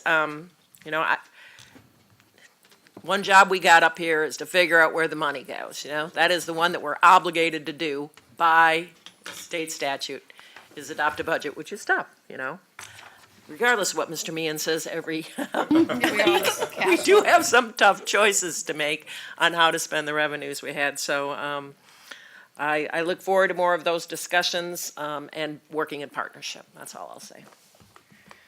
Commissioner Servia? Yeah, thank you, and I don't want to repeat what everyone else has said, but I do believe that this project is transformative for the area, and we all know that the success of Manatee County is tightly tied to the success of the region. So I think that you have a board that is thinking very regionally. Thank you for being here, and hopefully in the future we can have some good news for you. Okay. Commissioner Ball? Oh, it's back to me already. Betsy, thank you for bringing up procedure, you and Carol, and I meant to do that, and I apologize. In talking with Bill Clegg and Moat and our county administrator, there is some information that'll be coming in from Moat that goes to Sherry, and they'll look at all that, and then it will go before the TDC, our advisory board, for their approval of the TDC funds, and then it comes to us. So in looking at that, we're hoping, of course, or at least I should say, I'm hoping, I have not discussed this with our team here at the county, but I'm hoping that maybe, I don't know, Carol, when is your meeting in June? I don't even know. Yeah, I think the haven't next even one was looked that far. September. Oh, June 17th, I'm sorry. Okay. But again, we have to have a plan to present. Now, what we could do at the TDC would be that this may be coming for the next voting meeting, and let them give the board an update on what's going on. Because when I've talked to these guys, Vanessa, the state is probably going to commit some monies, but it won't be till next session. I know that. So. I've had that discussion. Yeah, so we know that. So we just have to get our ducks in a row, and I think if we give a vote that we're going to make a commitment, I don't know what we'll do, but I know what you're trying to, I don't think we can take an action until we know what I you're don't asking know, for. and I'm sorry, I don't know that it could be ready in June. I'm not But we saying could- that it we could can, but have- maybe. We could have something presented Yeah. to them so they're aware that's coming to the next Yeah. meeting. Bill and I did talk a little bit about that yesterday afternoon, but I wasn't sure when the TDC meeting was, so. 17, sorry. Okay, yes, Bill? Mr. Chair and members of the board, now, we are operating under the motion that was adopted by the board on March 26, and that motion, the way we read it, this issue has to come back to you as the board for a decision, because it said, look for possible ways to find some money for this project, and so that's obviously a board fiscal policy decision, but it's tough to take something to the TDC without a dollar amount on it, because typically what we do in our tourist development plan, they have to approve, or not approve, recommend approval of any amendment to the tourist development plan, and those do have dollar amounts attached. Our tourist development plan is drafted very tightly, so it recites exactly how much money we're talking about, or a cap at least, for every use. So without a dollar amount, we don't really have something we can bring to them. And when is our meeting,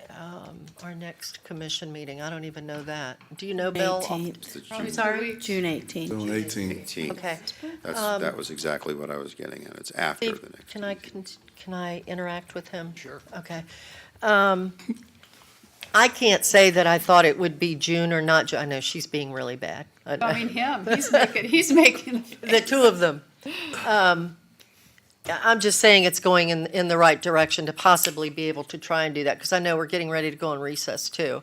As far as the state, I'll go ahead and, as we know, I mean, the initial thing with Moat, of course, has been red tide, and rightfully so, because Sarasota and Manatee both suffered so badly with it this past year, and I think we'll probably see it this year too.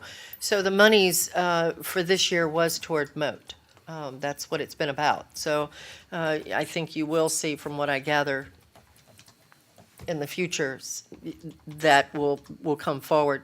The reason I said what I did about us moving first was in speaking with Bill yesterday, it was amazing, really, the way we just kept coming up with all these different thoughts and ideas. And Bill made some great comments, and I don't want to go into them right now because I don't think that would be fair until we're in the position to, and Bill, maybe you can talk about that. But we did talk about some things that could be in an agreement for Manatee with Moat if we choose to move forward with the TDC funds, which I thought were excellent comments. But there is some advantages there for Manatee County in that regard, I think, because right now it's wide open.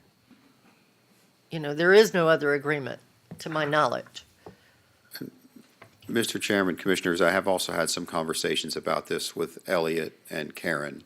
Sherry, you were out of the state at the time, but in our meeting, we talked about, we have some standard practices when we enter into agreements with nonprofits where we're using TDT dollars, where they make some commitments about the promotion and exposure of Manatee County as a tourist destination. So what I talked about with Commissioner Ball was the same thing. You could build some of those same types of covenants in with Moat to say that we want some visibility at the facility, even though it is across the county line. That's something that I think we would expect anytime, and I think the TDC would as well, anytime we're using tourist tax dollars for a facility that's going to promote tourism in the county. And the point of all that is that in working with the county at this point, to move forward, to get it to the point where it goes to the TDC and then to us, those are things that will have to be worked out in the interim. And right now, Mr. Chair, I know that we probably have someone out there as far as, we need to open public comment.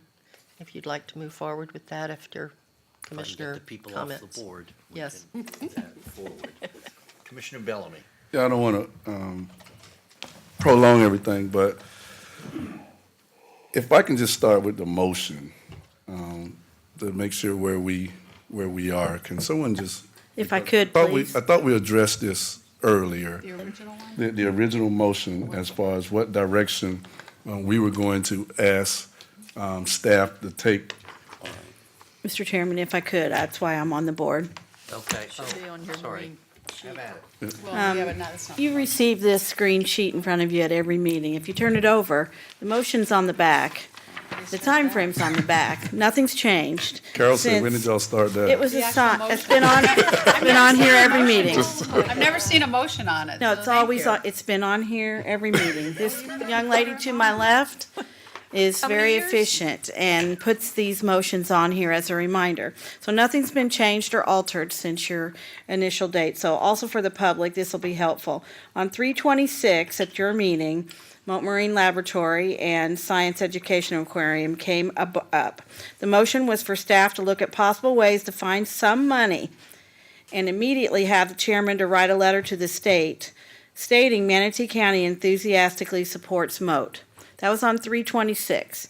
On 3/29, your chairman sent a letter, so within just 3 days, we immediately drafted, with the assistance of your Public Information Office, a letter to enthusiastically support this project. Your chairman reviewed it and signed it and sent it on the 29th.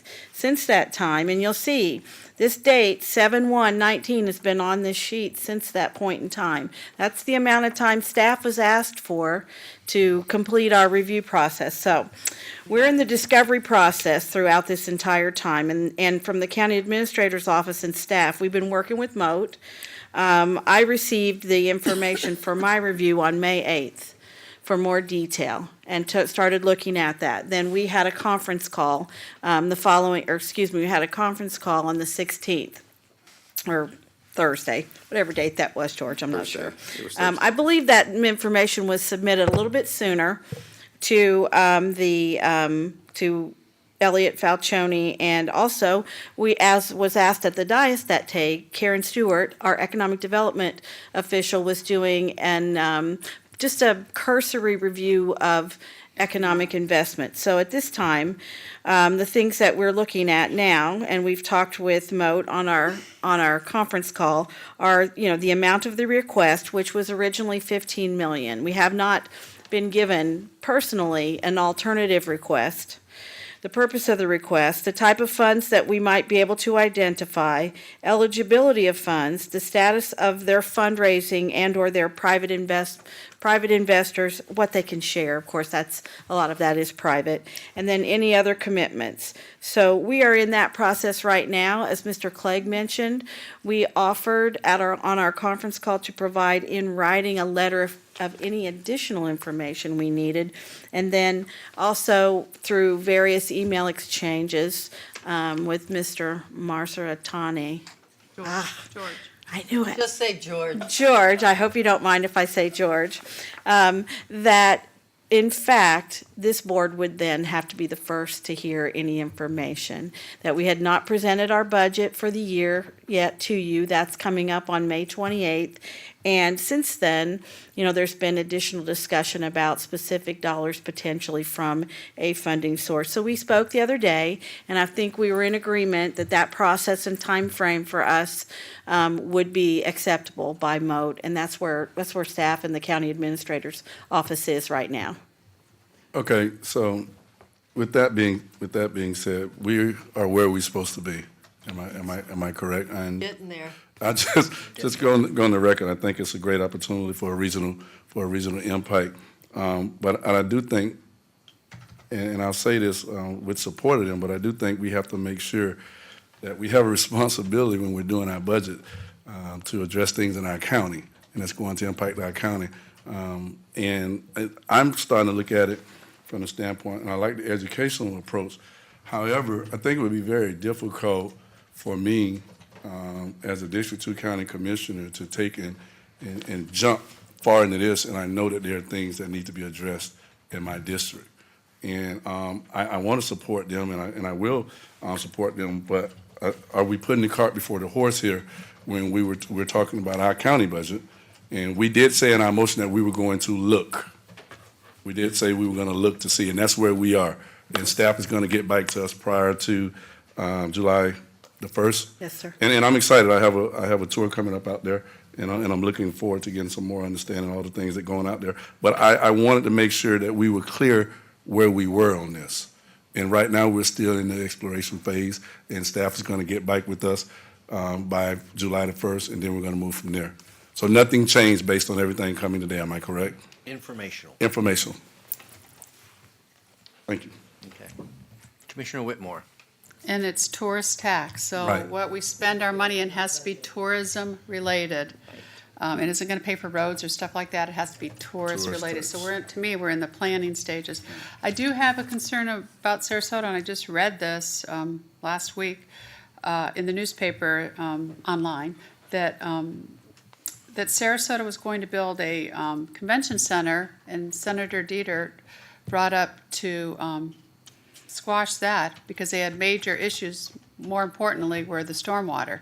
And I'm sitting here reading that, and I'm thinking, well, convention center would be paid out as tourist tax, stormwater wouldn't. So I don't know where they're coming from, so I'm not sure what they're gonna do on their budget, but when she did that and then they backed down and said, okay, a convention center is paid for usually by tourist tax, not general revenue. So I hope you're having the same in-depth, passionate meetings that you're having with us, with Sarasota. Passionate emails. And I'm hoping you're meeting with all them individually, because that meeting opened my eyes. When they backed down on a convention center that would probably be paid for by tourist tax because of stormwater, which they have major issues with, we all know that. So I'm thinking that maybe their wallets may be a little tighter than we thought, but I don't know. George, I think, wants to say something. I can't say your last name, sorry. Georgiana. Nazarene. Yeah, Mr. Yes, sure. Just for the record, it's Nazarene, but please feel free to call me George. Tanny. You get that all the time. Nazarene. Italiano. Commissioner Whitmore, to answer your question, we've had well over 24 meetings with Sarasota County staff, very in-depth. Since their meeting with Nancy Dietert and that got canceled? Sorry? Since the meeting where they canceled the convention center because of stormwater issues and budget? I'm not sure that we've had any since then, but throughout the process and the initial ask, there have been quite a few extensive and in-depth and, yes, quite passionate meetings with staff in Sarasota County, and that has not stopped. That has been ongoing. In fact, staff has asked Moat to provide information that we were unable to provide. So we had actually the consultants, and there are 3 separate independent third-party consultants from out of state who have been advising Moat for a number of years, not just the last couple of months, on this process and the project and the economics involved with it. We've had those folks flown in to give staff any and all answers that they want. It's a completely transparent process, and that's what we hope to get to with your staff. And the reason why I want to just come up for a moment and speak is Mr. Clegg pointed out to me some time back that your original motion on March 26th did not specifically say that you were to work with us. And if you recall, I stood up here back then and asked you to let us do a lot of the heavy lifting. Your staff is overworked and underpaid to begin with. And we seem to be in that process right now. Sherry's been very, very amenable and helpful, even sending me emails at 2 o'clock in the morning. Sherry. And she's not sleeping. I know you're a workaholic, but. What I would like to ask, if I could, is that there be a clarification, at least today, such that we are on the right track, but that staff understands that we are going to be part of the process. I understand usually nonprofits aren't, but this is such a large, new project for all involved that it's almost impossible to review in a vacuum. And as soon as we get those questions, we're going to provide those. But we're going to provide anything and everything y'all ask for, or your staff asks for, because we do understand and agree that this has to go to TDC before it comes to y'all, who will be the final arbiters. We also will probably likely revise our request. Dr. Crosby's in the Dominican Republic at a medical conference, and he sends his regrets not being able to be here. But you will likely get a revised request from the original $15 million ask, which accommodates the TDC funds. And I might remind you, we are looking at the current pie, if you will, but we all know that once this facility is built, that pie is going to do this. It's going to increase. So everybody's going to be benefiting from it, and there will be more monies available then to accommodate the tourist tax dollars that are going to go towards Moat. You didn't answer, did you meet with any Sarasota County commissioners? You mentioned I'm sorry? staff. Have you guys met with the Sarasota County commissioners? You mentioned staff, not county commissioners. We have met with all the above, but the meetings I referenced were with I know. staff. And The more than 24 meetings have been with staff. And you make me a little nervous wanting to change it around right now, what your request was. And, you know, the $15 million, the TDT collections is $14 million a year. 14.2. So, I know, and we have many projects in Manatee County too. You know, We understand that. the hole any more than, I mean, I think what the direction that the administrator just said, I'm supportive of that right now. I support the project. It's just unfortunately all about the money. My property taxpayers don't want to foot the bill for a project in Sarasota County, but we can justify it with a tourist tax because we know that it's regional and they will be going there. So, I don't know if I'm comfortable about changing the motion, and I don't think this is the time. I don't know what to do. I'll leave that to the administrator. So that I'm clear, if I may, Commissioner, just the only request I would ask, if there is to be a change, if you all agree with, is that, and it seems we're all in agreement, we're all saying the same thing, but it wasn't technically put into the motion, which is allow us to work with Sherry and Elliot directly. No, we said find funding, and when we say that, that means work with everybody, staff. So I don't think that, That'll be am good I enough. correct? Yeah, that's all. Yeah, Thank you. we assume that you are. Okay. Thank you for your time. Commissioner Trace. Actually, I was going to say, I think we wrote a letter to the governor, say we enthusiastic about this project. I mean, we tasked staff with something. I don't think we're in the middle of the stream and trying to change, and I would be uncomfortable with making any other motion until we actually get the information that we need to make a motion. So I'm perfectly happy, personally, right where we're sitting right now, kind of in the middle of the stream, but that's okay. Okay, well, I guess we've cleared the board, so No, you didn't. You took me well, off. you just popped up again, okay. You took me off. There you go. Thank you. Carol, you brought up stormwater, and that was a good point, and I meant to bring that up too. Sarasota's looking at $370 million for stormwater repairs or replacement. So I'm not going to go into how they're going to find that or take care of it, but that's a huge amount of money, and it's something they need to do ASAP. I did have a conversation with Nancy Dieter as well. I think it's fair to say that for this board and for this commissioner, the way to go is TDC. As Commissioner Whitmore said, the bottom line is this is a tourist destination, but it's more than that. It's also for the residents, for our school kids. There's going to be research being done at this aquarium. It's huge at the role that it will play for the local area. But any monies that we do contribute to this will be over more than, it's not just going to be one payment.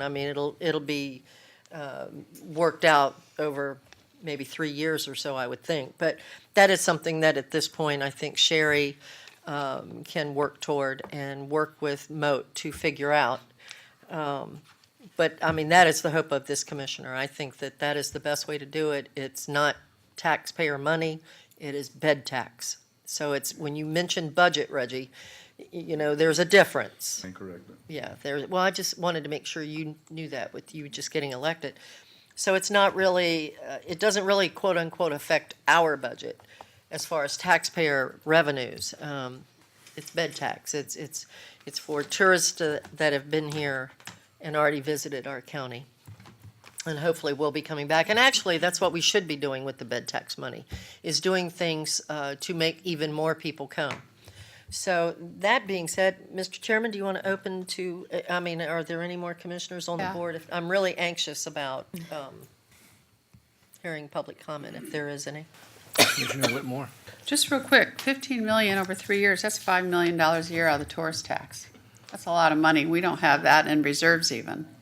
Just so you know, I think we have 5 million, just 5 million in reserves. So, again, when I spoke to these guys, as long as there's a commitment and some kind of agreement, it doesn't, and they know they're getting the money, that's what they need for the backers to do what they need to do. But $5 million a year, I don't know if I could support that for 3 years. So, but that's something we'll talk about later. But when you mentioned 3 years, there are ways to extend it on where they're guaranteed the money. Commissioner Whitmore, I can tell you, I've had that conversation with Mode. I'm not going to mention any figures today because really this should be with the administration. But it's not 15 million, I can tell you. Okay. I'll just end it by, I see Mr. Sessions out there and want to congratulate him on getting the contract. We know his record of hiring local people to do his work, and that's, again, what this is all about in the long run, is having, local companies doing the local work so that we can make our decision easier when it comes to having to fund it, because we know it's going to be coming back and it's going to multiply through the community. So And he's a Lakewood congratulations Ranch and contractor, good by luck. the way. And then let's hope we can get it funded sooner, not later. So at this point, we'll open up for public comment. If there's anybody from the public that would like to come down and talk about the Moat project, feel free. I'm over here pointing and he's not moving. Doesn't want to. He's already fine, part of the team. Okay. Well, with that, we'll close public comment. I don't think there's anything else to do. We're just I going to don't- move on, and thank you all for coming, and we'll continue to work, as best we can to try to get some happy medium for everybody. I would like to say, thank you, board members. I feel like that really, this has been helpful to the administration. Bill Clegg has been tremendous help yesterday, last night, and today. And Bill, I thank you for that. And I think it's really given us a direction where we're not, sitting back and wasting the county administrator's time looking at our budget. Rather, she's looking at TDC funds. So, that really is the way to go, I think, for this project. Makes everything much easier to be able to move forward and quicker probably too. So, Madam Administrator, anything else you need? or- No more comments. Thank you for the direction. Thank you, Mr. Chairman. Yes, you're welcome. Okay.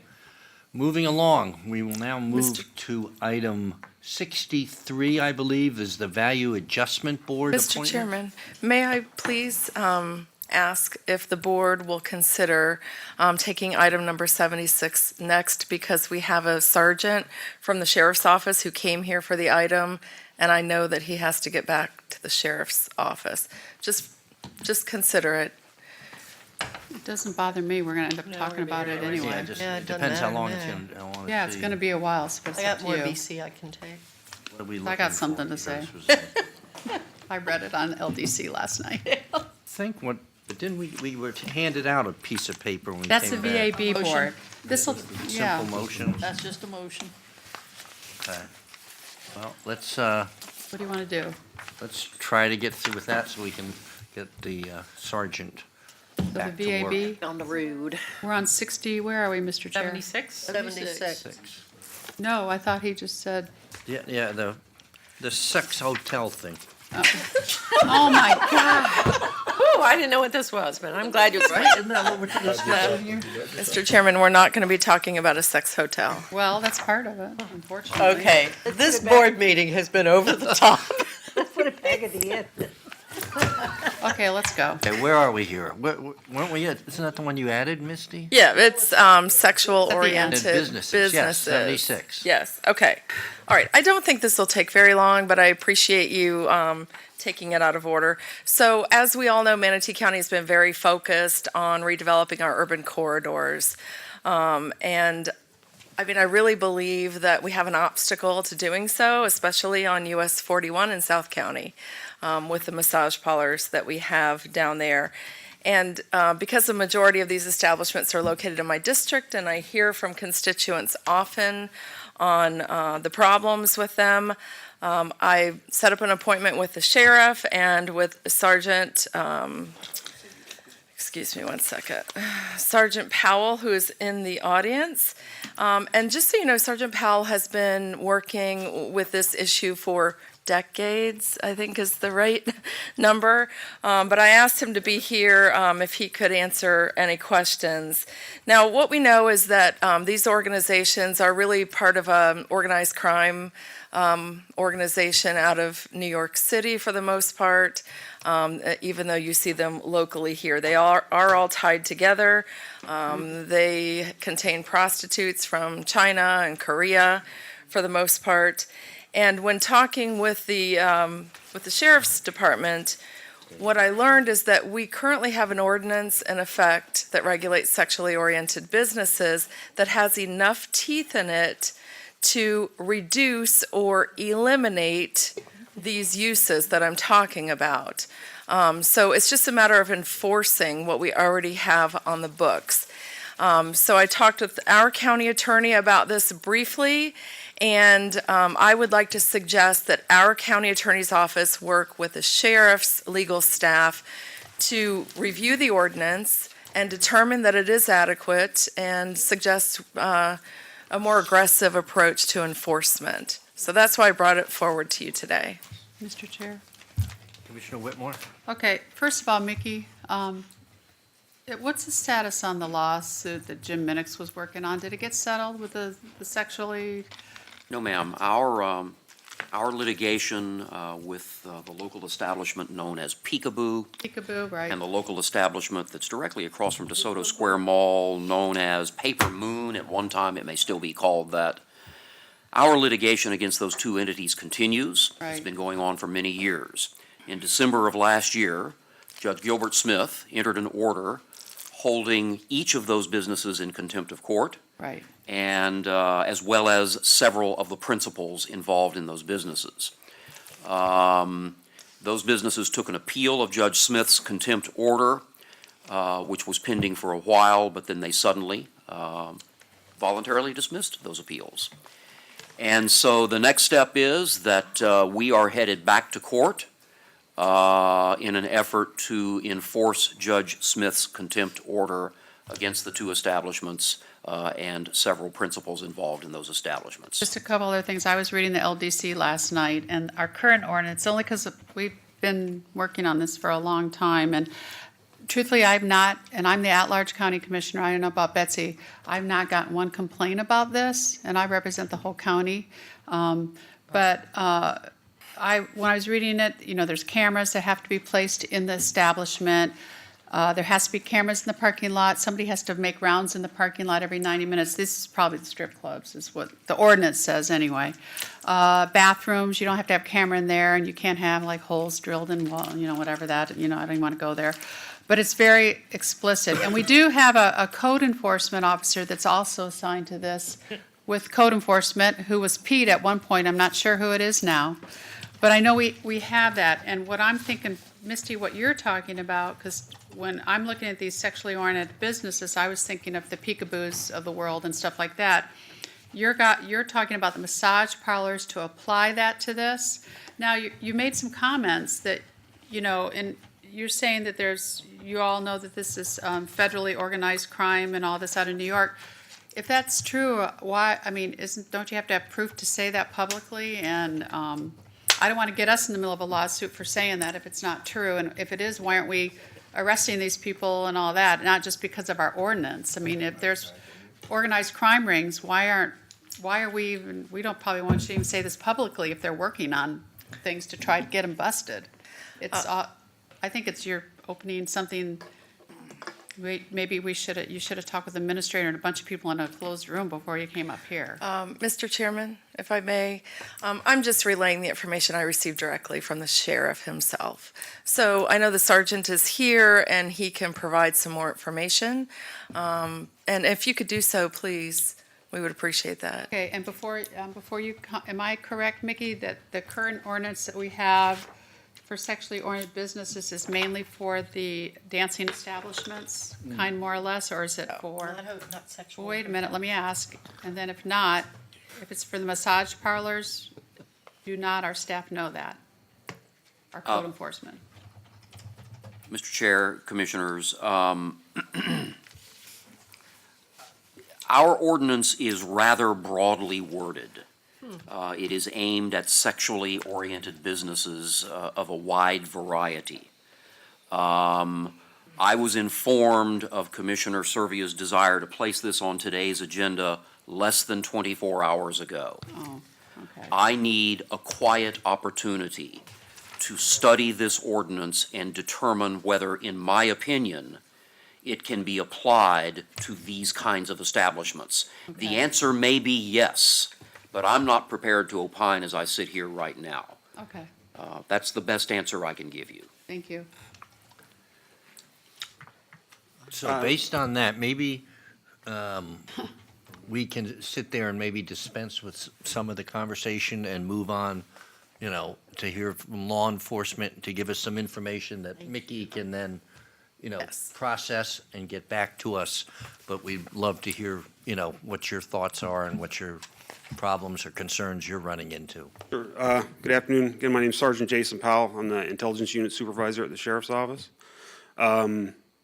As far as the applicability of the county ordinance, just from my understanding of it, that kind of activity that goes on in these places would fall under what's listed in the ordinance as a sexual encounter facility. I forget the exact wording, but it's a sexual encounter place.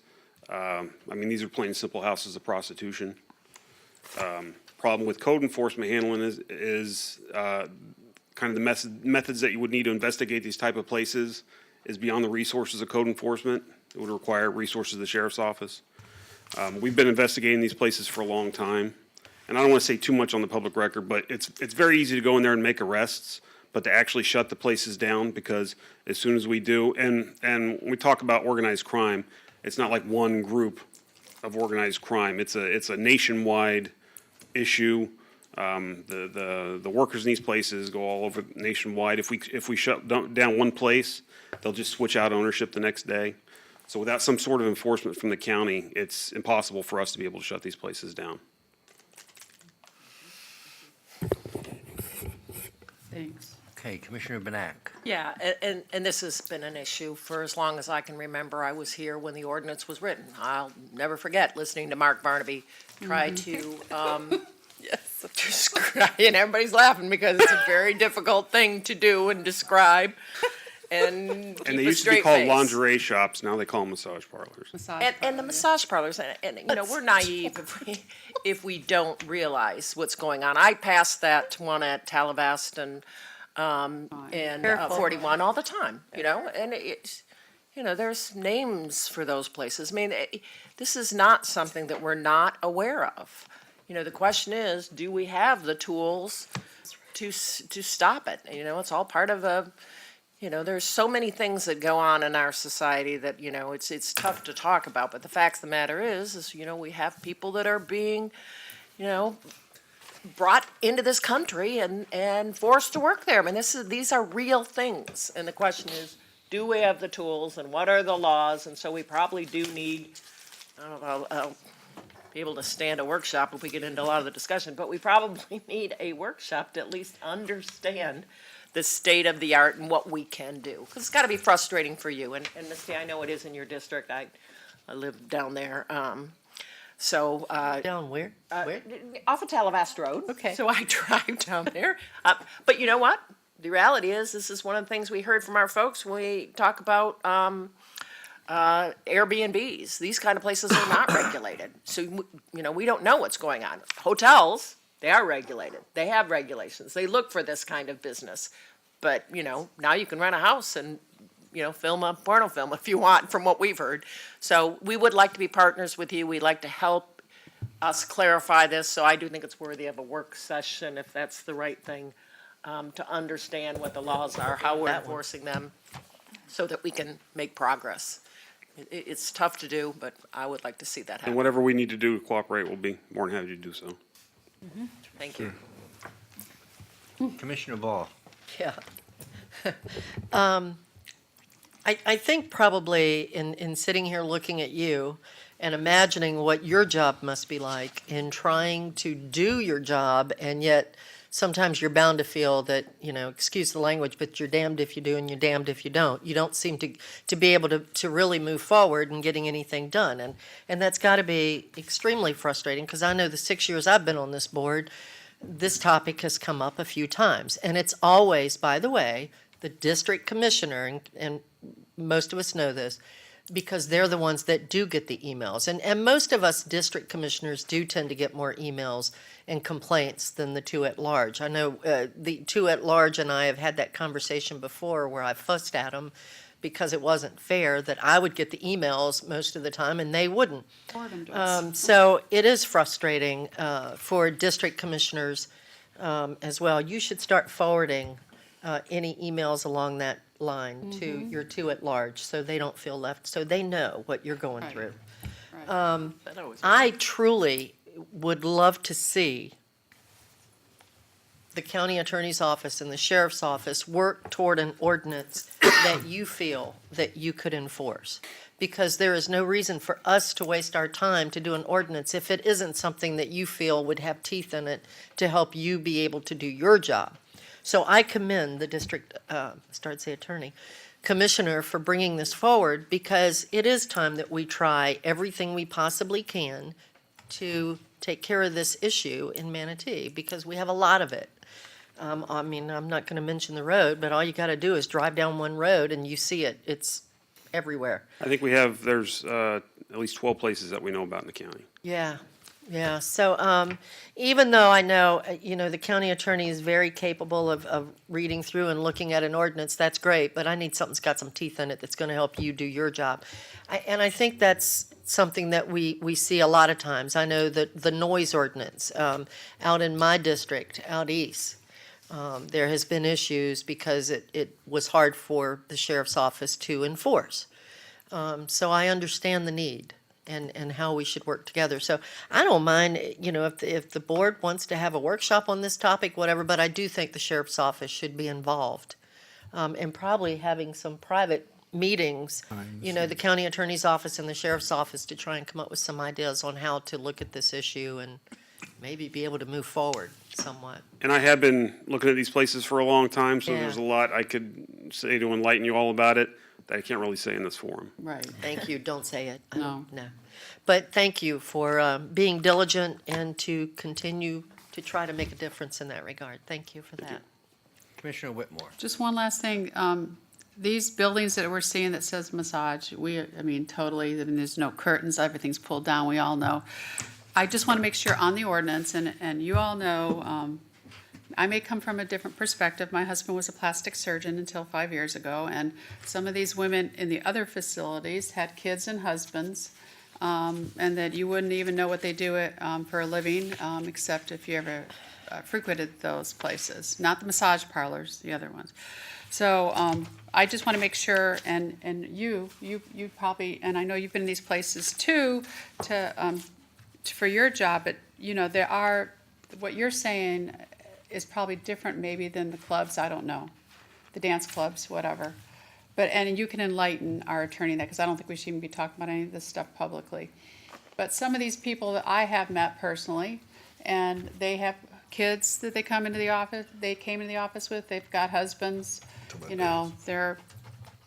do other things too, they're raising families, but these massage parlors that we're seeing with all the curtains closed and just a sign there and one car there at a time, we can probably all guess what's going on. So I would look forward to you meeting. Now, I remember we've always had a code enforcement officer assigned to the strip clubs and also massage parlors. So hopefully you include them on it too. And then maybe you even know who it is, but it used to be Pete, and I'm not sure who they assigned it to now. I think it's Chris, but, okay, thank you. Commissioner Serbia. Yeah, thank you very much for all of you for listening to this important discussion. So I prepared a motion, working with our county attorney's office. We prepared a motion, and I have handed it out to everyone. And basically what we decided was the low-hanging fruit here is we already have an ordinance, and the sheriff very clearly told me yesterday that it has the teeth in it to close these businesses. He did not pussyfoot around. He said, it's there, we just have to enforce it. So that seems to be a very easy thing if we already have the laws in place to begin enforcement. Something I learned yesterday, which I'll share with you, is that the reason that you don't see these establishments in the city of Bradenton or the city of Palmetto is because of occupational licensing. Ooh. So the cities have occupational licensing, and that is what keeps these businesses from their city limits. And it may be one of the primary reasons that they do that. I know that this county has in the past talked about occupational licensing, and there were a lot of challenges to that. But that's why I said, let's start down this route before we start talking about other alternatives, which we could do in a workshop. But, very clearly, these are nuisance businesses. They are not contributing to our quality of life.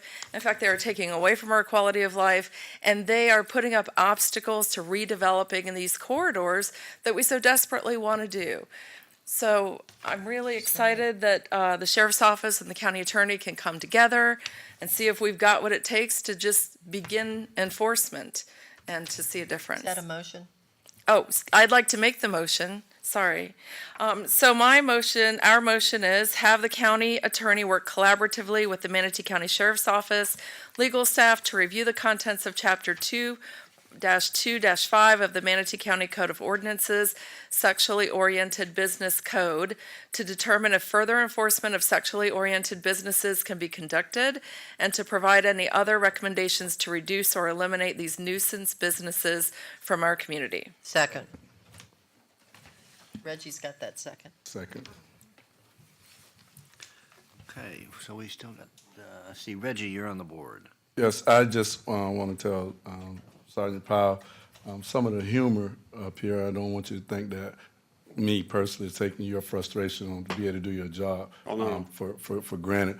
Is some of the terminology that's being used that's kind of humorous to some of us, but we're very thankful for what you do. And there's a lot of work out there to make sure that we can address this.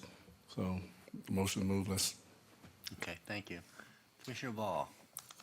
No, sir, you didn't take me off, sorry. Okay, Commissioner Benak. Yeah, and I'm going to support the motion. Obviously, I think staff will have a role to play as well because code enforcement is involved.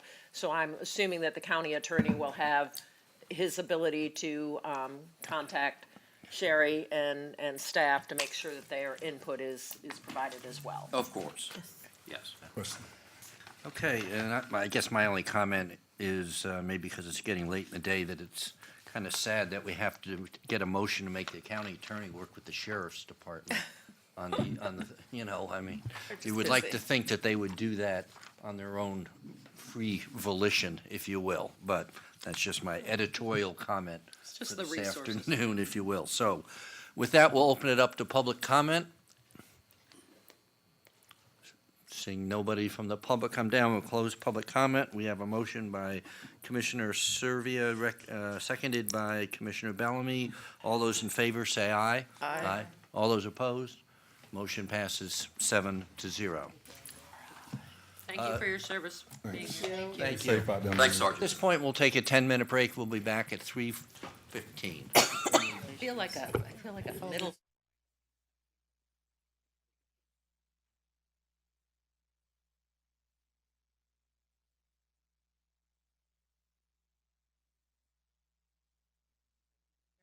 Okay, we're back in session. Moving on to item number 63, the Value Adjustment Board. Hello, Vicki Tesmer for the clerk's office. Every year, we need new appointments for the Value Adjustment Board. We do need one citizen member. We had one citizen apply, Peter DeAngelis, so we will need confirmation of his appointment. Then we will need 3 commissioners, 2 to serve on the board and 1 to serve as an alternate. And one of the commissioners will be voted on to be the chair. I move we accept Peter DeAngelis. Second, if needed. Okay, we got a applicant, a motion, and a second.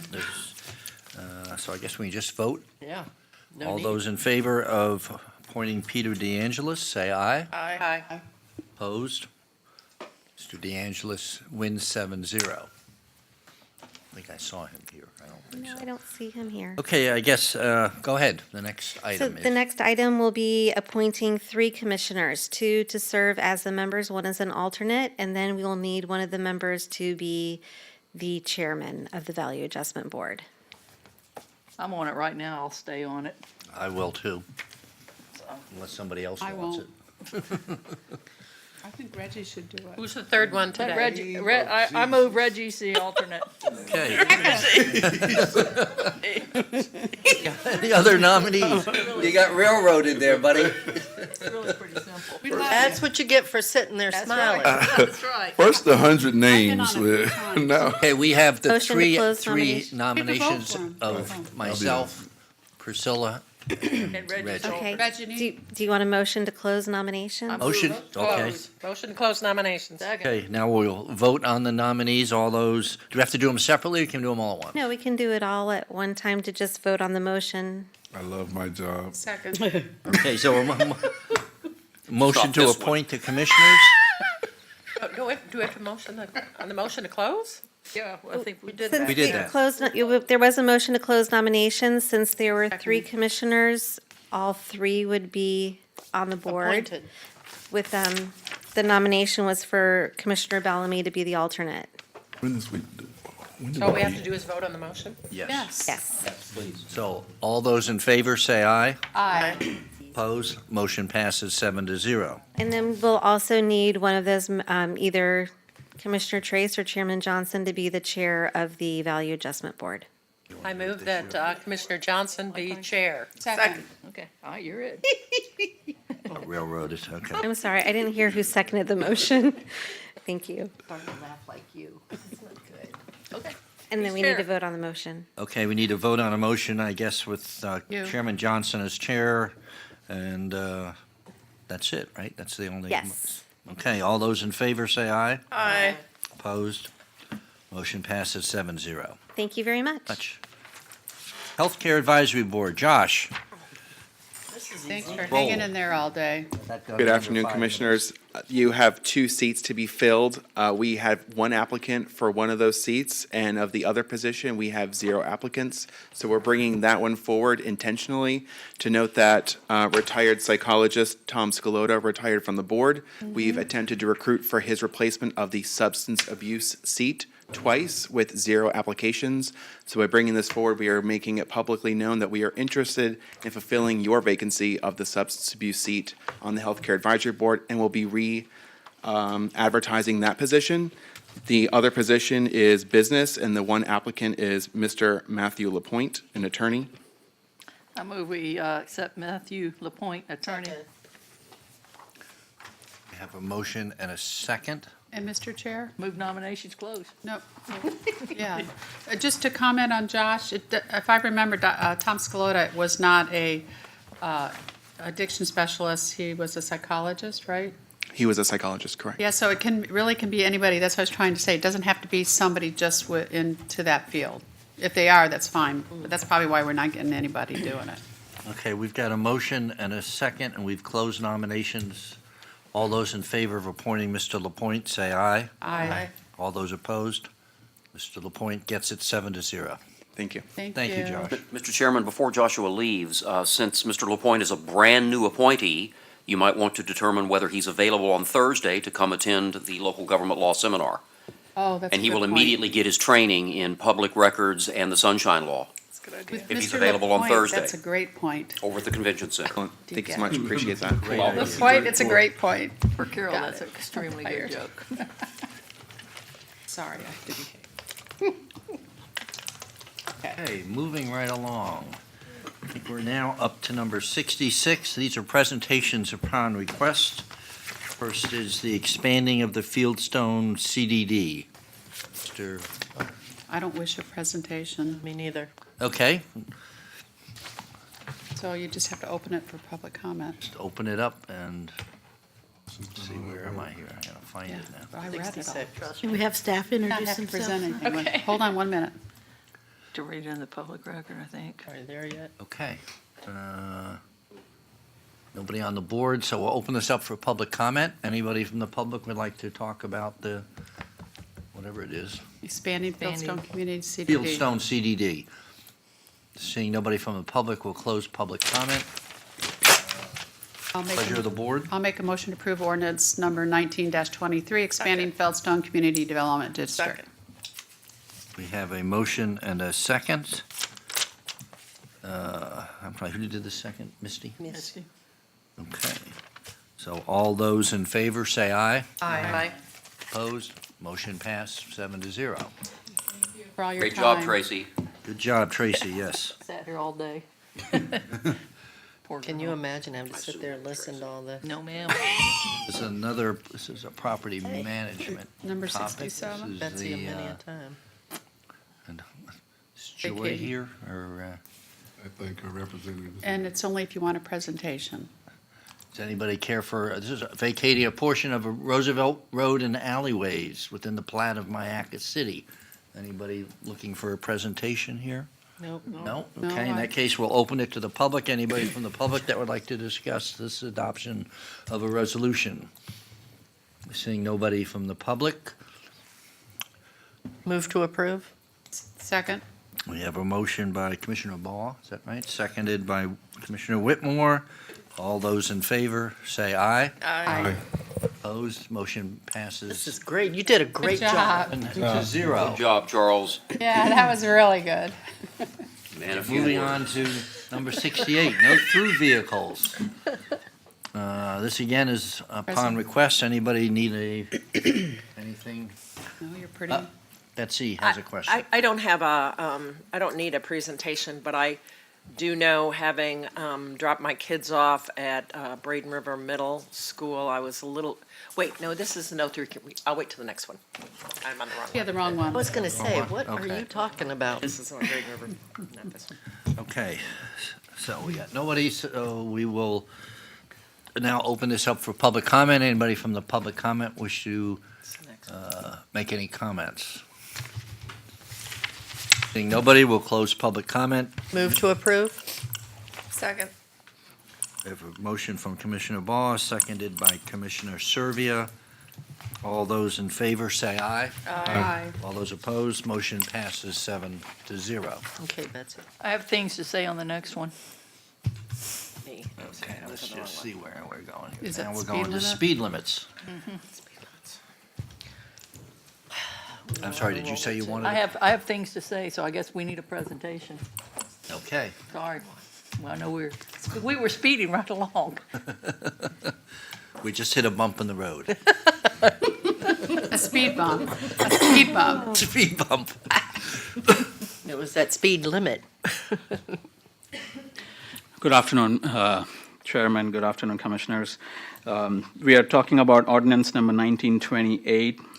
Just as a reminder, April 23rd meeting, this came before the board to advertise, to get the permission to advertise, and so we are here for the public hearing. There are 3 roads as part of this ordinance, and I'll try my best to have them separate. If I may have it over the overhead piece. The first one is Moccasin Waller Road. What we are doing here is, actually, I want to frame it correctly because it might get confusing. We are establishing a zone of 45 miles per hour from Ellington Gillette Road to US 301. There is already an existing ordinance 97-64, I want to say. So it's in 1997 from 41 to Ellington Gillette to be 40 miles per hour.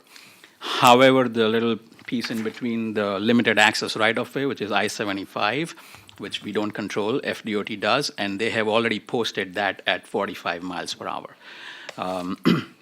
So that's one piece here. The second one here is Palmview Road, and basically from US 19 on the west end to past Ellington Gillette Road, past the Ellington Gillette Road, it basically is not a paved road. It's but so all of that now we are establishing 2 zones there. One is 25 miles per hour, where if you have ever traveled on the US 19 piece, right by the Palmview Elementary in that area, it kind of has an S curve when you come off of US 19. So 25 miles per hour zone there, and then 30 miles per hour from there till the end of the road. And the last one, the third on this one is 85th Street East. It is just south of Moccasin Waller Road, between Ellington Gillette Road and US 41. We are establishing a zone of 40 miles per hour there. So these are the 3 roads that we have as part of this ordinance. And with that, I'll entertain any questions that you may have. Thank you. Commissioner Trace. I have problems with, almost all of them. I have no problem with a 45 mile an hour on the Moccasin Wallow from 41 to Carter Road, which is basically encompasses, the Ellington Gillette area, the interstate area, and past Regency Oak. But then you have a place basically from Carter Road down to where you have the new elementary school is probably approximately 4 miles. And this is a place where trucks and everybody are going, if you have a 45-mile-an-hour speed limit, I could see maybe 50, but really 55 should be through there because there's nothing right there yet. I agree that we're going to probably have to put it down eventually one day, but I'm hoping we'll have it 4-lane by then. And to go 45 miles an hour for approximately probably 10 miles, well, my family will disown me. The 40-mile-an-hour speed limit on 85th, I'm fine with that. That road barely handles 2 cars, and you ought not to be speeding on that road, and it's a short area. The Palmview Road, I have no problem with the 25-mile-an-hour from the 19. You could probably go all the way to 45, definitely to Bayshore, because that's, once again, that's barely a 1-lane road. You have the elementary school there. But you go from 41 all the way over to Ellington Gillette. I know we've had a problem at that one intersection, but most of that's been operator error. That's well established as a stop sign. It has flashing light that there is a stop sign coming up. And 45, I think it's 45, and to go down to 30 on that, because that's one of the roads that it's basically it's a good, hey, from my part of the county, that's a very good road. It's got very good access, and I know we've had a little trouble with people stopping at that one stop sign on, I think it's 28th, but I won't swear to that road. But like I said, I understand around the elementary school, don't have a problem. I don't have a problem on Moccasin Wallow part of the way, but I think to go that whole 12 miles at 45 miles an hour on Moccasin Wallow is premature. Nobody complains about it. Commissioner, if I may draw your attention, so on Moccasin Wallow Road, there are a couple of things happening. One, from the way that this came about was Regency Oaks, which is roughly between, I want to say, around Buffalo Road, if you will. Between Buffalo and east, Carter. Right east of the interstate. So what happened is going back statutorily, on a 2-lane undivided rural road, statutory speed limit is 55 miles per hour. And we have not had any ordinance that we can find or any design documents that we could find. So technically, it was posted 55 miles per hour statutorily. When DOT came with their interchange improvement project, they had posted 45 miles per hour through that zone, roughly about 0.6, 0.7 miles, so 3/4 of a mile zone. And the next sign, if you're traveling east, you will encounter at Carter Road, which will be 55 miles per hour. So for those residents within the Regency Oaks, for them, it was technically a 45 miles per hour speed limit zone. Well, when you go back to statute, right outside the limited access right-of-way line, it is 55 miles per hour. So there was this confusion. So while we were looking at that and while we were trying to establish a proper boundary, we took a little holistic look at that. We zoomed out quite a bit. And this is the map, and I really don't have to tell you, you have been here, land use meetings, and there is a lot that is happening/coming. So we are introducing 3 signals just east of the interstate. One is Buffalo Road that we just talked about. Then we are introducing another signal at 115th Copperstone entrance, right where the new elementary school is going to be.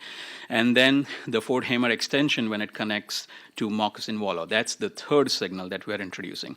And then it ends at 301. So that talks about the eastern section over here, and then a little bit over here. Now, the section that Commissioner pointed out was somewhere between roughly Carter Road and this. And we have had traditionally crash issues over there. There is that large S-curve, if you will, in there. This one. We have had, between 2017 and 2018, 3 fatal crashes in that section. Now, specifically, one of them was around 301, but 2 of them were between Carter Road and the curve that we're talking about. Going back to 2012, we have had 5 fatal crashes. So that has always been one of those. So once we zoom out a little bit, so we are actually getting ahead of something here. We have a lot of development as well as controlled intersections coming a lot on the east side of this section. And then a future development pieces that are going to come online pretty soon. So we are getting ahead of ourselves. So when we looked at that and we are like, okay, so if we were to establish 45 miles per hour roughly between Ellington, Gillette, and Carter, then we raise it a little bit, Then we go down again. We wanted to promote some sort of consistency between these zones. So therefore, the recommendation was, given the future land uses, given what we have now, given the crash history that we have, and not to just throw out number, but between 2011 to 2019, April 30th, 195 crashes in this section of Ellington Gillette Road to US 301. Now again, these are not all fatal crashes, these are reported crashes and all kinds of crashes, but it is well-traveled road, and it will continue to be traveled more. But there's been 5 wrecks just within, I want to say 6. 195? Yeah. Yes, sir. Where? Between, No. Between Ellington, Gillette, 2011 to 301. 2019.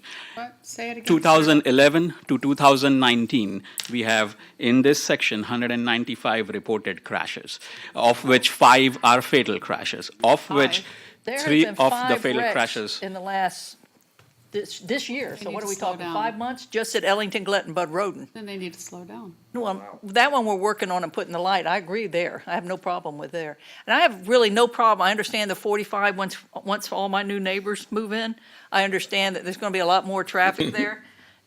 And I have no problem with moving the ordinance now, but I would not want to see tomorrow 45 mile. Once you put the lights there and decide to start, then that's what I'm asking, which I would assume is still a year or two before we get some of those lights. I know we're putting the Fort Hamer up when the school opens. Once Or not the one when the school, now that Fort Hamer's not going to be open. You'll have the one at He wants to tell you. 117th.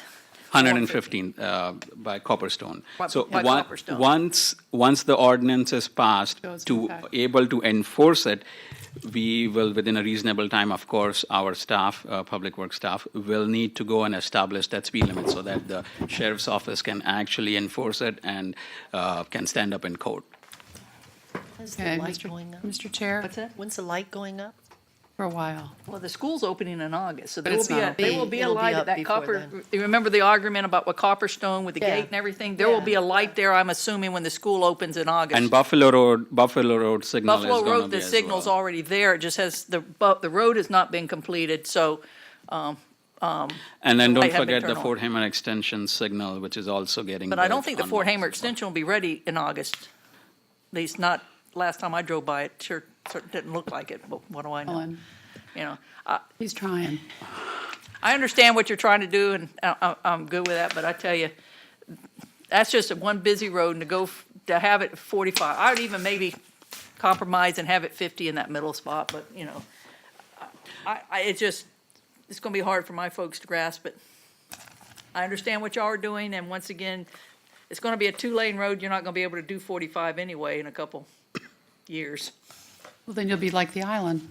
Well, pretty much, so. Commissioner Whitmore. Well, okay, our professional staff and, has recommended this, and unfortunately, if we decide to keep it, and somebody gets killed after, then we're open to liability. And we've had documented 5 fatals, and then you said 180-something since 2011. You've brought this to all our attention, again, as a former risk manager, to me, you've got to take action now, because if somebody gets very seriously hurt in the next couple of weeks or whenever they put signs out, then we're liable because we didn't take action. So I have to support it. I understand, and Priscilla, if you don't, I understand it because your family and your friends aren't going to like this. But now that it's been recommended with all that we've approved, we don't have a choice. And again, if you start now, education's everything. Everybody's got to get used to the slower speed limit, and as these developments come. So I just think it wouldn't be smart for us not to approve it now that we've been told by our professional staff that it is a liability, and there has been deaths there and many accidents. Okay, Commissioner Benak. Yeah, I certainly understand what Commissioner Trace is saying. I gotta admit, I permitted Eagle Point Shame on you. decades ago. It's been a long time ago, and I don't know why it's never been built, to tell you the truth. Is anything going on? Do you know at Eagle Point? Is there any Not development there? I know that No. villages of Amazon South, so here, they are coming over here. And Summerwood's just getting built right now with the. Yeah, I permitted that too. It's on the east Parish side. Lakes also is another one that's been out there for a long time. We just did something with that DRI not too long ago. Yeah, I look we at Misty did. because I know she worked on that one. So, yeah, but interestingly enough, what has been active is the other end, closer to 301. I guess I look at this, though, kind of like the experience we've had on 70 and 64. And 64, it's clear that everybody thought that was a rural highway, and people still drive it like it's a rural highway, and it's not. It's an urbanized area now. And that's part of the problem that we have. People could not believe that we would put roundabouts, and I say we, I should say DOT, would put roundabouts on that section of road, but the real purpose is to slow people down. It is an urbanized area, and this is going to be an urbanized area. I guess it is just a question of timing. I do drive that occasionally, I have to admit, Moccasin Wallow, for various reasons. But it's kind of a dangerous road. Huge ditches on portions of it, very narrow, but a lot of people are moving out there because we just approved 3,000 units or something out there. And I say we approved, I shouldn't even put it that way. We had no choice, it was consistent with our code. So I guess I'm gonna support this. People do need to start slowing down. I doubt they will do it automatically. But I think we do need to start recognizing that this is going to be an urbanized connector, and we need to continue to find a way to improve this road. I think it needs to be a priority at some point to improve this road. Commissioner Ball. Yeah, I want to say I commend you on being kind of ahead of the game as far as the development being built. I think it's great to be looking at it now. I would normally I would follow the district commissioner as to what their thoughts are. And it sounds like, and Priscilla, I need your help on this, but it sounds like really the one area where all of the accidents have been, is that Moccasin Wallow, am I right on that? The worst place has been the Ellington, Gillette, Moccasin Wallow, especially, to be honest with you, what's happening is, as y'all know, you cannot go from I-275 north to I-75. Right. So the detour is supposed to go through Ruskin. No one uses Ruskins. So all of that traffic is getting off at 41 and using Moccasin Sure. Wallow. I do And it I all know the there's been time. a Yeah. lot more accidents on where Ellington Gillette comes against, and I believe there's a flashing light there. I was there Right. just last Yes. night. I'm so used to going through the intersection. I'm pretty sure there's the light there. But also, the half-cent sales tax, we already have that in our CIP. We're four-laning from 41 to the 75. interstate. There will be a light at Bud Roden and Ellington Moccasin, Gillette. Moccasin Wallow and Bud Road. Well, Moccasin Wallow, Ellington Gillette, Bud Roden. Bud Roden goes across from Ellington Gillette. Actually, it used to be Ellington Gillette made a turn. Moccasin Wallow dead end there. Ellington Gillette was the one that met in with 41 a long time ago. I don't know why y'all changed names of the roads, but we have through the years. So that is where the biggest, and then when you get east, there are a lot of accidents, mostly just from speeding. I mean, to be downright honest with you, but that's not the doing, majority. it is not doing 55. It is doing 70, 75, especially in the evenings. So, I mean, that's just, kind of a traditional road. When you're ready to get home, you get down there and run over the moccasins and off you go. So we're already handling the west side through the half-cent sales tax. And like I said, I have no problem. I believe it's 45 through there already, and it should be. I have no problem with that. It's just, and I understand the 45 probably in a year or two when my new neighbors get here. I'm just saying, to all of a sudden implement the 45 for basically 6 or 7 miles tomorrow, which I know it's not going to be tomorrow, but we're talking sooner than later. I just think that, I have no problem passing the ordinance and just kind of saying, let's step it in as we go. Because we're going to end up at 45. Totally agree with that. Because we basically have permitted 3,000 something homes on a road that does not have the capacity for 3,000 homes. And we've had this discussion, don't need to have it again. I agree. So you're in agreement then, I'm going to Well, I see the assume. 45, I'm just saying, I would like to see it more, when you start putting the lights and actually implementing it, then put the 45. Is there any way that you can do that? With what she's talking about? Ask our attorney. I think it's liability. Not the way that we have written the ordinance. That would mean that we'll have to Go right amend the ordinance to be it, are we looking at some different kind of limits? I'm assuming from. I understand what you are saying, and I think you'll understand with me, and if I lose this one, I'm fine. But I really actually have a bigger problem with the 30 miles per hour on Palm View Road from 41 to Ellington Gillette, because there is no new development on that piece, on that. Those are houses, that's just already been built, bunch of 1 acre, there are a couple of older subdivisions. The speed limit there is 45 right now. Like I said, there has been a couple wrecks. I believe it's 28, whatever that Palm View golf course used to be. There's big flashing signs that say stop. And for some reason, those people aren't stopping, and it's well documented. And to go from 45 to 30. Wow. Just, and like I said, there's no new growth in that area right now. There's probably not even a whole lot of room for new growth right in that area. I just think that's a little, and technically, I think that's your district, isn't it? Mm-hmm. Isn't it?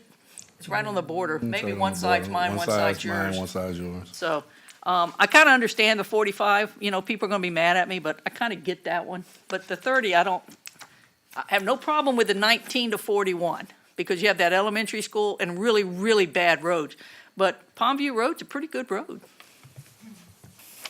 I mean, for my district. Mr. Chair, Commissioners, adopting a series of speed limits that would take effect at various points in time in the future in a single ordinance would be rather unorthodox. Right. I'm not sure that we've done such a thing in the No, past. you haven't.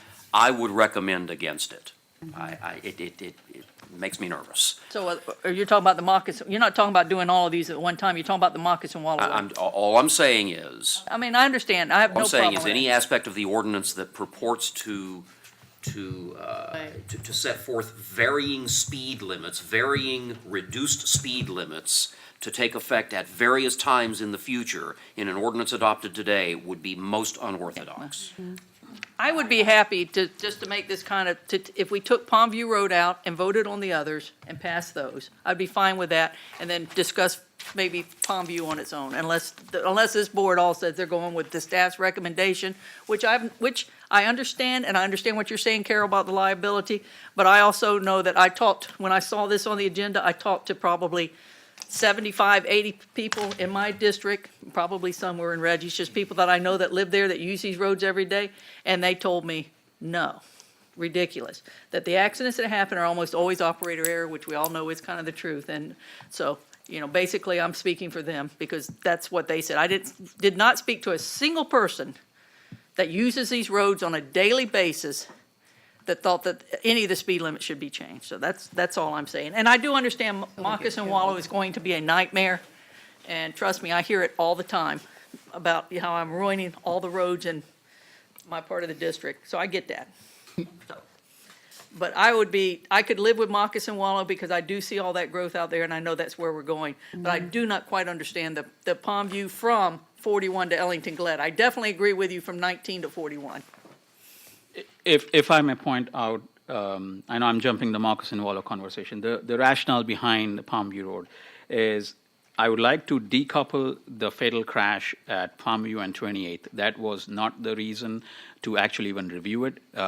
It was already on our radar based on a citizen complaint recently, even before the fatal crash, and historically it has been brought up for various reasons to have a multi-way stop at Palm View and 28 or reduce the speed limit. So I drove myself a couple times on that road. And Commissioner, you have been on that district much longer, so I don't claim that I know more than you. However, when I was there, Ellington Gillette, when I drove this section, I know it is zoomed out a little bit, but there are homes or residential development, like you said, on both sides of the road over here on Palm View in this section. And then there are single-family homes with driveways and mailboxes here on one side of the road here. So there is that residential feeling that you're going through that, and when the posted speed limit is 40, 45 miles per hour, that's the thing that we hear time and again is I'm going out to collect my mail, and I have a car right next to me at 45, 50 miles per hour. That was this section being highly residential. That was the rationale, again, going back to there is nothing established per statute. I mean, nothing established per ordinance. So going back to statute, we can go back to 30 or we can go back to whatever. So when we go back here, this is the residential section. So we said, okay, now we are going again, zooming out and looking at it. This is, I think, posted 30 right now. So we said, no, 25 is much better on the west end. 30, given that this is a residential section on this end. Now we are talking about another little piece in between to have a different kind of speed limit. So again, looking at it from a homogeneous standpoint, how do we make it such that we are not creating a speed trap, such that it is much more enforceable? And we look at, if I were to tell you my speed limit numbers, the 85th percentile, you have seen me, I have not used that word today at all, because that is just one aspect of what we look at. That is not everything that engineers, I know for some reason it's a maligned word, you guys only look at 85th percentile. Actually, no, it is more than that. And in this case, we continue to look at the surrounding land uses. We look at the safety numbers, and we look at what are the expectations, driver's expectations. It's both of those. Moccasin-Waller Road, if I may change the conversation a little bit on that. 2-lane undivided road, no street lights on that at night. I've driven that road as well, and same thing with Palmview. As far as I remember, it is a 2-lane undivided road, and I don't think there are street lights on that. So I'm looking at it from the perspective of daytime and nighttime, both.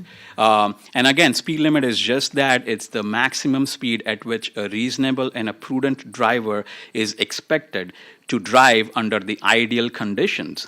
And we are expecting them to change that a little bit if conditions change. But this is from our perspective, we are telling them that this is what we think under ideal conditions, daytime, nighttime, given everything on the surrounding land uses that you should be doing at maximum. Again, people sometimes think, I'm not saying here, but it's an absolute number that thou shalt drive at that number. No, you should, it's not necessary, whatever makes you feel comfortable. Every driver is a little bit of different driving habits. So with that, I'll get back to you. Well, I think I've said kind of what I feel, and I'm just saying, I understand what you're probably saying, and I probably will not vote on these just because I think they're, just to go down from 45 to 30, especially on Palmview Road, and like I said, there's not that much development. The Harley 100, to my knowledge, is not even, we haven't even permitted it, so it's long. I don't even know if they've sold it yet. I mean, someone's bought it, but I don't think anyone's done anything on it, so really have a problem with that. But, you know, I'm just saying that's, as a district commissioner, that's kind of why I do, but I will understand what y'all decide. But I probably will not approve it for the reasons I've given, but I understand. Commissioner Whitmore. Well, I would pull out Palmview because even on Anna Maria Island, it's 35 miles. And Palmview, there's a lot of stretch there.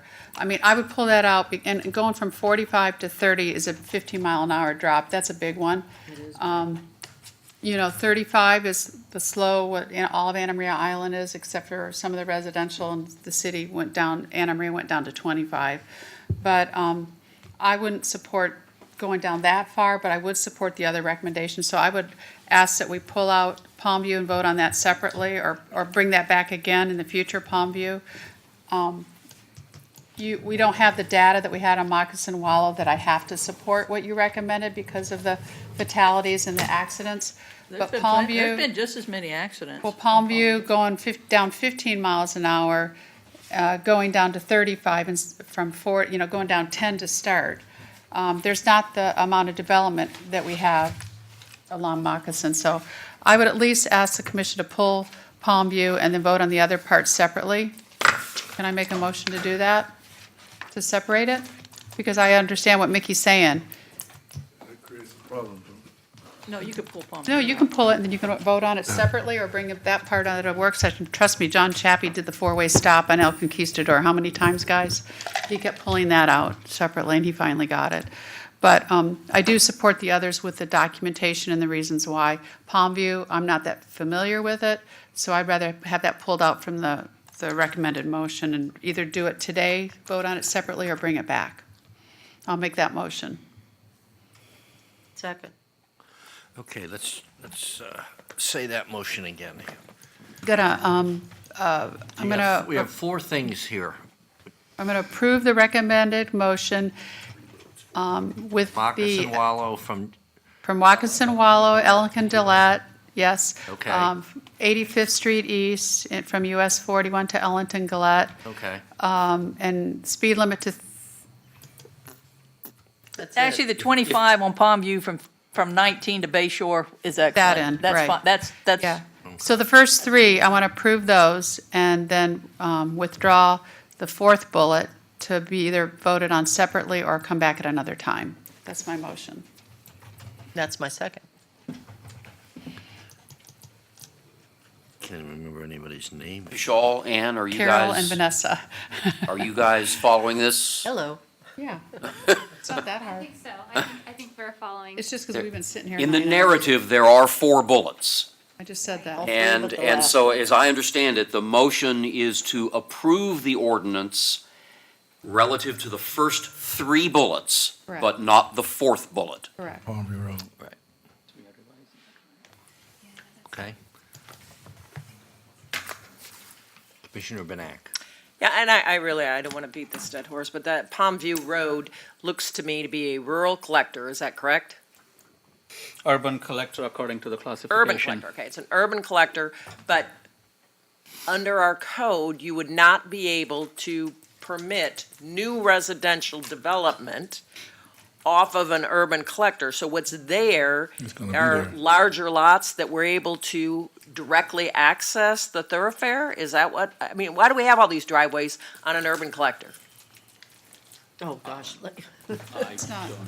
Historical, and I don't know. Okay, well, about it. okay, all right. Well, my point is, this is not a suburban road, 30 miles an hour. It seems to me that the folks are living out there at 45. Today is the speed limit? Yes. Okay. We've had a lot of accidents. I agree that going down to 30 is probably too big of a change.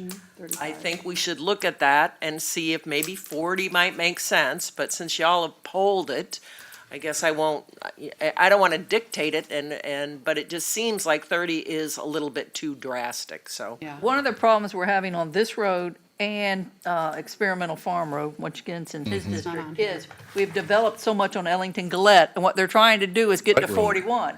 And so these people do not live on Palmview, they do not, a lot of them don't live on Marcus and Wallow, at least apart from Ellington Gillette to 41. They don't live on Experimental Farm, and they're getting where a lot of them are cutting it on 17th. And a lot of them are cutting on, taking Mendoza all the way to Counell, because that's the only way, let's face it, roads are bad here.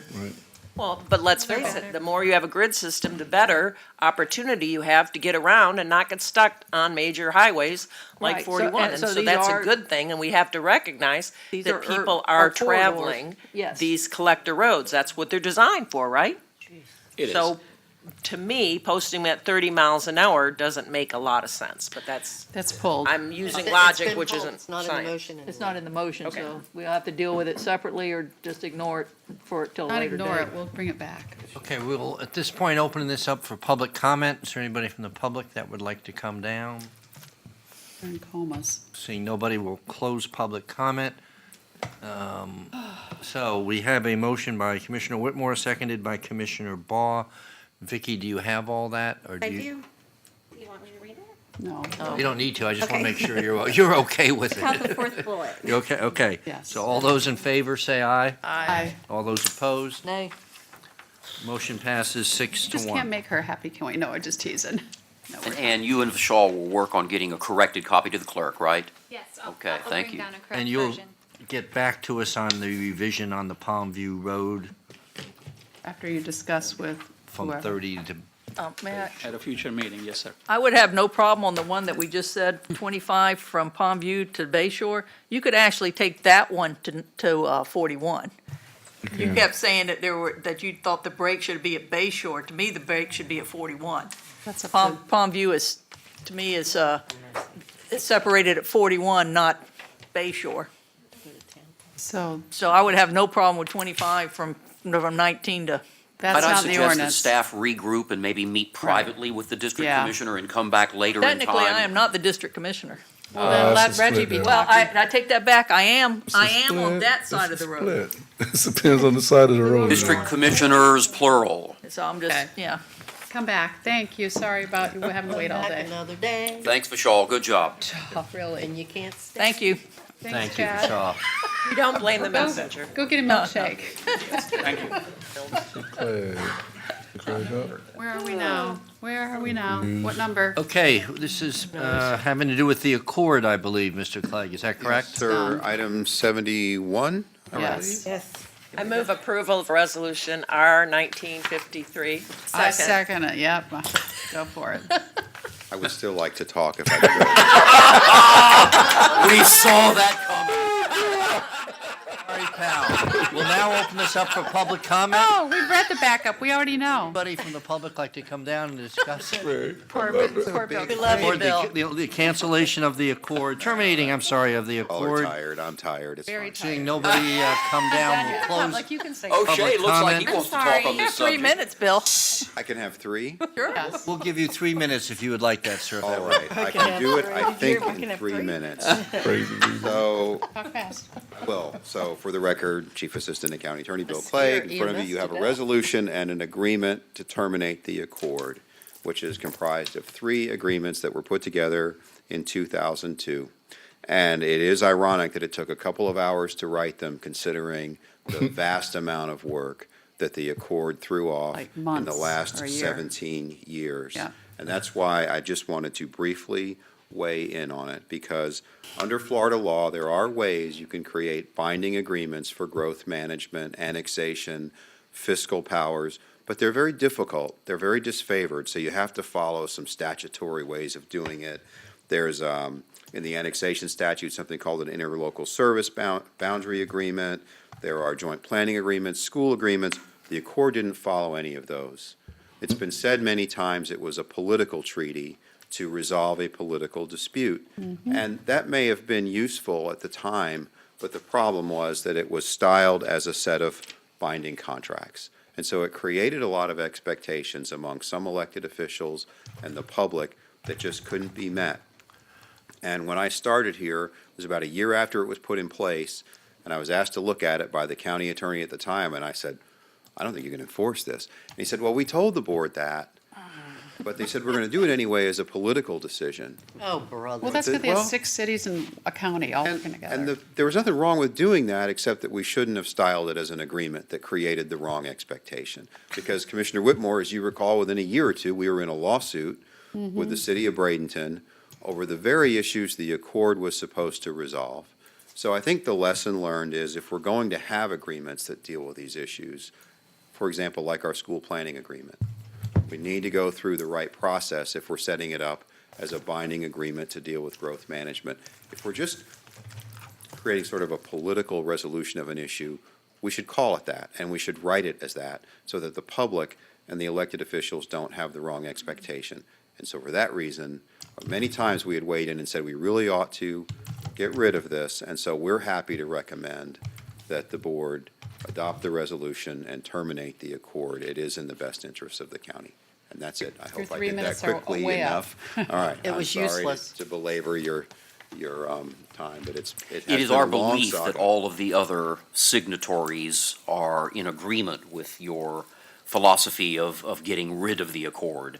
But Bill will be coordinating with the respective city attorneys and going through each of those attorneys to get the signatures of the various municipalities. And so again, we're assuming that they are of one mind with this board. But it won't have to come back to the board for further action. We will Right. collect those approvals as signatures, and we'll send you all an email letting you know it's been filed with the clerk in accordance with the Interlocal Agreement Act, and it's done. And that's how you'll be informed It of it. really had no teeth to it at all. No, it so never It did. did not. You know, So we would there's all been get said together. that there were a lot of the aspirational goals of the Accord have been met, and they have. Interesting. But I don't think they were met because the Accord said you had to do it. I think that the different parties made their own policy judgments that those things were things they should do for their own interests. And I think they would have happened anyway without the Accord, like impact fee equivalency and some of those other issues. I think they did that because they felt it was in their interest to do so, not because the Accord said they had to. That's just my personal opinion. And Mr. Commissioner Administrator, Benak.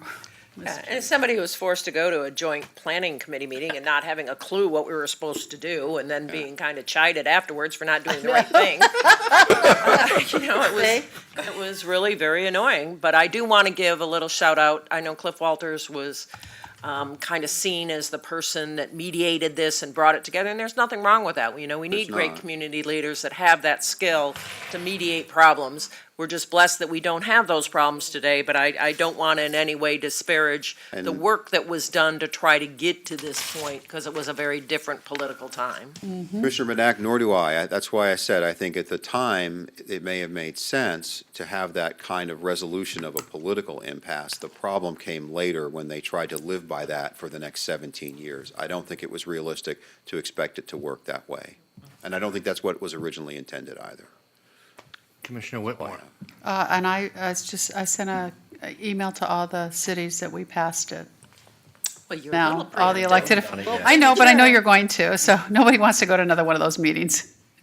And yes, thank you to Mr. Walters for Yeah, he did a the good hard job. work that he did at that time to try to heal some wounds that were festering at that time.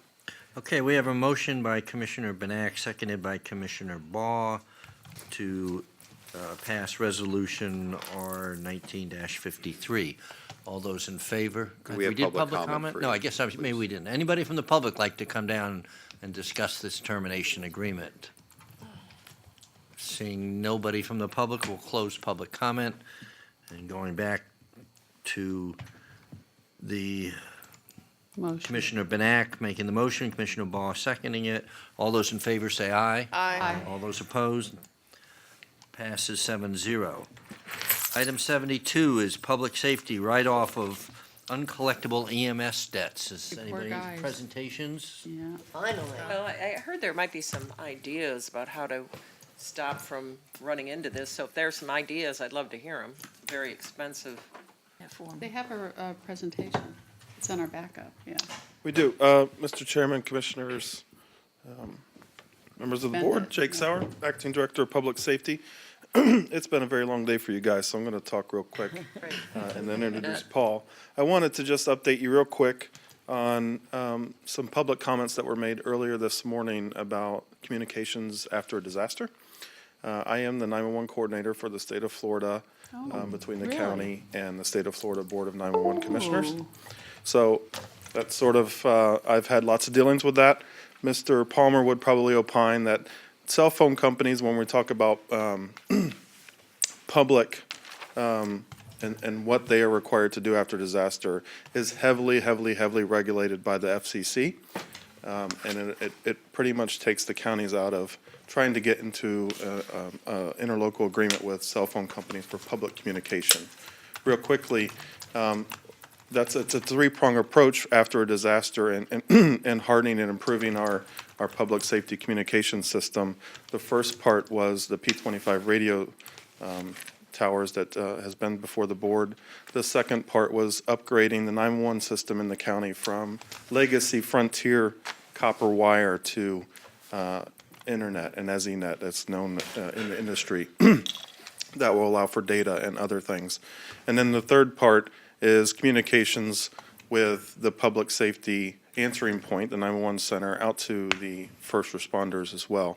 And we have recently entered in an agreement with FirstNet, which is an offspring after 9/11 attacks that the federal government mandated that public safety entities get onto their own band for communications. So through EMS and the Public Safety Department, we have entered in an agreement with FirstNet that allows us, affords us many of things for communications within public safety in the county, including you guys on the policy board, as far as satellites, as we call them, CALs, which are cellular on wheels.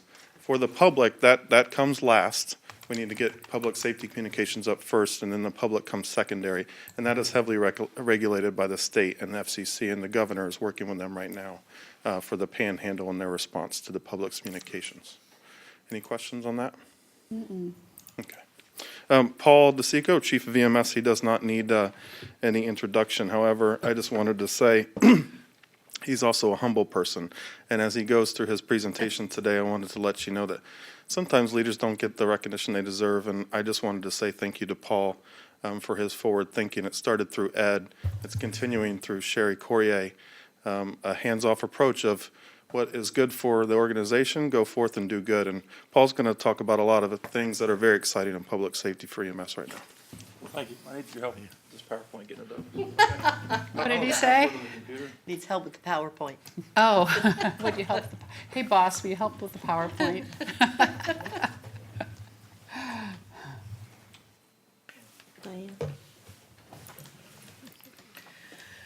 I feel like we Maybe should lower Diane? the lights. No?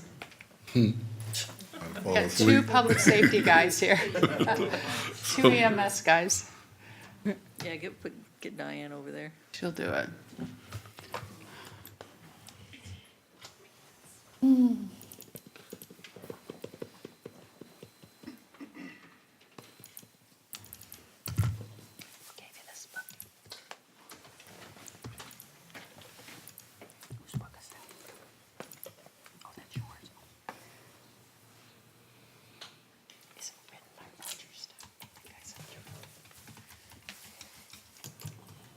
So, did you see that Netflix or something did on Roger Stone? Right.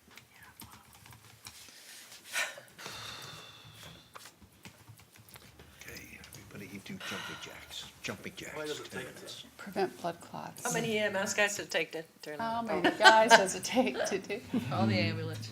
We got Diane there, too. Diane will figure it out. Yeah, you just gotta find it. It is on our backup, too, or on the web. Go to the backup, but. Telling him now, I probably can't make it. Is it tonight? Oh, yeah, that's fine. I couldn't make it. I'm going. What's? More? I'm going on strike. Oh. I just told him I'm not gonna be able to make it. Yeah, that's what I'm doing right now. Just I told didn't make him. my 4 o'clock meeting either. I'm gonna go out.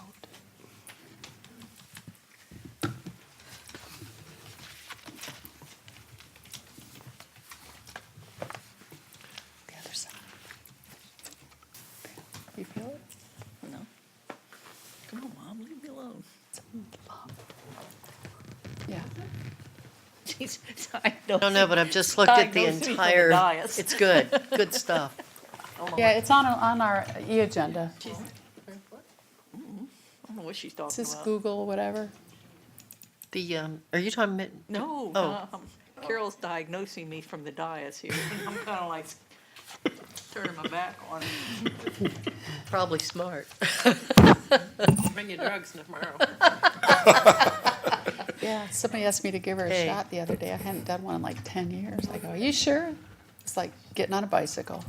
B12. No. No. She didn't even flinch. And given a shot in 10 years. Diagnosed me, Yeah. much less shooting me. It was a piece of cake. It's your idea of shooting and mine's 2 different things. True. Yours and Vanessa's and mine, yeah. Take a break. Yeah. No, you don't shoot those. Not me.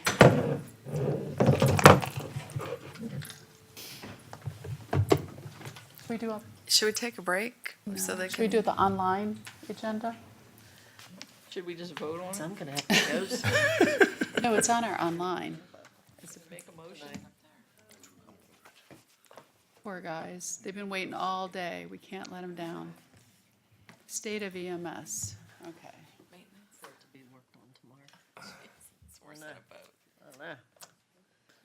I have no problem making a motion.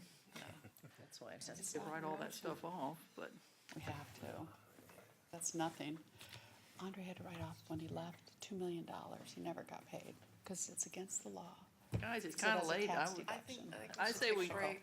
I think we should break. I'd be happy to make a motion to remove the non-collectible accounts for the ambulance user fees. Second? And they can, y'all can give us this presentation at another time. Or He's come been waiting all day. to- There it is. That's fine. Oh, no, that's not it. Paul was, we know it's late, so. Yeah, I mean, I'd be happy to hear it, you know, but we're gonna probably go We with have what you staff here recommended. from our billing company as well as our chief administrative officer is in charge of EMS billing. She can answer any questions that you have, if you'd like. I think we already made a motion in a second. We have a motion in a second. Commissioner Servia. I'll just say that I really appreciate the community paramedic program that you guys have initiated, and I know that that's helping to reduce some of these fees, and the reason the fees look so high right now, I understand, is because we're still writing off old historical That's charges. correct. From our old vendor, McKesson, we've moved over to a new company called A&B. McKesson had made a couple mistakes that we had worked out through the past county administrator, and those have come forward. This is the last year from the old vendor that these will be on the write-offs. This will end the old vendor. We've moved on to the new one. That's great. And Mr. Chair, it's not because of the community paramedicine. This is write-offs from ambulance services. It's not EMS, correct? Correct. Transports are down. We do attribute that from the opioid epidemic that is down as well. But the fruits of community paramedicine is really starting to show itself, and by them visiting and really working with those high users, it has limited our transports as well. It's starting to show that. Okay. We had patients that used to call 911 10 times a day, or were transported 10 times a day. Yeah. Since the community paramedics are involved in their life, and then they stopped that behavior. They've kind of fixed their social needs and unmet needs, and those folks aren't calling anymore. So. That's great. Commissioner Benak? Yeah, I mean, this is a big number. I mean, non-collectible, over $3 million. I mean, that's a big number. So that's why I said, what is the progress we're making? And you're saying because of community paramedics, I mean, are we going to have a presentation or not? Yeah, they got it now. I'll stop talking and let you present. All right, Commissioners, Mr. Chairman, thank you for your time. I'm sorry for the delay. Technology got me once again. Remember last year, we had the same issue. We had to do it off paper, but. So Paul DeSico, your EMS chief, and I'll promise to be mindful of your time, but I do appreciate the time you're giving me to kind of walk you through our year and review here. I think it's a little over a year since we talked last, but we'll give you a quick snapshot. So I'll bore you with a couple different charts. So this is call volume. So if you look at call volume, our call volume hasn't dropped. Our number of transports has dropped, and there's a specific reason for that. And community paramedics is one of it, but one of the reasons. But an important reason is the fee structure for ambulance reimbursement forever has been, in order to get paid, you have to transport. Is that what's necessarily right for all of our patients? The answer is no. So we've incentivized our paramedics to make the proper decisions, so if we can treat them at home and release them, to their own care with a follow-up to their primary care physician, that's what's best for them. So we're not being greedy and trying to, make money off of our citizens. We're trying to give them the right resource at the right time at the right place. So that may be an ambulance visits your house, and a community paramedic follows up with you the next day. That's why the transport number is down. But the call volume overall, as you can see in front of you, is not down. It's remaining consistent.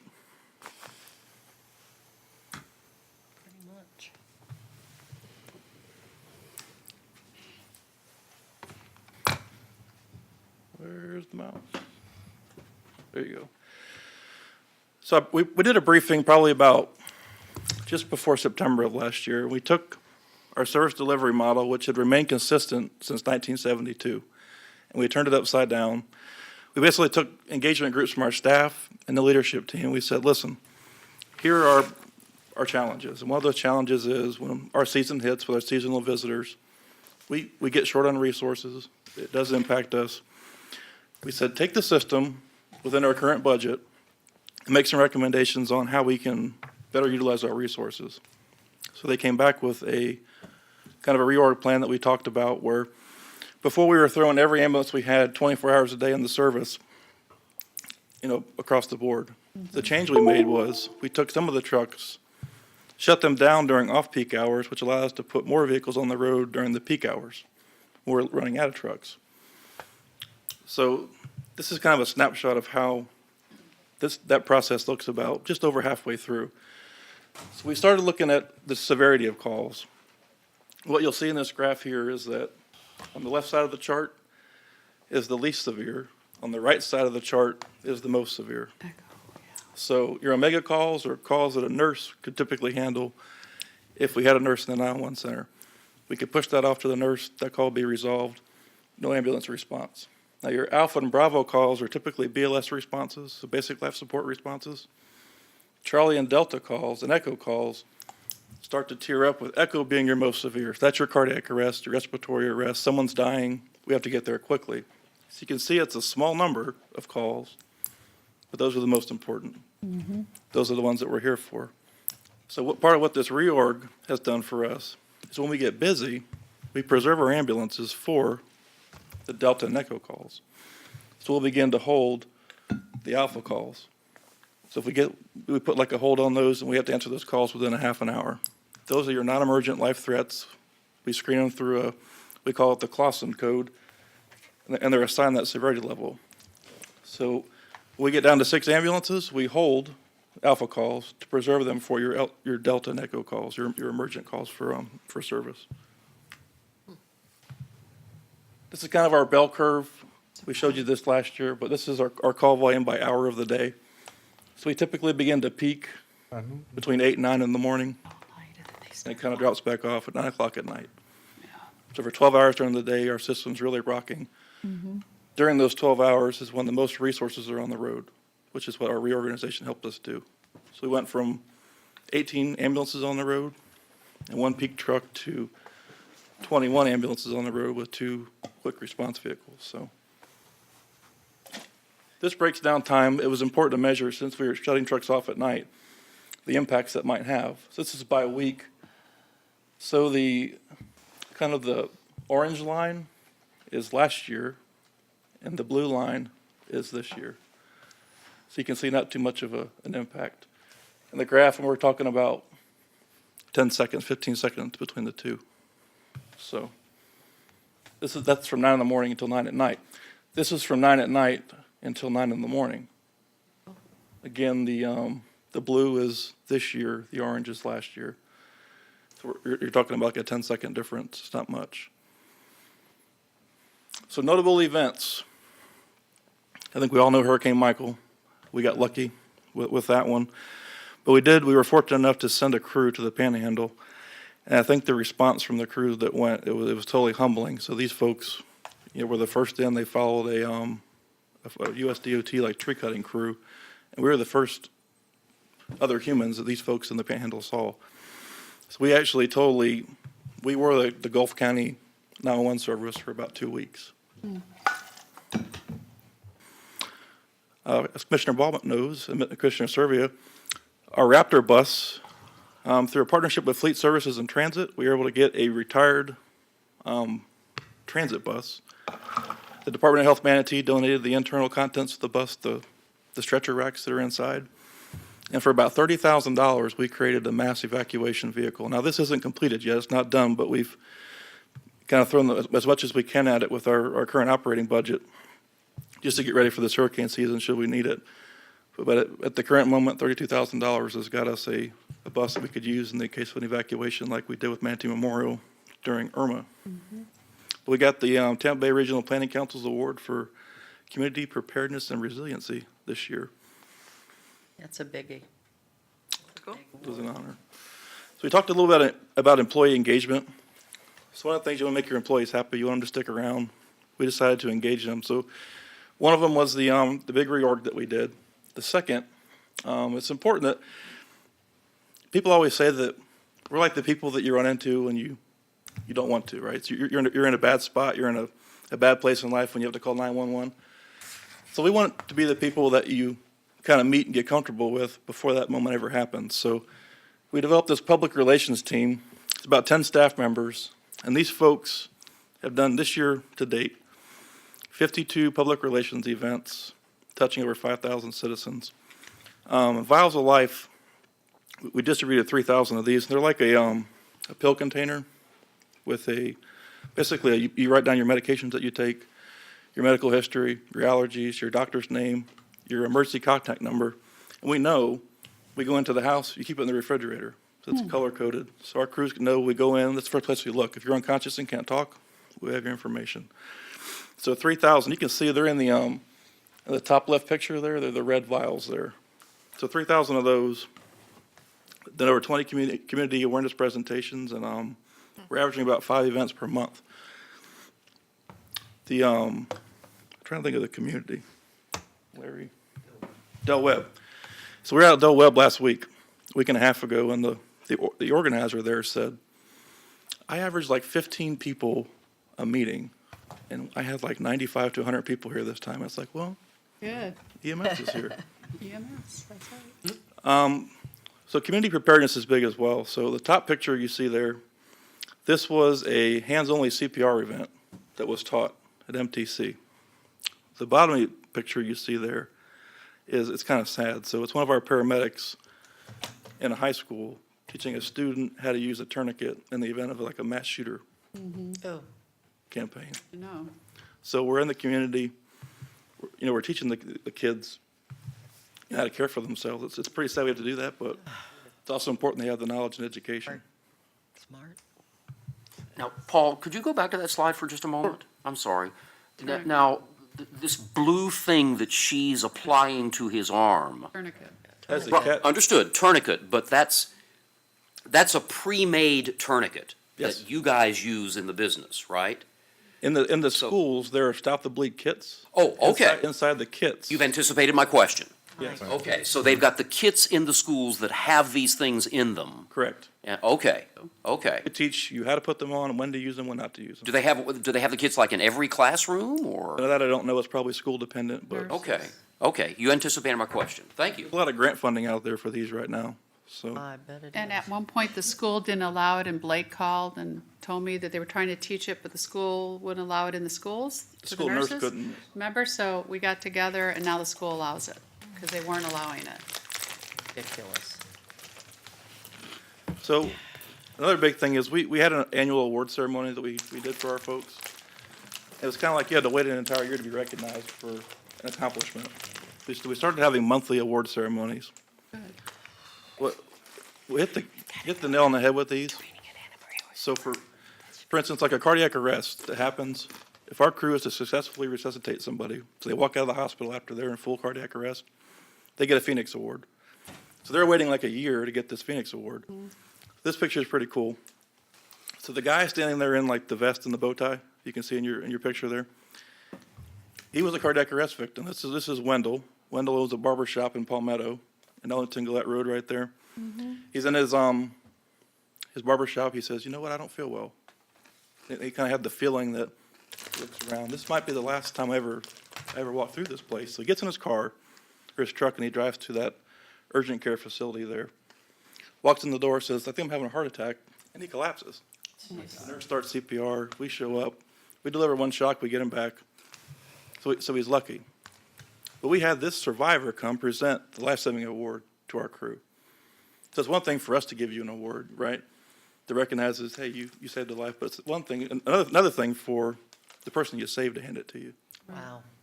So taking it a step further, Wendell says, you know what? I want people to learn CPR. So our guys hosted a hands-on CPR class at Wendell's barber shop for the community to attend. So these award ceremonies are well recognized by the employees and have been a great success. Another big thing was education.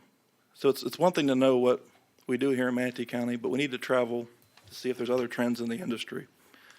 So in 2017 and 18, 17 we sent 10 people to Charlotte, North Carolina.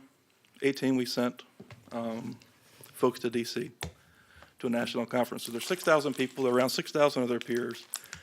They're attending these sessions, and what was nice when they came back was that they said, you know, it's nice to know that I'm sharing ideas with people they never thought of that we're already doing. And seeing some of the big presenters up there, passing on these big initiatives that we're already doing here.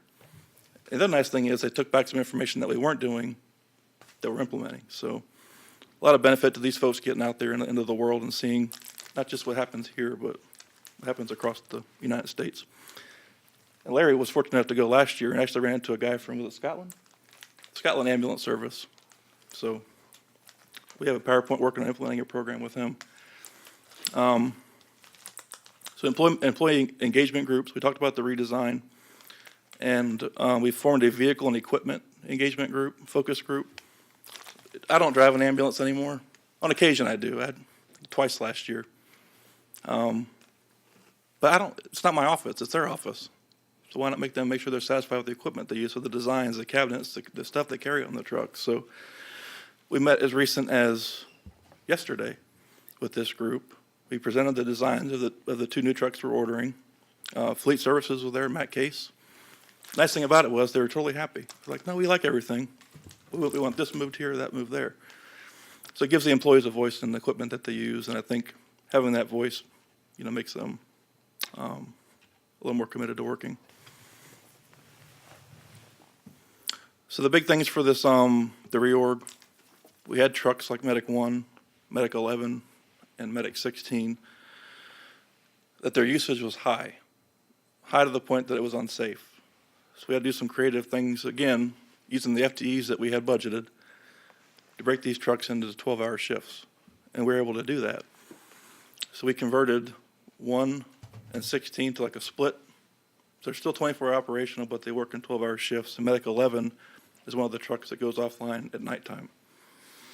So these trucks you'll see, they're still performing at the same level that a current 24-hour truck is performing at, even though they're working 12-hour shift schedules. So to compare 1972 to October of 2018, there are uniform shift staffing patterns, resources were deployed at the same time, and we used a lot of mandatory overtime drafting to cover employee shifts, vacancies in the schedule.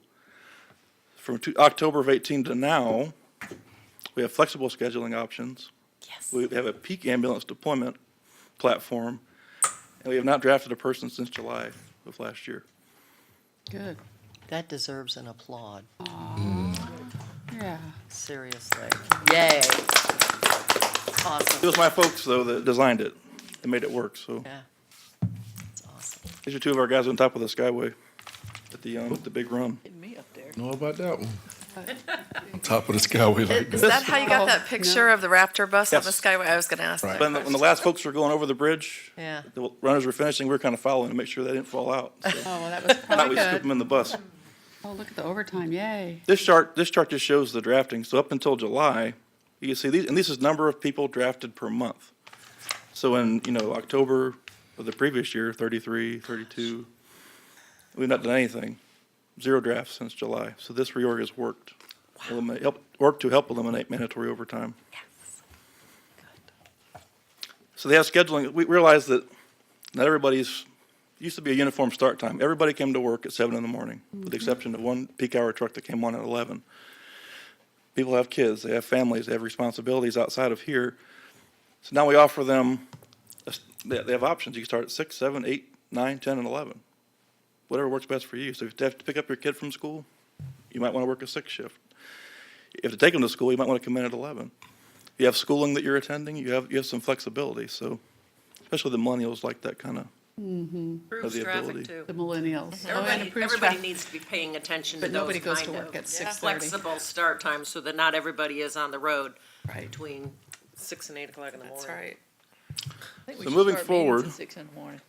into 2020. Oh, God, no. There's this big gorilla out there called ET3. So we talked in the beginning about It's Medicare. ambulance usage. The only way for us to make money was to transport folks to the hospital. That's how Medicare paid you. ET3 stands for Emergency Triage, Treatment, and Transport. So it's a new initiative offered by the Centers for Medicare and Medicaid that incentivizes EMS providers to do the opposite.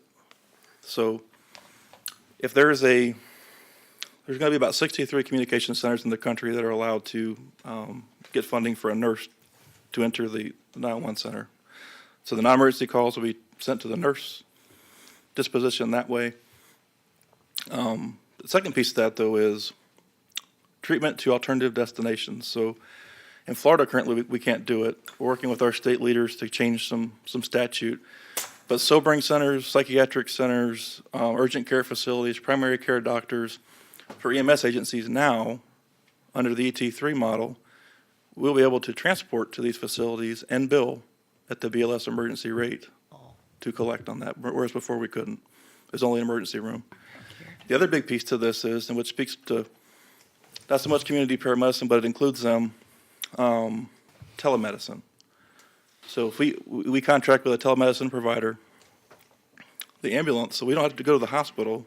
We provide the equipment, the paramedic to do the screening. We open up a laptop, introduce the patient to the physician or approved healthcare provider. They have a conversation. We can bill for that service at the BLS emergency transport rate. And the provider can also bill. So it incentivizes us to keep folks out of the emergency departments, which is the most expensive healthcare, the treatment healthcare can buy. That's a big initiative for us in 2020. Other big initiatives, in September, we'll complete the one-year phase of this reorganization, this pilot program. We'll be preparing for CAS accreditation. And this accreditation basically is Both Raptor buses? basically an ambulance-specific accreditation. It waives your state inspections. It goes through your billing vendor, your processes, your policies and procedures. It's a very noteworthy accreditation that that Medicare looks highly upon. So we'll be preparing for that. We'll be doing an RFP for an EMS master plan. We'll bring both Raptor buses to completion. We'll get funding for that in October. Our bariatric training ambulance will be funded in October. Oh, my gosh. So look forward to seeing that. Whoa, that's Our expensive. other big, and for those of you that don't know, our bariatric stretcher now sits in a trailer at the EOC. So if we have a patient that needs it, we have to send someone to the EOC to get this equipment to bring it to the scene. Wow, Just to load the patient to go to the hospital. losing time. So losing a lot of time. Yeah. The last big thing is we're going to have to relocate Medic 10, which is currently at Braden Station 3 off 59th Street, to a different location at GT Ray Park. So the city is tearing down that fire station. So we have to vacate and find alternative housing for them. So to my motion, which I think you guys already approved. We already voted. We already did I that. think we voted on it, didn't we? No, we've made a already motion. moved. We've already, Made a motion in a second. we've already made motion. We just Awesome. have, I tried to rush, but I want to take questions, any questions you might have. Commissioner Ball. Right. I've been waiting. Hey, Paul, honestly, I got to tell you, it is so delightful to listen to you today with all the changes that's being made in EMS. I mean, it has come such a long way, and you've really grown into your position, and it's wonderful to listen to you and the changes that are coming forth. You and Jake make a great team. It's impressive. That's all I can tell you. It's impressive. I'm just thrilled. You make changes, and then you look to see if they're working, and if you can change something to make it even better, you do. I mean, you're constantly, from what I'm getting reports back, you are constantly doing that type of thing, and that really shows great leadership on your part. So I couldn't be more pleased than looking at you today and listening to you and seeing the excitement in your face when you're talking about these changes in the department. And they're all so positive and great. Are you going to have another Raptor bus? There'll be two. There's going to be two, so you're going to do another one. We have the bus. We Okay. don't have the funding to get it outfitted, retrofitted. So the bus is over at Fleet's out back. Okay. But when it's all said and done, there'll be a bus west side by GT Ray Park, and there'll be a bus at the Red Cross building in Lakewood Ranch. So Love it. in the middle. Good. Love it. All right, and talking about the events, that you had at I forget where you showed a picture where you had an event, teaching, what do you call it? Stop the bleeding. CPR or whatever. I would love to get with you after our recess and maybe try and set something up in Lakewood Ranch to do something there, maybe on Main Street. I think it would be great to do something like that. But I just want to say, what a report, how exciting, and I'm really proud of you guys. Jake and Paul, how do people find out about your Well, various wait a minute, community Larry's got events? it. I'm sorry. Larry said something. I'm What was sorry. it? I just said our PR team's already had a connection on First Fridays on Main Street in Lakewood Oh, Ranch. yeah. So matter of fact, I think it's right in front of somebody's store on Main Well, Street. it's not in front of the right store. I can tell you the right store to be in front of. How do people find out about your various community events and when they're scheduled and what the topics are? our Facebook, Facebook page. Okay.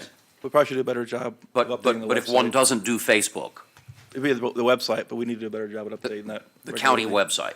Yes. Okay. Commissioner Whitmore. I follow all your stuff on Facebook.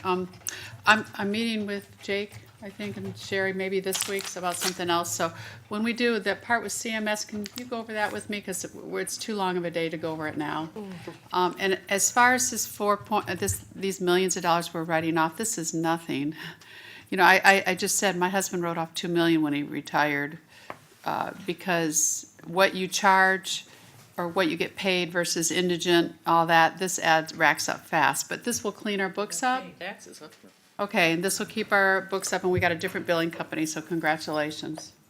Part of that money, it was the conversion accounts between the two. Right, that's, yeah, you said between the two billing. And Renee, nobody mentioned you. Thank you for all the work you're doing. You're welcome. Okay. Woo-hoo, overtime, awesome. Charge. Yeah, the money's always in Keeps charge, us the all money in line. lady. Yeah, She's the backbone. yep, Is she? Oh, yeah. yep. Yes, she is. Who hired her? She's been here a while. No longer than us. How far back? How many years? Bob's been, 1991. Yeah. Woo, my but not in goodness. EMS. I worked with her too. She was Yeah, a- she hasn't been in EMS the whole time. Commissioner Things are Bellamy. definitely moving in the right Yes, direction. I just want to go on the record. 2012, my brother had a massive heart attack and flatline inside the ambulance. Who did? And my brother, Oh. 2012, and flatlined in the ambulance, and he's still here today. Yep. Thanks to EMS, and more importantly, I don't know, I can't remember their name. They circled back around a couple of days later and checked on him. And that's always been a part of our family. We were very thankful for that. So I just want to make sure I go on record and applaud you all for everything you all do and give you thanks on behalf of the family and the community. Thank you.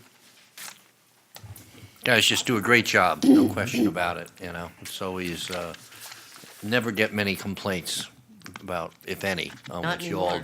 do. Because No, we you don't. get it and get it done, and that's, you know, a real compliment to you and the rest of your staff. And I'm glad to see that we've worked through a lot of these numbers and, you know, getting those response times down, and calls are still gonna be up, but we're a growing county, and We are. there's no way you can, you know, people are still gonna be calling all the We time. have a plan. We have a plan to grow is. Mr. Chair, you think that we could somehow, with Sherry, put this on their page or something on our website? Because it's public record and it was great information. The presentation. Yeah, the presentation. Great presentation. Commissioner Benet. I should- Yeah, and I just wanted to ask, because we did vote pretty quick on the motion, so removing the Voted. uncollectible accounts transferred from our previous billing vote yet. vendor in the amount of, I mean, we had to pay those, right? I mean, is that, or how does that work? When you remove it, what does that mean exactly? Look at the accounting principle, so Right. on our AR accounts receivable, we can't leave this debt out there indefinitely, so you have to, at Right. some point, we're still trying to collect on it. These accounts are in collections. We have to remove it off the AR, Right, Okay, sweep it to the side just to get it off the books. We keep so it's a trying. bookkeeping thing. Right. still there, Not mine. just not a Still trying to collect. We're still trying to collect on it, it's just, we need to get it off of our active. But the answer is to have less transports, because less transports means less uncollectible debt. And I less think- Agree revenue. with that? I think the answer is there's always gonna be a population that needs to be transported. So it's more of the right resource, right time, right place mentality. There's certain counties out there that incentivize their paramedics to transport people, and I don't think that's right. 'Cause you're making money off of the people that you serve. I think it's taking care of the people in whatever environment it is and suiting all their needs. The answer is to get them to the right destination or the right care that they need to get to, so. If it's a primary doctor, a walk-in clinic, a hospital ER, We're trying to reduce the drain of the emergency system to save it for those Delta and Echo calls, those cardiac arrests, the true emergencies, and the ones that are typically using the 911 system as their healthcare provider. Right. Those are uncollectible debts, and get them to the care, the long-term care that they need. So I know you all seen the RLS that we sent to the county attorney that dealt with hospital transfer delays. A big piece of that puzzle was the cases that we wait with, that we're stuck at the hospital standing against the wall, waiting for a bed. Yeah. They're not emergent cases. These are your cases where they've got tooth pain, a sore back. Shortness of breath. They're not emergencies. Those are the patients that could be handled in a walk-in clinic. So by making this move, we'll kind of answer some of those hospital delay problems. So we'll take the hospital, what needs to be going there, but we might take some of the lower acuity stuff to a walk-in clinic or a primary care doctor's office. Smart. Okay, and Renee, did you have anything you wanted to add? You were kind of like lurking behind them, like. They did good, didn't they? Jake and Paul did an excellent job answering the questions. If you have any other questions, I'm happy to answer them, but I think they did a really good job. Thank you. I think it's the I best think we're ever. in good shape here. We've got a motion and a second. We're going to open it up to public comment. Is anybody from the public that would like to come down? Seeing nobody, we'll close public comment. We have a motion by Commissioner Trace, seconded by Commissioner Baugh to accept this authorization to remove the uncollectible accounts. All those in favor say aye. Aye. All those opposed, motion, authorization, I should say, passes 7-0. Now, we move on to Jerry and group. Glad you could stay with us. The coffee. Margarita. I don't drink. Good afternoon, Commissioners. Jerry Lopez, Director of Redevelopment and Economic Opportunity. I'm here with Bill O'Shea, our Community Development Project Manager. We just wanted to talk to you about our process for developing our action plan for next fiscal year for 1920 for our Community Development Block Grant Program. As you know, we received money from HUD. We have gotten our allocation for next year, which we're very excited. We'll be receiving approximately $1.8 million, just slightly less than last year. But as you know, we go through a process as part of our grants to put that out there for organizations to request grant funding under two separate categories. One is our public facilities and infrastructure, and our second is our public services. So we have conducted our process, making sure that all of the applications met our threshold according to our 5-year plan. We did have a selection committee made up of 4 members that reviewed the applications and ranked them. And then in addition, then staff went through, as part of our public facilities, also looking at making sure that all of those met those qualifications. So we have 8 CDBG eligible activities that are recommended for funding in the next cycle. So we wanted to come before you to present that this was the recommendation so that we can then begin to complete then our action plan and then advertise the projects. Would you like me to go through those projects? You have the list on with you. Just real briefly then, I'll go through it under our public facilities and infrastructure. Our number 1 recommended project is Manatee County Habitat for Humanity for infrastructure for their Polling Gardens project in the amount of $650,000. We've been working with Habitat over the last 2 years to be able to do this project. Since our SHIP funding on the state wasn't enough, we really wanted to devote some of the CDBG to our housing rehabilitation. So we have about $338,000 designated for that. And then we wanted to do a Samoset infrastructure feasibility study, really looking at the big picture of the Samoset neighborhood to seeing what infrastructure we can do and then develop a project from there. And if we're not able to fund it all, hopefully we can see what other funding sources are out there. But this gives us a really big picture from that infrastructure perspective of what we can do. So those are the totals for our public facilities and improvements. And then under our public services, we have Meals on Wheels Plus for unfunded senior meals in our recap area in the amount of $51,936. The Manatee Education Foundation at $57,152. This is focusing on the Samoset area as well and looking at English as a second language as part of a program as their SOAR and 4 program or 4 and SOAR program. Gulf Coast Legal Services in the amount of $40,000. Community Coalition of Homelessness, which is Turning Points, which is our Project Smile in the amount of $60,000.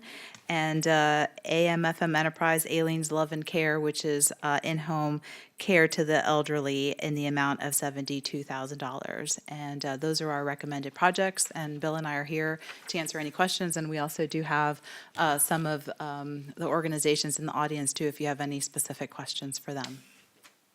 Good job. Excellent. Okay, any questions? Betsy? I'm just so excited about Samoset and what's going on there. I mean, you know, I remember back in the day when we used to be not an entitlement community, but we did focus on putting infrastructure up in Parrish. I remember putting infrastructure in Talavast, because those were areas that needed it. And one time people up in Parrish were standing in line for water. I don't know how many of you remember that, but I do. I'm sure you do. I mean, I was working the CDBG before it was entitlement, and we would apply for those, and we would routinely get some of that money. But I'm so glad that we're focusing on Samoset. That is one of our refill neighborhoods, and we need to look at improving the quality of life for folks. So will do it. Helping Habitat is great, but also helping the entire community, I think, is wonderful. Fabulous, yep. Commissioner Trace? I I motion that we approve the proposed projects and activities for inclusion in the draft 1920 CDBG Annual Action Plan. Second. Okay, we got a motion and a second from Ms. Whitmore and from Reggie. motion by Ms. Trace. I don't see any other discussion, so we'll open it up to public comment. Anybody from the public would like to come down and comment? No, she knows she's got to go. She's blowing kisses from the audience. Diana Shoemaker, Manatee County Habitat for Humanity. I am so pleased to be able to work with the county on this project. It's been a long time in coming for us, but it is a pleasure to partner with a community that sees the need and recognizes the importance of putting a lot of resources and time and effort into that. So I just want to thank you and enjoy continuing working with you. Thank you. You all just do a fabulous job. Yeah. Fantastic. We have one more. Okay. Oh, good.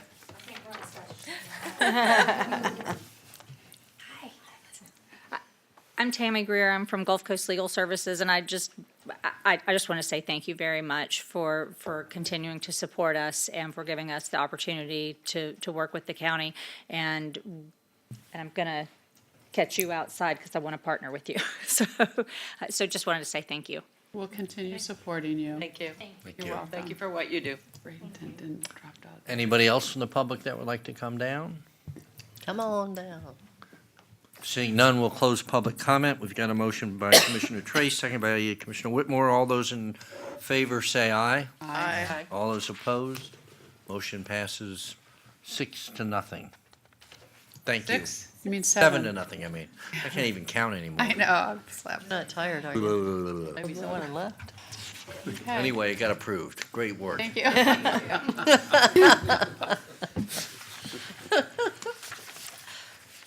Okay, moving along here. I guess the next thing is the dashboard report from the administrator, our Yes. new administrator. Yes, thank you very much, and thank you for your support.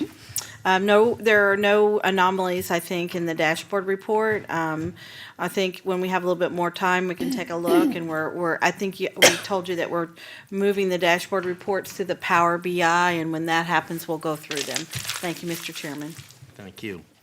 Any Moving right questions? I along. don't see anybody, so we'll move to commissioner comments, I believe. Yes.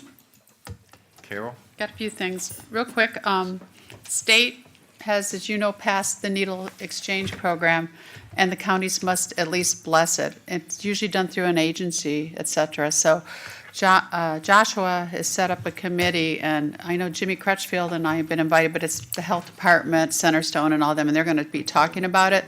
But if they decide to do something, and I did talk to the sheriff and Todd when he was waiting for an appointment with one of you commissioners the other day in the waiting room area, and they're going to be involved with this too, because since we were the epicenter, I don't know if we still are, but we were at one point, and I think it's gotten 100% better, but they do support this type of program, so we're just going to talk about it for now, and then when it comes to something, the commission will approve it if they want to do it. Also, an update, I told Sherry I was going to bring this up. If we can have an update on, now that I don't know if the governor signed everything yet, on the state regarding the building permits and the development plans review. I think it was House Bill 7103. I don't think it's signed yet. So, but if we could find out the ramifications, Sherry and I talked about this yesterday in our briefings of what that means to Manatee County staffing, et cetera, because you have so many days you have to prove it, or it gets automatically approved, so we need to be on top of that.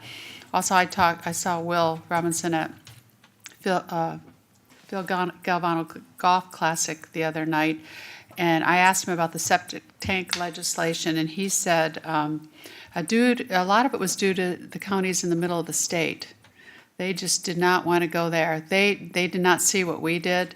So we have a lot of work to do, a lot of education, and so hopefully we can get something that the majority of the state can support, because we do need to do that. So I agree with, I think Vanessa brought that up earlier. I chair the Transportation Disadvantage meeting, and FDOT comes to every board meeting. And at our meeting the other day, she praised Manatee County and said it's probably the most informative, best attended Transportation Disadvantage meeting that she's been to. She represents 7 counties. So she wanted to make sure that we all knew what a good job that our staff is doing. I want to commend Reggie for his keynote speaking the other day at the Law Enforcement Memorial. You did an excellent job, and we were all overwhelmed and taken aback, and you made us proud. So I just wanted to thank you for that. Did a great job. Whoop, whoop. Tomorrow night, I think it's tomorrow night, GT Brace Skate Park ribbon cutting will be at 6 p.m. And as the first city in the county to actually open the first skate park, I'm definitely going to be there. But if you all want to make it, please do. I did communicate with Gruters and Robinson about the stormwater issues in the Sarasota Bay, and they weren't made aware of it at the state level from their staff. Wastewater. I said storm. I meant wastewater. So I sent them the information I had, and they asked us, and they asked Sarasota Bay Estuary to keep them informed on what's going on, and I brought that up at the Carol, I'm sorry. last What meeting. are you talking about now? I I'm missed talking it. I about apologize. the Senator Gruters and Representative Robinson weren't aware of these wastewater issues that they're having that's in Sarasota County that's affecting the Sarasota Bay. They were not aware of it. That's what they told me. So anyway, I told them we would keep them updated on our end, and I know that Sarasota will and Sarasota Bay Estuary will. Also, we've all gotten emails from passionate animal people and demanding that we look at Maddie's program. You all received an email from our county staff. The board in 2011 recommended that we follow Nathan Winograd's program, and that was voted 7-0. And that is the program that we're following.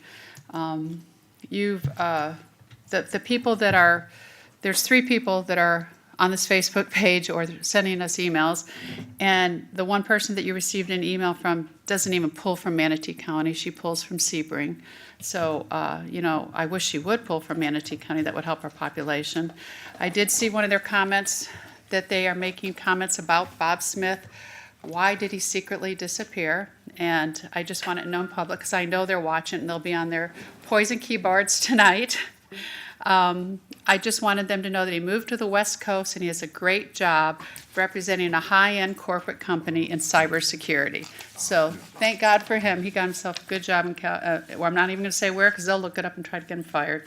It's not worth it. So I did want you to know that there are some passionate people, but they need to get their facts straight. And I'm going to make sure that they do get the information that is correct. Our employees are following the direction of this board, and we are a no-kill. We have saved 90% of adoptable animals, no matter what they tell you. And that's all I have to say. Okay, Commissioner Serbia. Yes, thank you for all that great information, Carol. And then regarding the no-kill, I just have a comment, because I used to serve on the Humane Society board, and it was at a time when we were beginning to implement the no-kill and Nathan Winograd's model. And what I recall, correct me if I'm wrong, is that there are 4 different ways to calculate no-kill and the save rate. And all of them, just like mathematical equations, all of them kind of focus on it from a different angle.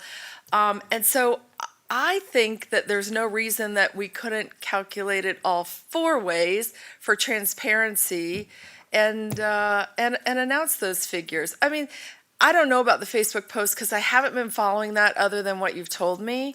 But I mean, all of them are legitimate calculations, is what I'm saying. So maybe that's something that we can consider. Well, we just now reached no-kill. According to our calculations, you all received the information. In all fairness to our employees, where there's only 8 people taking care of 200 animals and our staff being understaffed, I would ask that we follow the board's direction and not 3 citizens. And if you wanted, you saw Jake's response. It has all the information that you need. But just because a citizen suggests another way to do something, that's not been the policy of the board. And I think we need to talk about that in the future, not today, because we're all too tired. Right. But our staff, I have to support our staff. Our staff, these people, are very passionate and really hurt some of our staff this week, and they're there trying to help take animals, which, we don't like to, a lot of us, and I get it too, I don't like to talk about a lot of this either, but we have provided, we are transparent. We are not following the Maddie's program, we are following the Nathan Winograd's program that the board voted on, and if we want to change it, that needs to have a policy change come up in the future. And that's I don't think we fine. should look at all 4.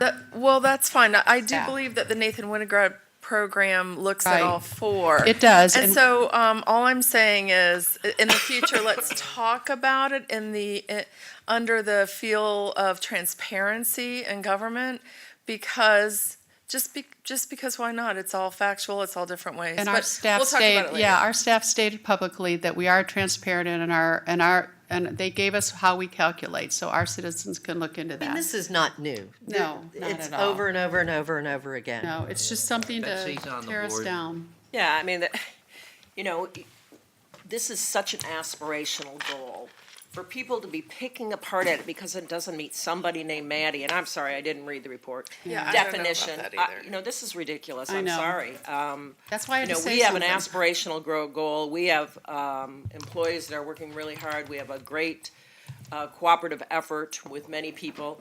I mean, yeah, you can pick apart any goal that the county sets and try to set a different goal, but you gotta have one goal. I don't wanna have 4 different goals that we No, I gotta don't try to either. make, you gotta have one goal. I don't mind discussing it and talking about ways to do things better, but the idea that we're gonna have 4 different measuring sticks, I would not support They that. probably quit. And I know, I'm tired, I'm sorry. Maybe I'm not seeing a broader picture, that's entirely possible, but I certainly would not want to have 4 different goals to try to meet. The only reason I say that is they're all recognized by the person who developed no-kill as appropriate ways to calculate. So I think a future conversation is what we should do.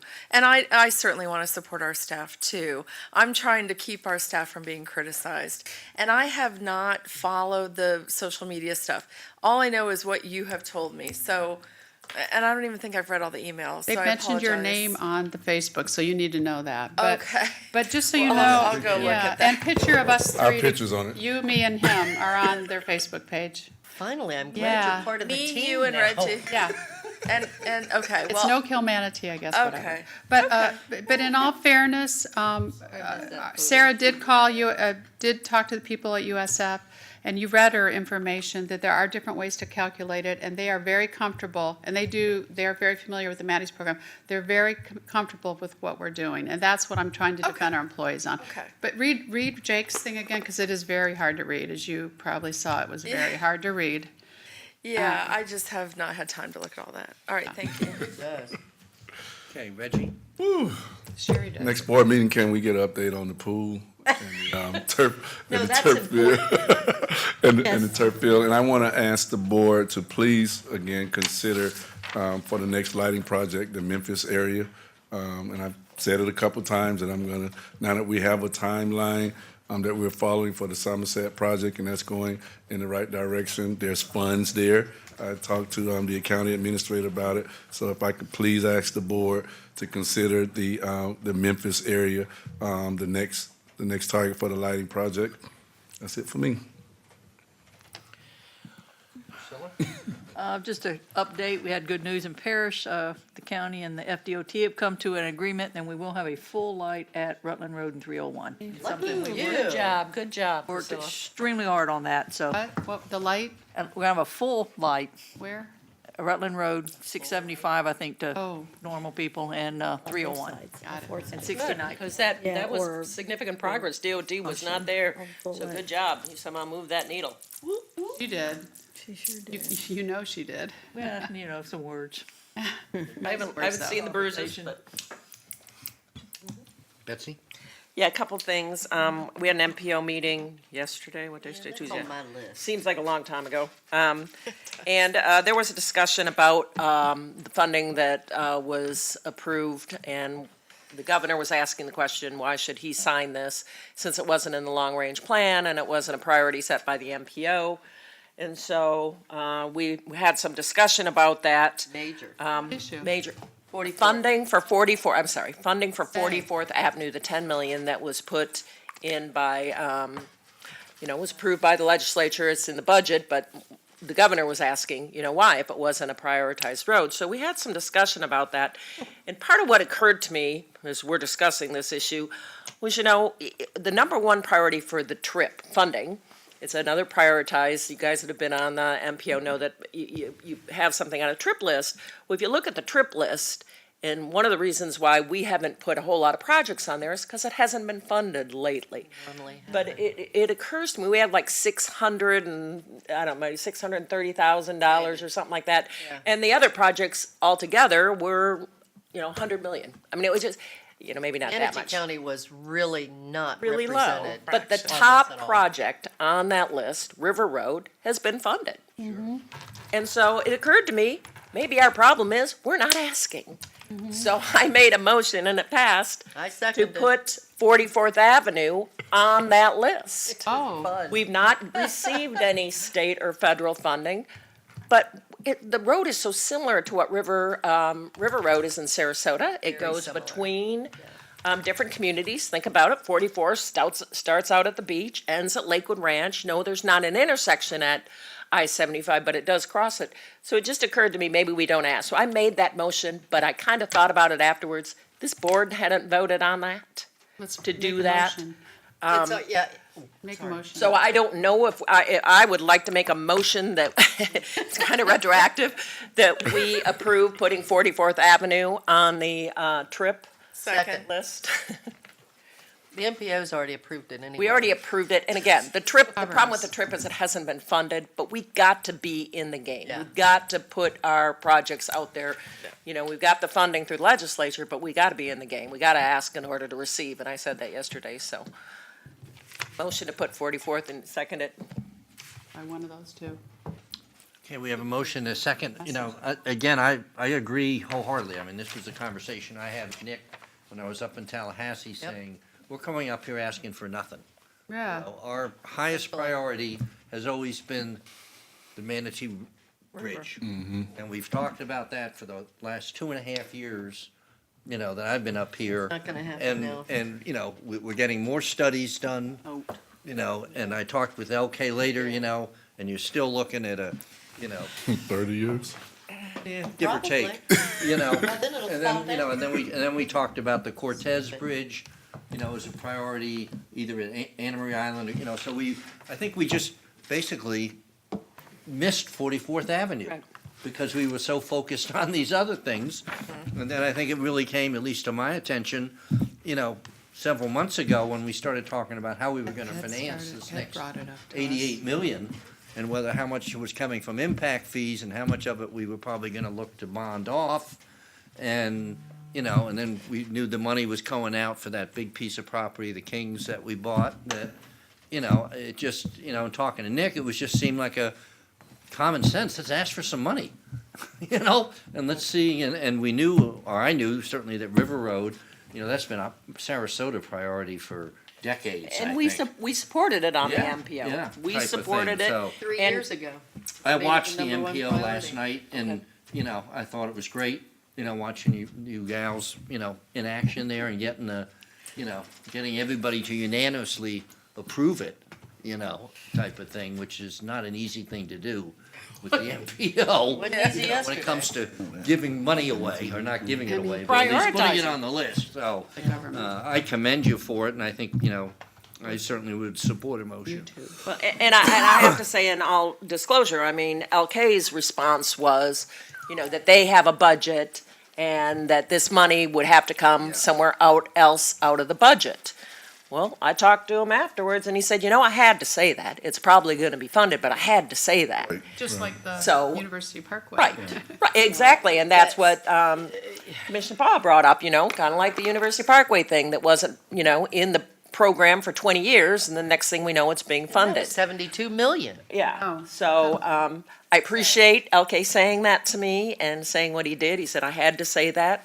And I said, yeah, I get it, but, we pushed this through and we'd like to see it happen. And so we did get a letter of support from the MPO to the governor for the funding for 44th, but I think it's important to put it on a list. And so, I had told staff I was going to bring up this trip thing because it is just so confusing me why we're asking for nothing when everybody else is asking for a bunch of stuff. And it's happening. It may not be happening with trip funds, but it's happening through that. So, okay. Okay, well, we've got a motion and a second. I'm not even sure, I can't remember what we're doing now. Putting 44th Avenue is our priority. Is a Putting it on the priority. trip list. That's right, On the trip okay, the list. trip list, okay. He's brain dead. We'll now open this up for public comment. Anybody from Kevin the or public that would Carl like to or discuss Ryan it? or Dale, any comments? Seeing nobody come forward, we'll close public comment. So we have, I don't remember, who made the I guess Betsy made the motion. and Vanessa. Vanessa seconded it. All those in favor say aye. Aye. Opposed, motion carries 7-0.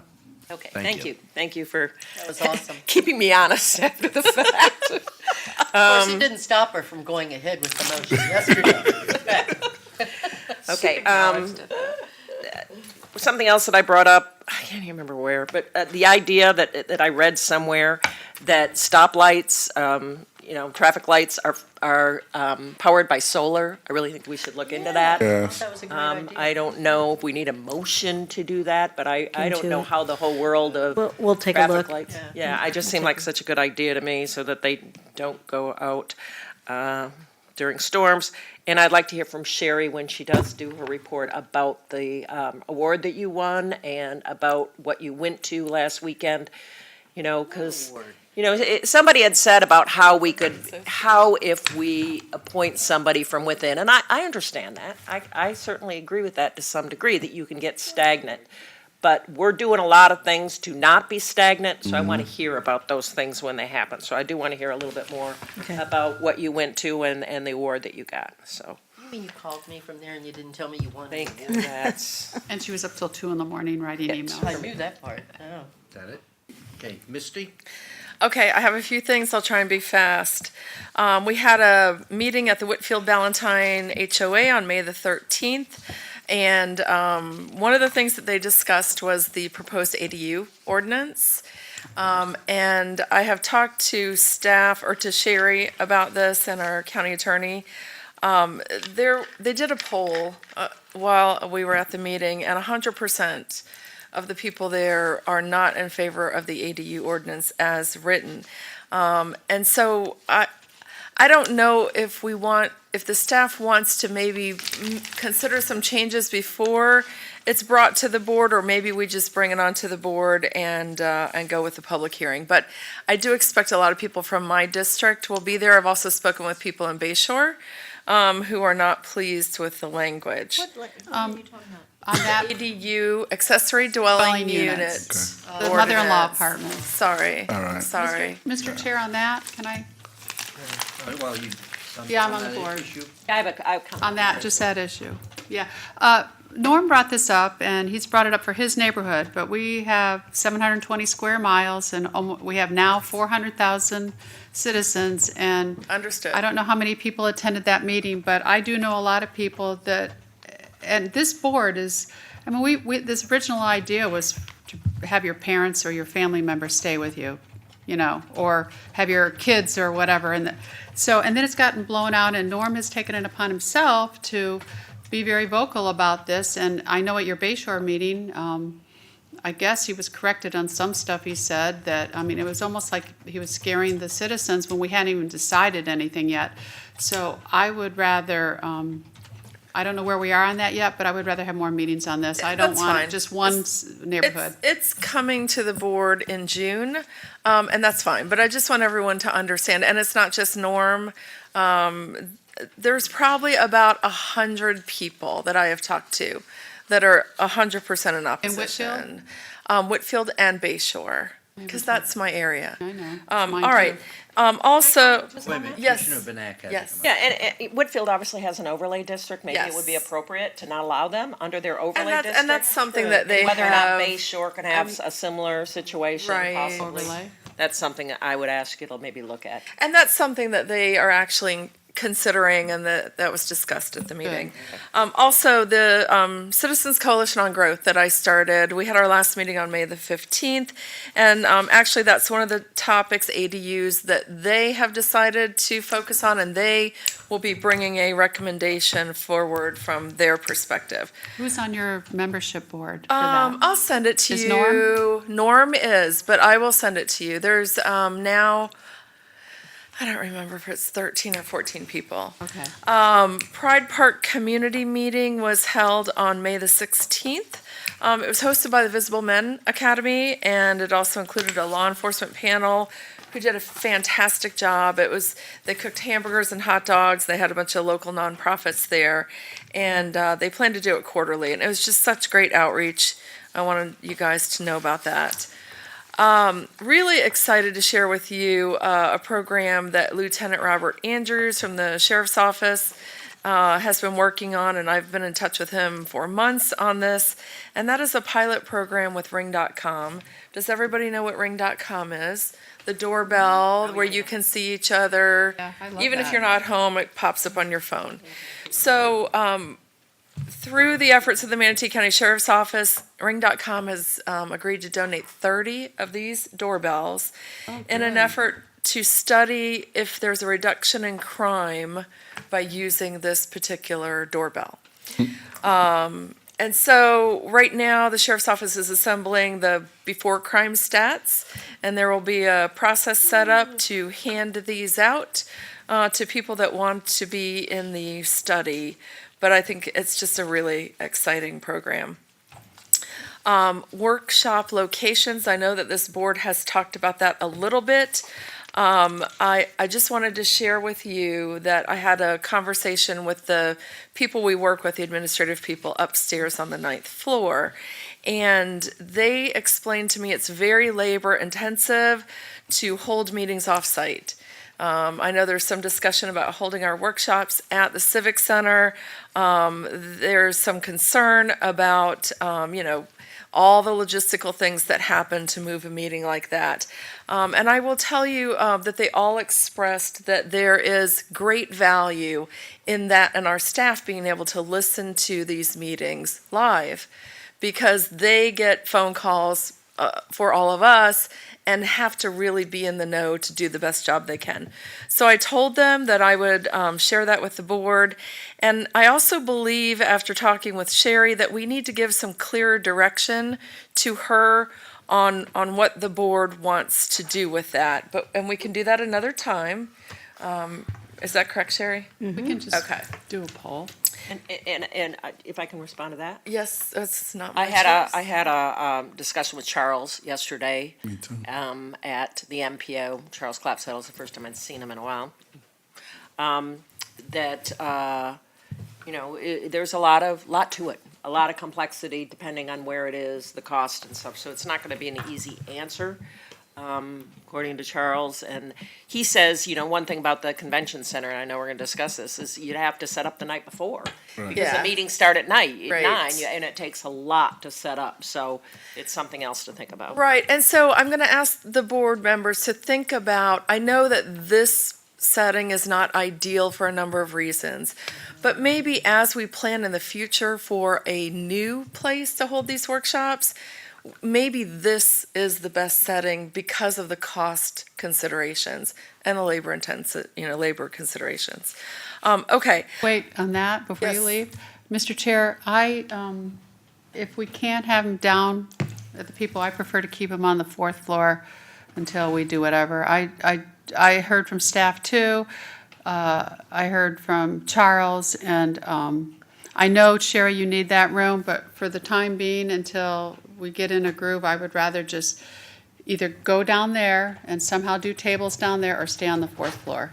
Because I would like the convention center, but I understand, how many times have we had staff today run down when they're watching this live and run over here real quick to get their items so they don't have to sit here all day? So I get that, somehow if we could have it in this building, but I'm okay with the fourth floor until we get whatever. And you and I disagree on that, because I really believe that we need this information out to the public, and when we're on the fourth floor, we're not getting it out to the public as efficiently as we could as if it were available for them to watch. But that's okay. Commissioner Ball has a comment, I believe. I was going to say, I mean, you know, we can talk about this, what's the old saying? Until the cows come home or whatever it is. But the bottom line is, you know, there's no reason in the world why we couldn't have a table right down there, not be up here on the dais, could be in this room with a table right down there. Everything is already wired for TV. It's already done. It wouldn't cost any extra money. So I don't know why we keep beating around the bush on this. I mean, we have this location, we have this room. Okay, yeah, sometimes the planning commission might meet in here or some of the other, but they're not all the time, and we could certainly look at that and adjust our schedule, just like we'd have to do if it was at the convention center. So, I mean, I just don't see why we have to keep going over this over and over again. I mean, it could be right down here. Would work. But it didn't work TV-wise, so we were. No, it would. No, it They would. could adjust the cameras. I've already talked to Charles about it. They didn't seem to have, no, I talked to Charles. No, But they didn't have any issue with it. You know, it would be easy to do. Yes, it's going to mean a little bit more work for METV, but you know what? I mean, it doesn't matter where it's going to be. It would be less work for them to have it here than it would anywhere else. Because even up on the fourth floor, the clerk's office, you know, has all this. I mean, it's a lot to set up to have the meetings up there. So Yeah, that's why true. why do we keep fussing about this? Just have a table down there with chairs. You got plenty of room for other people to sit. It's already up and ready for TV. MTV already has it all together. I mean, Build it's a like the think logical that's- place. I think that's a great idea, and our second choice, my second choice would be just for us to sit here. Wear your polo shirts and jeans Yeah, if I you don't want to be care more about that either. informal. We can do that, but we just don't have the perfect solution, and we got to be mindful of the cost and what it does to our staff. Okay, I want to tell you. Commissioner Bellamy has a I'm comment. just curious, based on the money, what's the difference between a work session and something like this and the land use meetings that we have here? I'm just curious, I bet no one knows Can't yet. hear you. what's the difference between when we have the land use meetings and a work session? Is it the formality, the format, is that, Good point. is that the bottom line? Judicial, yeah. Yeah, the only difference in cost for any of this room is any additional time to have the METV staff here that we haven't already contracted with, if you're doing it in this room. And in this room, in the reluctancies, and I'm just probably chiming in about it because a lot of times I don't get into that back and forth, but the reluctancies are the formality as far as how we dress and that we're up here Yes. on the dais. Is that it? I think that's Carol's concern. Big time. She I just doesn't know like people to be up talk here. different when you're eye to eye with them versus up here and they're down there. Yep, I get it. I've been both ways. Yeah. Sarasota does it where they all sit around a table.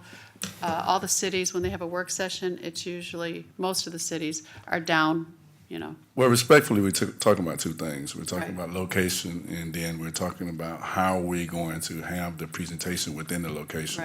Right. I think we are at a point where cost-effective location is in this area right here. Right. And the presentation, that's a total different conversation, whether or not we're going to be up or whether or not we should have staff bring in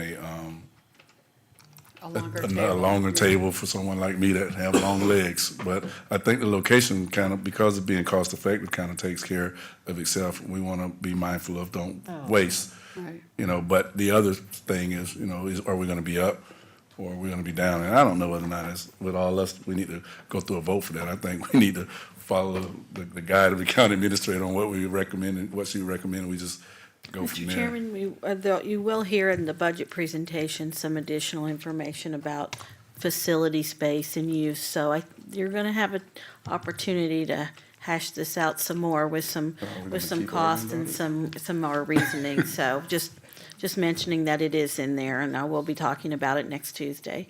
I apologize, ma'am. Thank you so much, everyone, for your input. Okay, I met a delightful man that many of you may have also met. His name is Francisco Wally from the Latin Soccer League. And he and his father, for the last 30 years, have organized an adult soccer league in Manatee County. And they are touching between 2,000 and 3,000 people every weekend. It's just terrific, the work that they're doing. But there are lots of competition, as we know, to play on our fields, especially out at Blackstone and Palmetto, which is where they're normally playing. And remember, this is a class of people, for the most part, that don't have a lot of discretionary income.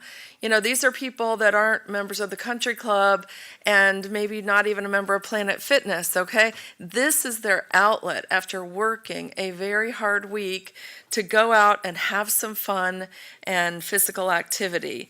Now, with the competition for the soccer fields, I will tell you, I've also learned, and I'm sure Commissioner Trace is well aware of this, that the Palmetto High School football team will often use these soccer fields because their field floods. Right. And I understand for years that this board has been aware of that, right? And has even said, you know, why don't they drain their football field, do the work that's necessary so that it doesn't flood.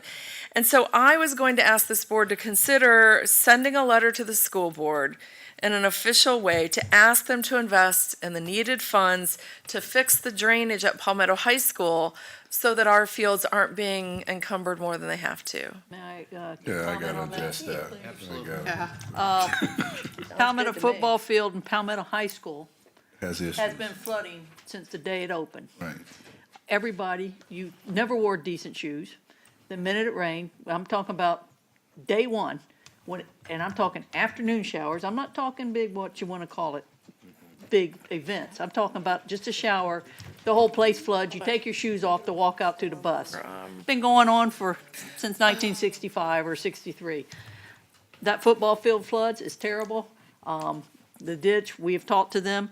They have, unless they have changed, the last time I saw the plan, which was about, I want to say 6 to 8 weeks ago, they had $788 million on their capital improvement plans for the school in the 5 years in the district, and they had $0 Palmetto. for Palmetto High School. So let's talk. $0. So yes, there's been a lot of discussion on it, and there's a big group in Palmetto. I would say, instead of us addressing this thing, there's a big group in Palmetto. There's a lot of discussions in Palmetto, and I will say this, there's a lot of discussions in the north part of the county working on this problem, and I'm not really sure that the Board of County Commissioners really, right now, needs to get in there and put anything in. I'm talking huge effort being put on by the citizens. And the only reason I ask that is because it's the county fields that are suffering. And there's more going on to that. The On the school whole district. soccer thing also is the adult league is not cleaning up a lot. There's a lot of beer cans. There's a lot of things going on. There's a lot of drinking going on in these soccer fields. And the youth league will come in. They're supposed to play on Sunday. Is it Sunday they're supposed to play? Right. And the youth league's supposed to be on Saturday. Then the youth league will show up on Sunday morning. And then there's some issues and there's not being cleaned up, and there's a lot of issues between the two groups. It's not just, and Palmetto High School doesn't use the fields as much as they're telling you they do either. That's my point. Okay. That's my point. But there's a lot going on up in those fields, and I know Charlie, if Charlie were here, and I'm glad you're not here, Charlie, do not come down wherever you are. I'm just saying, there's no reason. There's a lot getting ready to go on at Blackstone, and there's a lot getting ready to go on to get extra fields in Buffalo Creek. So it is I agree that it's a problem, but it's not a problem that has like, oh, really? I mean, it's being discussed in a lot of places. God just can't even get. And, Mr. Chairman, if I might add to that, I was at the school board meeting on last Tuesday, and they were reviewing their list of projects and status, and this was brought up, Commissioner Servia, and they talked about bringing back some considerations of improvements for their drainage because they recognize the problem. It seemed like a big issue. They were talking about it, but there were some folks there, just so you know, that were representing Palmetto High School. And so I think we can check in and get some more clarity on whether they really did put aside some of their infrastructure money to address it and let you know what we're doing over there. Although, to be fair, they say they can fix it for $500,000. Yeah, right. Yeah, that's what I said. Commissioner Benak. Yeah, I believe that we do have to provide more soccer fields. It happens when we have a, very growing population, a growing economy. These are hardworking folks. I had no idea that the soccer fields were being utilized for football practice. I guess it's a reality situation I didn't know about. But yeah, I'm all for sending a message to the school board that we would like for them to accommodate their football players on their at Palmetto High. And yeah, you're might have to invest some money, but from what I've heard, and I guess I'm going out on a limb politically, is you haven't done that up in Palmetto, and perhaps you should. So there you go. That's my personal opinion. I have, to be honest with you. Right. I'm gonna have to talk sooner or later. I've not heard that the football team is not I wanna address that. practicing that much on Saturday and Sunday. So, and they have an agreement. They've had an agreement with Palmetto High. Their softball team practices on Blackstone Park. Right. They have their own baseball field, and Right. But that used to be a county facility. But the football team, I don't think is. That's not as big as complaint as the drainage and some other issues. So from the football team standpoint, if they practice there, very, very, very, very, very rarely, if they practice there, it's with the field being wet. They have an alternative field that they go to if the field is wet. Which field are we talking about? We're talking about on Palmetto High's property. Okay. That sits up a little bit higher and it drains off. So as far as the football team practicing there, I don't think that's accurate information. I think you may be talking about Palmetto High soccer.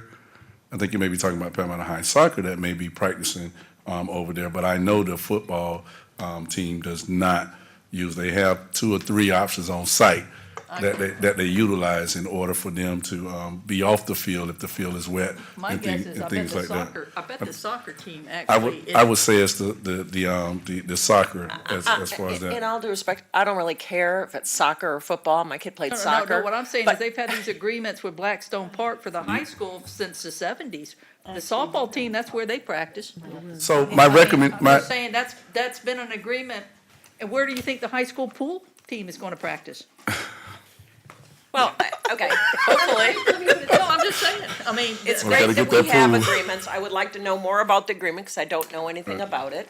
But when we have pressures that are put on by our constituents that they need a place to play soccer, and I think this league has been around for 30 years. Yes. Going to make a proclamation. Been there I a told long them we time. do a proclamation Oh, good. when they do that. That we need to make decisions about who has priority and.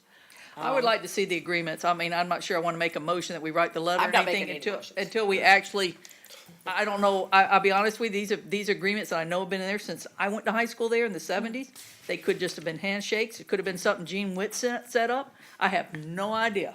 There's a lot of things happen over there that, I just think with the current momentum right now that's going on North River concerning the issues at Palmetto High, or the like of the school board addressing certain things, that the county should proceed with caution and let some of those things actually take its course, because there's some serious things that need to be addressed at Palmetto High that, in my opinion, the school board has been negligent of, and I'm a resident of Palmetto, so I can speak on that. But they've been negligent of it, and it's going to be addressed. And I don't think the county needs to get into that as of right now. there's a big.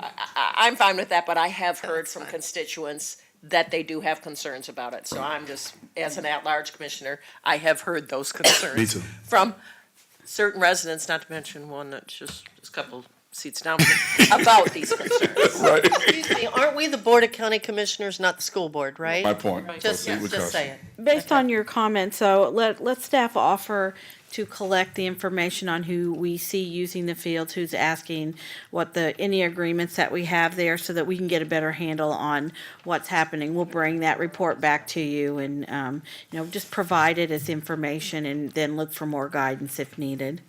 Just to let you know, when Blake played Little League, so I'm not talking, not when I was a kid, all the practice fields were in church yards.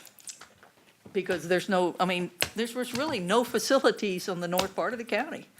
That's just the reality, and we're playing catch-up.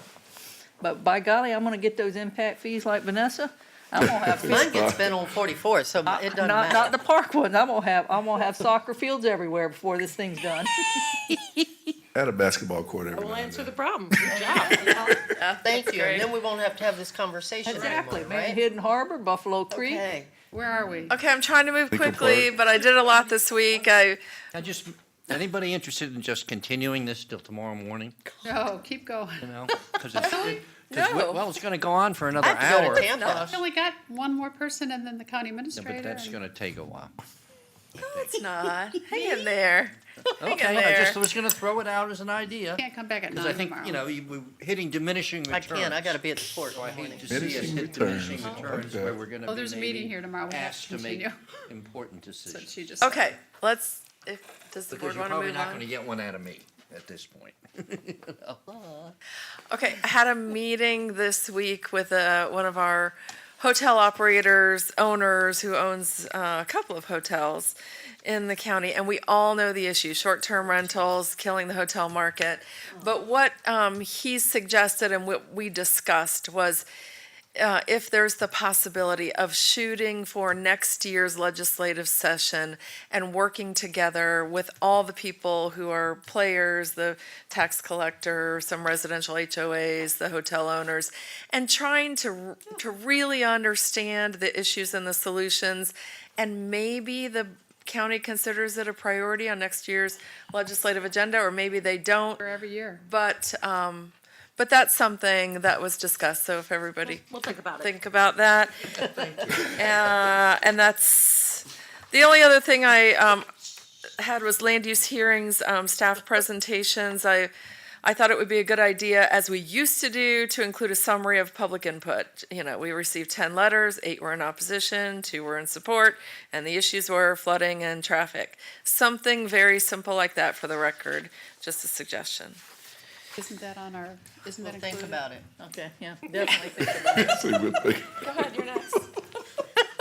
I'm too tired. You I want to only, wait till tomorrow morning? well, no, I'm not gonna do in the morning because I have to be at the port. And that's one of the things I was gonna say.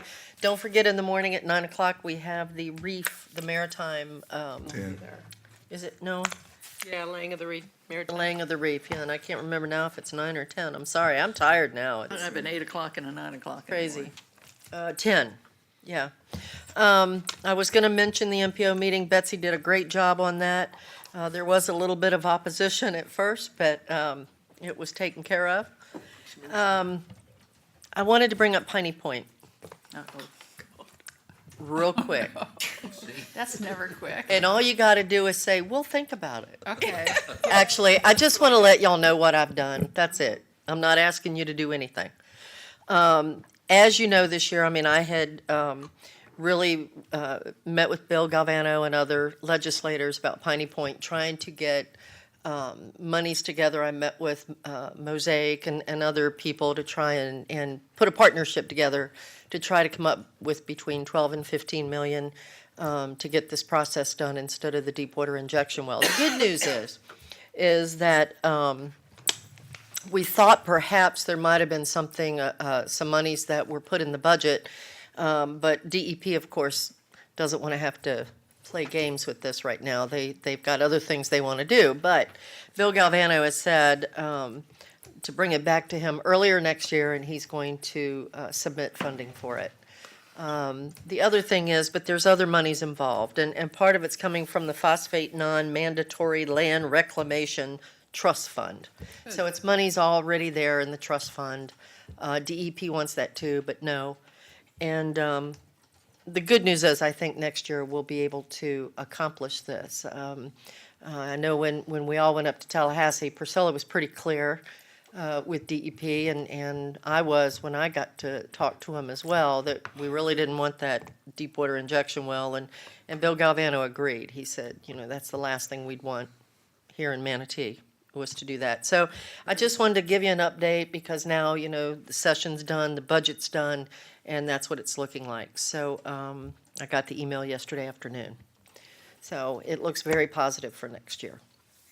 Good work. Keep at it. We'll think about it. No, I'm tired. We're thinking about it. Sounds good. That's why you just think about it. That's it. And that's all I'm going to bring up today. There's other things that we all know that we need to talk about, but you know what? Today is just not the freaking day, because I don't even think I can think about it. So I'm done. And some man said we're all talking, and I apologize profusely that we've been sitting here since 9 o'clock, and I apologize because he wasn't being able to hear all of us, so I told him I'd apologize on our behalf to him. Mr. Palmer, do you have anything to add? Only that I just got an email from somebody calling me a lawyer of distinction, so I thought I'd share that with my bosses. How is Nancy? How is your wife? Nancy? This was not from my wife. That's great. I tell you, I wish I had as many comebacks in my back pocket as Priscilla does. know. I mean, you're good. Well, thank you. You're It was good. Steve that said that, if the shoe fits. And now the drum. No, Priscilla said, was that from your wife? Oh, no, I said, didn't hear that. I just said, how is Nancy?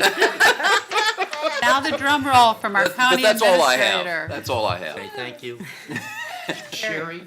Our All county right, quickly, I know you're ready to go. Yes, I'm ready to go. Well, all right, so just very quickly, the National Neighborhood USA Conference was this past weekend over. It's actually Wednesday, Thursday, Friday, Saturday it was in Palm Springs, California, which probably to a lot of people seems like you're going out for something very luxurious, but they move it all over the country. We've been in Memphis before, Omaha. Next year it's in Little Rock, Arkansas. Oh, my goodness. It goes all over the country, and we hope someday to have it here in the Sarasota-Bradenton area. We have a great convention center, but we don't have any hotel. So maybe someday we'll have it.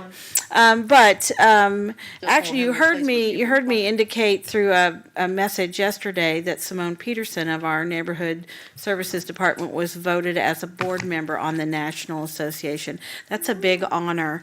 She had the second highest vote get out of all of the people. And that group is made up of not only professionals, but also citizens. And a lot of people send their citizens. Last year, we took a representative from Rabonia with us, and we presented our project that we worked with them on to get their neighborhood plan together.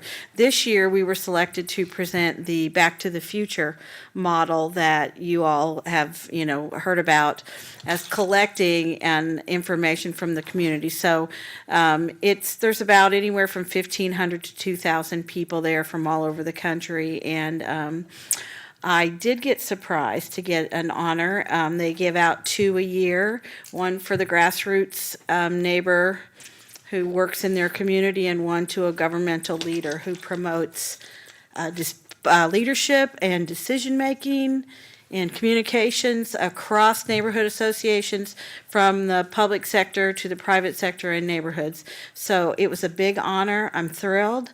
But great work for the team. I mean, you got a great neighborhood services team. I just got to go along with them and do part of it. We have a fantastic work going on there, and I'm hoping that we will be able to nominate a neighborhood next year, because they give out a neighborhood award. They also give out many other awards for things being done, and you have lots of your citizens that are doing things, so thank you. And then lastly, I don't want anybody to misconstrue my silence during your discussion of the county administrator, but I felt that is your discussion.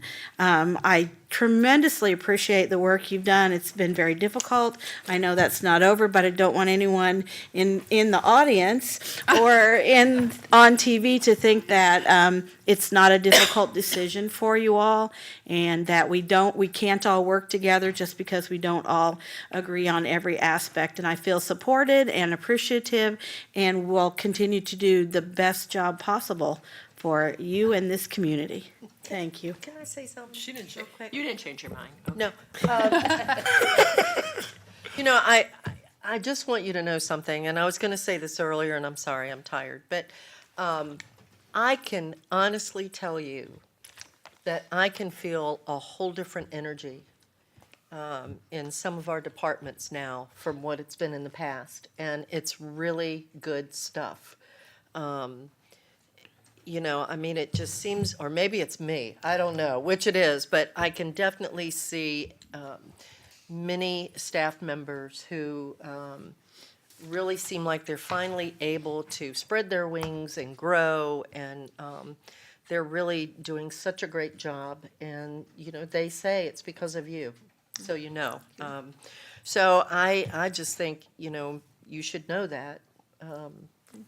People are, you know, staff members, it's a difference. I can feel it, I can sense it, I hear it in them, and it's good stuff.